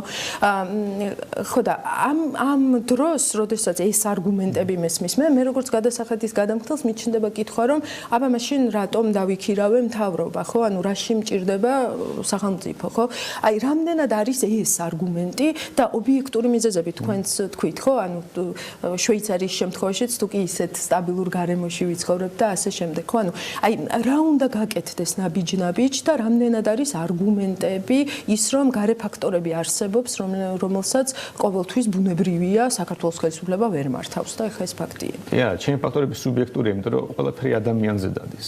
პრობლემა უბრალოდ იმაშია, რომ ჩვენი მთავრობა, ჩვენი ბიზნესმენები იქნება თუ ჩვენი მოქალაქეები სხვანაირად იქცევიან ვიდრე შვეიცარიელები. ეს არის პრობლემა. და ამიტომ და რასთან უნდა გარე ფაქტორის მნიშვნელობა არ აქვს. ანუ გარკვეულწილად აქვს მნიშვნელობა, მაგრამ მაშინ ვილაპარაკებთ გარე ფაქტორებზე თუ ჩვენ ყველაფერი დავალაგეთ. აი ჩვენთან თუ დაალაგებულია ყველაფერი და იქ რაღაც ხდება, იტყვი რომ რასიზმი. ჩვენ აი საუკეთესო კანონმდებლობა გვაქვს, კერუსაკუთრება დაცული გვაქვს შვეიცარიელებზე უკეთესად, ჩვენი მთავრობა უფრო ადეკვატურია შემდეგ და აი ხდება ხოლმე რაღაც მომიშელება დაიწყოს და ამიტომ, მაგრამ ასე ხო არ არის. ჩვენი პრობლემები ხო ვერ მოაგვარეთ. აი მარტივად რო ვთქვა, აი სიგარეტის აქციის საერთოდ საქართველოში ძალიან ბევრი რეგრესული გადასახადი, რომელიც აი ღარიბებს უფრო იბეგრება ვიდრე მდიდარი. იმიტომ რომ სიგარეტის აქციზი აძურებს სიგარეტს, მაგრამ მდიდარი ადამიანის ეს არაფერს არ ნიშნავს, ანუ ვერც კი იგრძნობს. მაგრამ ბევრი ღარიბ ადამიანი იგრძნობს, რომ დააკლდა ფული. ჩვენი პოლიცია ეხლა კონტრაბანდას ებრძვის ამის გამო და უამრავი ადამიანი გახდა კრიმინალი. და აი ამაზე ვხარჯავთ რესურსს. და ასე ვექცევით მოსახლეობას იმ ღარიბ ადამიანს იმპულსაც კი ვართმევთ. და მე ფინანსურ მინისტრს უხარია რომ აი ადმინისტრება გამოჯობეს და აქციზებით. აი ეს ტრაგიკული ისტორია სამდვილეში და კერუსაკუთრება საქართველოს საერთოდ დაცული არის. ვერაფერს ვერ ვიტყვით რომ ინვესტორი რო ჩამოვა, ხელს არ შეხება და შეუძლია რაღაც ინვესტიციები განახორციელოს ისე რომ იგივენერად როგორც მაგალითად ევროპაში. ჩვენი ეროვნული ბანკი თავის თავზე აღებულ ვალდებულებებს არ ასრულებს. 7%-იანი ინფლაცია ისეთი რაღაც არის, რომ ახლა უნდა გადაადგეს ეროვნული ბანკის მმართველი, რომ ასეთ რაღაცას დაუშვებს. იგივე სომხეთი რო ავიღოთ, ამ თვალსაზრისით აშკარად უჯობნის სომხეთი და უფრო დაბალი ინფლაცია საკმაოდ დიდი ხანია და მათ შორის ერთ-ერთი ფაქტორია, რატომ უფრო რაღაც უკეთესი გარემო შეიქმნა ვიდრე საქართველოში. და აი ესეთი მე ვიცი ხა მე რო ბევრი დრო მომცეთ იმდენი შემიძლია ველაპარაკო რომ რა არის ჩვენ ქვეყანაში სულდად ხო მესმის და ხშირად ანუ ეს კრიტიკა მუდმივად არის ისმის რომ აი ეკონომიკური პოლიტიკის ხედვა არ არსებობს კოორდინაციის ნაკლებობა მოკლედ ბევრი მიმართულებით შეიძლება ეს კრიტიკა გაიშალოს მაგრამ რა არის გამოსავალი ანუ რა არის აი რაღაც ტიპის სისტემური შეცდომები რომლებიც მეორდება და რომელთა ესე ვთქვათ ამ განტოლებიდან ამუღებით შეიძლება ბევრად უკეთესი შედეგი დაიდოს აი თქვენი ხედვა ამ მიმართულებით რა ეს იმდენად მარტივია თავისთავად რომ არ მჯერა რომ რომლებიღაცა ეკონომისტა შეიძლება ნობელის პრემია მიიღოს იმაში თუ როგორ დავაჩქაროთ ეკონომიკური ზრდა ნაკლები გადასახადები მეტი დაცულობა კერძო საკუთრების უფრო ადეკვატური მონეტარული პოლიტიკა ამ შემთხვევაში უფრო მაგრამ ბევრი წელია ამაზე ვლაპარაკობთ აი საკუთრების დაცულობაზე ძალიან დიდი ხანია ვლაპარაკობთ ხო ამიტომ აი თეორიულად ვიცით რომ ეს გამოსავალია მაგრამ პოლიტიკური ნების დონეზე არასდროს არ დადგა ის დრო როდესაც მართლა შეიძლება დაცული იყოს კი იმიტომ რომ ეს ეწინააღმდეგება ზოგადად პოლიტიკოსების მოტივებს იმიტომ რომ რაც უფრო მეტად დაცულია კერძო საკუთრება მით უფრო ნაკლები ძალაუფლება აქვს მთავრობას პირობითად ჩემი სახლის წარქმნა თუ არის არ შეუძლია და მთავრობას უნდა ახალ სტადიონი აშენოს ან რაღაც პორტი აშენოს რაც არ უნდა იყოს ის ვერ შეძლებს ჩემი თანხმობის გარეშე ჩვენი როლი რა არის აი როგორც მოქალაქეების აი ბიზნესის კერძო სექტორის ჩვენი როლი არის ის რომ ეს მთავრობა ნებისმიერი მთავრობა მაქსიმალურად გავაკონტროლოთ და შეიძლება ისე შევამციროთ იმიტომ რომ შემცირებაზე იმიტომაც კი არ ვარ მაინც პატრა მთავრობა კარგია თუ ცუდი მარტივად რო ვთქვათ ჩემ ფულს მიუკეთესად დავხარჯავ თუ რომელიღაც ბიუროკრატი აი 10-12 მილიარდი რო წაგვართოს გადასახადებით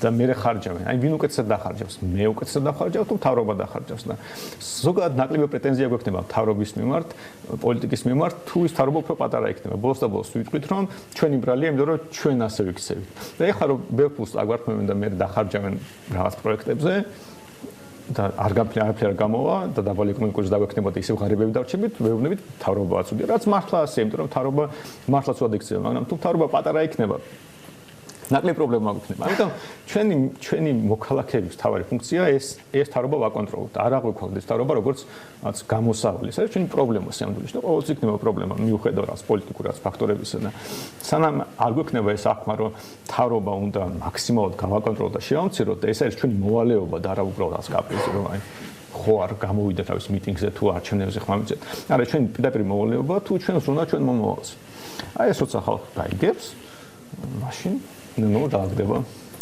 იმედია BMG შეაქ ამაში წვლილი ყოველ შემთხვევაში ანგარიშვალდებულების თვალსაზრისით მაქსიმალურად ვცდილობთ უაჩდაგები იყო ძალიან დიდი მადლობა სანდრო საინტერესო საუბრისთვის მადლობა სანდრო რა ქვია შულს საქმიანი საუბრისთვისაც მთავარია რეგიონში ლიდერობაზე გაცილებით მეტი ამბიცია მემეტება პირადად მე ჩვენი ქვეყნისთვის იმედი მაქვს ჩვენს მაყურებელს ამის პროგნოზი თქვენ შემოსავლები ჩვენ და სულ მალე დავბრუნდებით პირდაპირ ეთერში თითოეული ჩვენგანის ჯიბისთვის ყველაზე მთავარი მაჩვენებლების ინფლაცია ლარის კურსი და ასე შემდეგ საკმაოდ საინტერესო პროგნოზებით, რომელიც TBC Research-მა მოუწოდა ოთარ დადარაია გვეყოლება სტუმრად სულ ცოტა ხანში.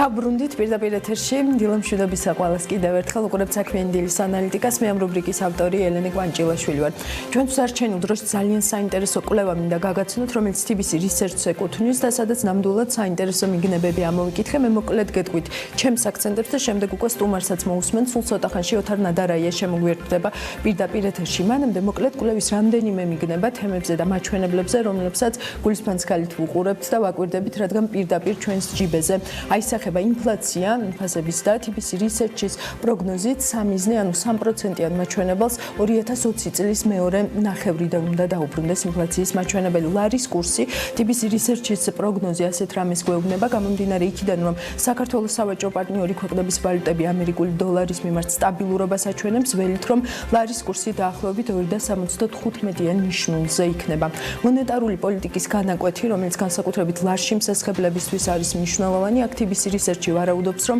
2020 წელს მონეტარული პოლიტიკის განაკვეთი 8%-მდე შემცირდება.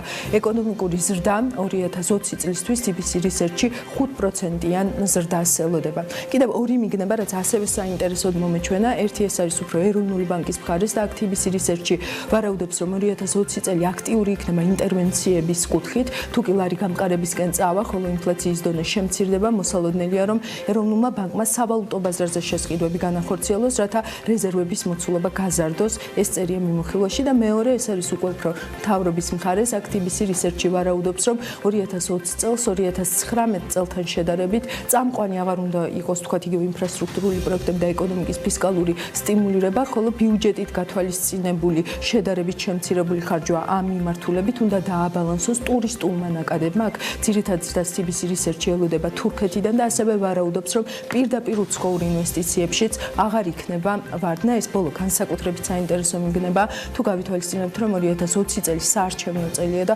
როგორც წესი ბიზნესი დიდად აქტიური ამ პერიოდში არ არის ხოლმე. დეტალების დასასუსტებლად ამ პროგნოზის ავტორი და TBC ჯგუფის მთავარი ეკონომისტი შემოგვიერთდება ახლა პირდაპირ ეთერში.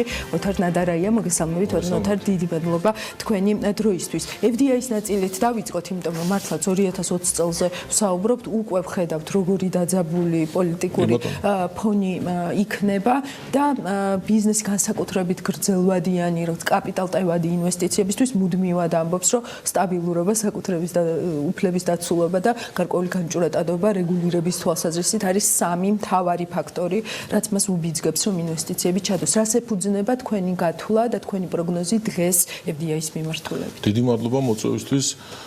როგორც თქვენ აღნიშნეთ, ანუ ჩვენი TBC კვლევების მოდელის მიხედვით მართლაც 5%-იანი ზრდა არის ნავარაუდები და გეთანხმებით, ანუ ბიუჯეტის გეგმის მიხედვით ფისკალური სტიმული შედარებით ნაკლები იქნება, თუმცა საგარეო სექტორს უფრო ძლიერს ველოდებით ტურიზმისა და პირდაპირ უცხოური ინვესტიციების ხარჯზე. ერთს დავაზუსტებ, რომ მოდელის მიხედვით ჩვენ გვაქვს 5%-იანი ზრდა, თუმცა აქვე მინაწერი გვაქვს, რომ საარჩევნო წლის გათვალისწინებით 4.5 გვაქვს უფრო, ასე ვთქვათ, ვფიქრობთ, რომ უფრო რეალისტური სცენარია. რა თქმა უნდა, თქვენ კითხვას უკავშირდება თქვათ საარჩევნო განწყობები სად შეიძლება აისახოს, ნაკლებად სავარაუდოა, რომ ეს აისახოს გზავნილებში და თუნდაც ექსპორტში. თუ აისახება, ეს უფრო აისახება, როგორც თქვენ აღნიშნეთ, ინვესტიციებში, პირდაპირ უცხოურ ინვესტიციებში, სესხებში, იმიტომ რომ გაურკვევლობა თქვათ ბიზნესის კუთხით განსაკუთრებით შეიძლება ნაკლებ სესხებს ნიშნავდეს და შესაბამისად ასევე იმპორტში შეიძლება ტურიზმზეც გარკვეული ზემოქმედება ჰქონდეს, მაგრამ სავარაუდოდ არა იმდენი.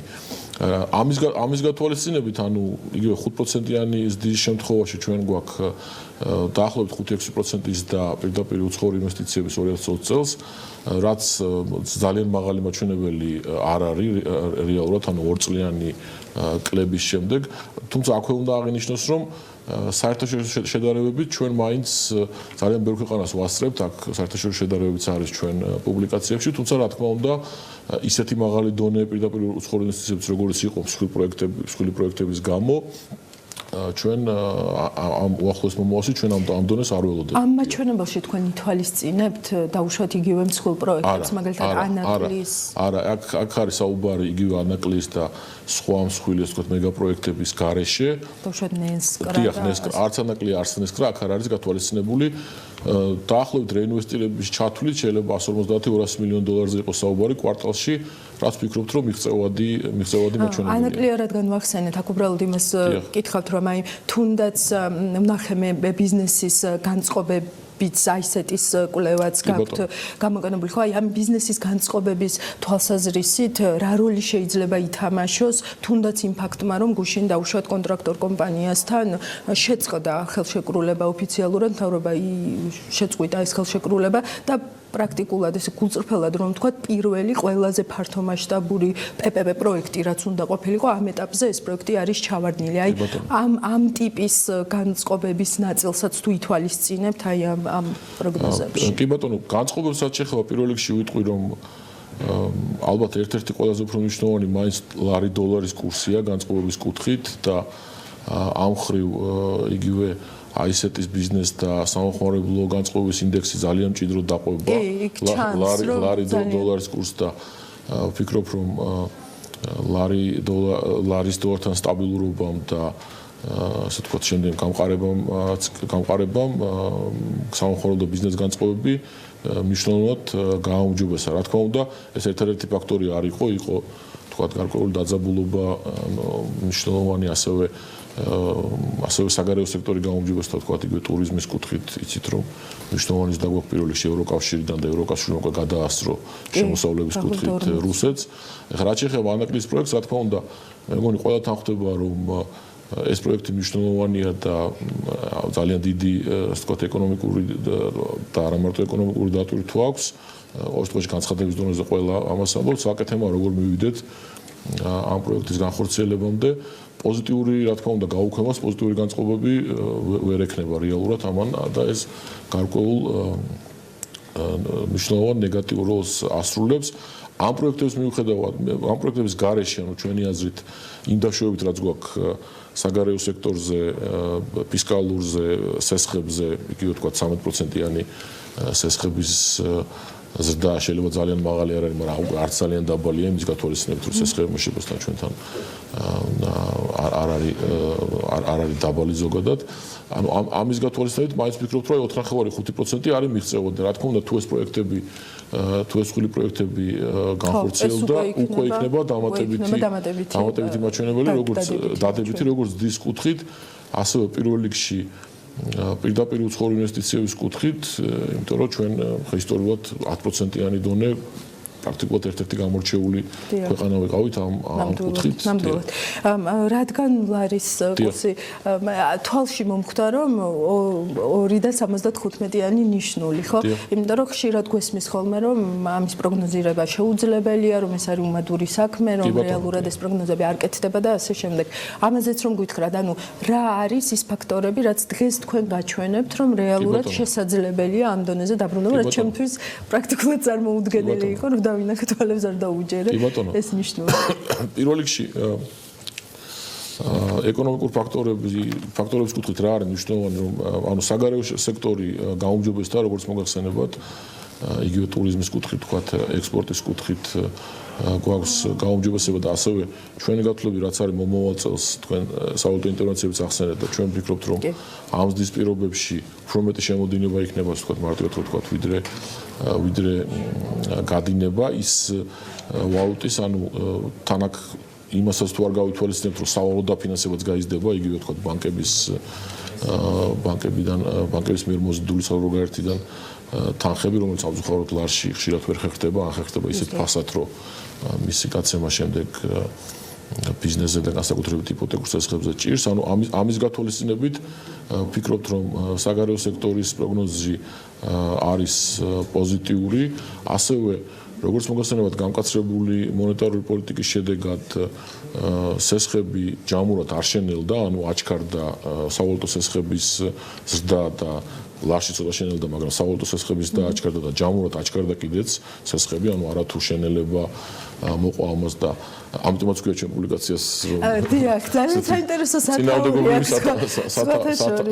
როდესაც გამკაცრება ნიშნავს შეერბილებას ნიშნავს. აქ ორი ფაქტორია, ერთი რომ ჯამურად სესხები აჩქარდა, მართალია ინფლაციამაც შეიტანა გარკვეული წვლილი ნომინალში სესხების აჩქარებაში, თუმცა ეს ფაქტორი იყო ერთი და მეორე, როგორც მოგახსენეთ, სამხარდლო და ბიზნეს განწყობების გაუმჯობესებამ ასევე დადებითად იმოქმედა ეკონომიკის ზრდაზე და ეს იგულისხმება შეერბილებაში, რომ ამ გამკაცრებამ პირიქით ერთგვარად ზრდა, ასე ვთქვათ, წაახალისა.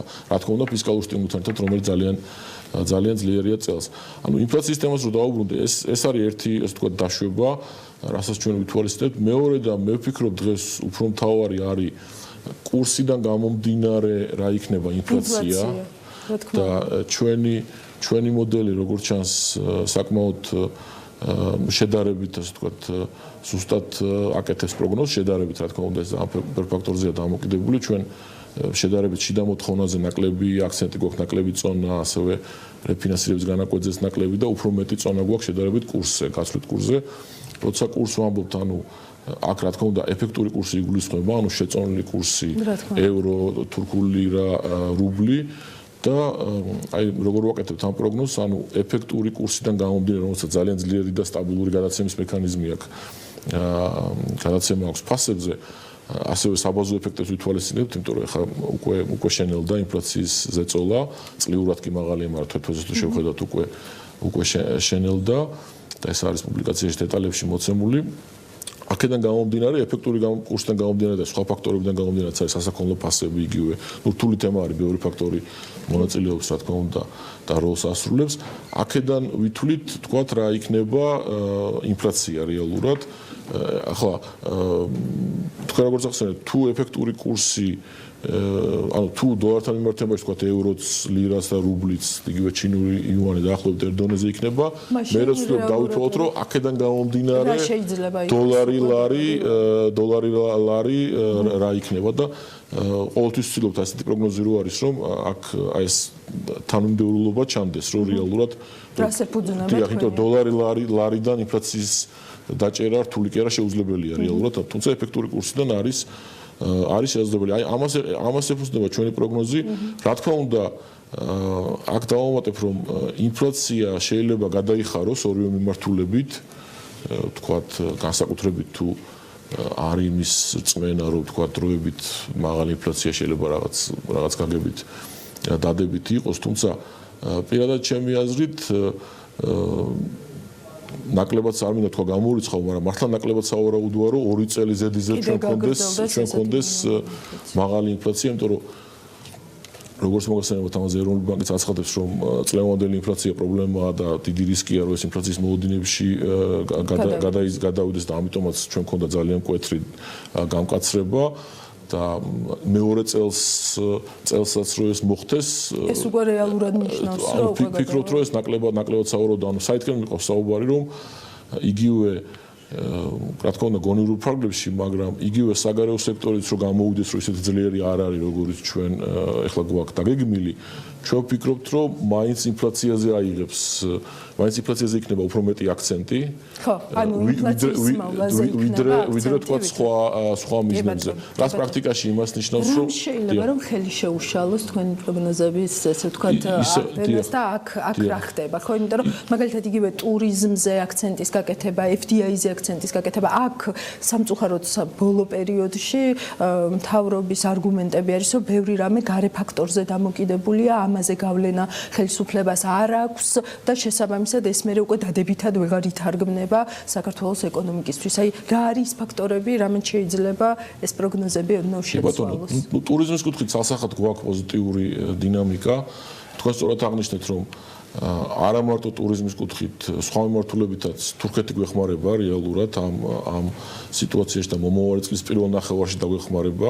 ანუ ესე ერთგვარად რო შევხედოთ, 18 წელი იყო რთული წელი თურქეთის კუთხით, 19 წელი რთული წელი რუსეთის კუთხით და ეს გარკვეულწილად ერთმანეთს რა თქმა უნდა აბალანსებს. ანუ მიუხედავად იმისა, რომ კლება გვაქვს რუსეთიდან და ძალიან მნიშვნელოვანი კლება გვაქვს ირანიდან ტურისტების, იმიტომ რომ თქვათ რუსეთის და ირანის ერთობლივი წილი 30%-იც კი იყო 2018 წლის მაჩვენებლებს თუ ავიღებთ, ზრდა გვაქვს ევროკავშირიდან, ანუ თითქმის 40%-იანის და ასევე სხვა რეგიონებიდან და ჯამურად ვალუტაში, გაშნე რა ვალუტაში დავუშვით 5%-იანის და გვაქვს დოლარში თქვა ტურიზმის.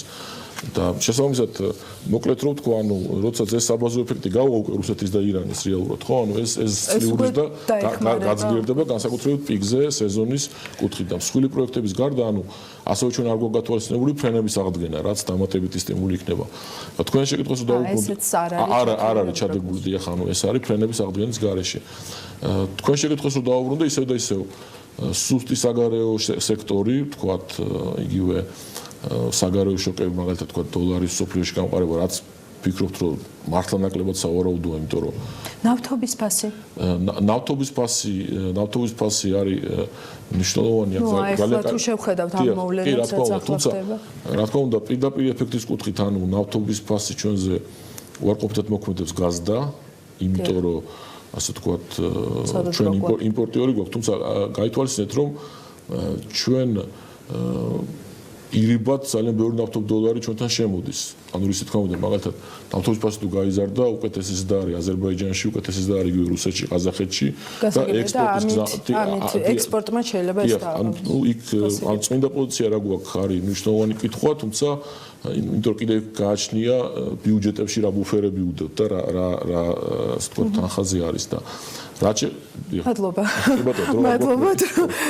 დრო ამოგვიწურა, მაგრამ ნამდვილად ძალიან საინტერესო თემა იყო და ძალიან ისე ვთქვათ ოპტიმისტური რისერჩი არის ნამდვილად და ვნახოთ კარგი იქნება თუ ამ მაჩვენებლებზე გავალ. ძალიან დიდი მადლობა. ნოთარეს ყოთარ ნადარაია, TBC ჯგუფის მთავარი ეკონომისტი, TBC რისერჩის საინტერესო მიგნებები გავაანალიზეთ ერთად საქმიანი დილის ანალიტიკაში. სანამ საქმიანი დილაში დაგემშვიდობებით და უკვე ანალიტიკაში შესაკვეთრად განვაგრძობ მუშაობას, მხოლოდ ერთ რამეს ვიტყვი, საქართველოს მთავარ ამბიციად მე პირადად ვხედავ რუსეთის შიშის დამარცხებას, ვაჟა ექიმის მაგალითი მინდა სულ გახსოვდეს და არაფერი არასდროს არ დავთმოთ განსაკუთრებით, იმიტომ რომ რუსეთსაც ენდა ანალიტიკაში შევხვდებით დროებით.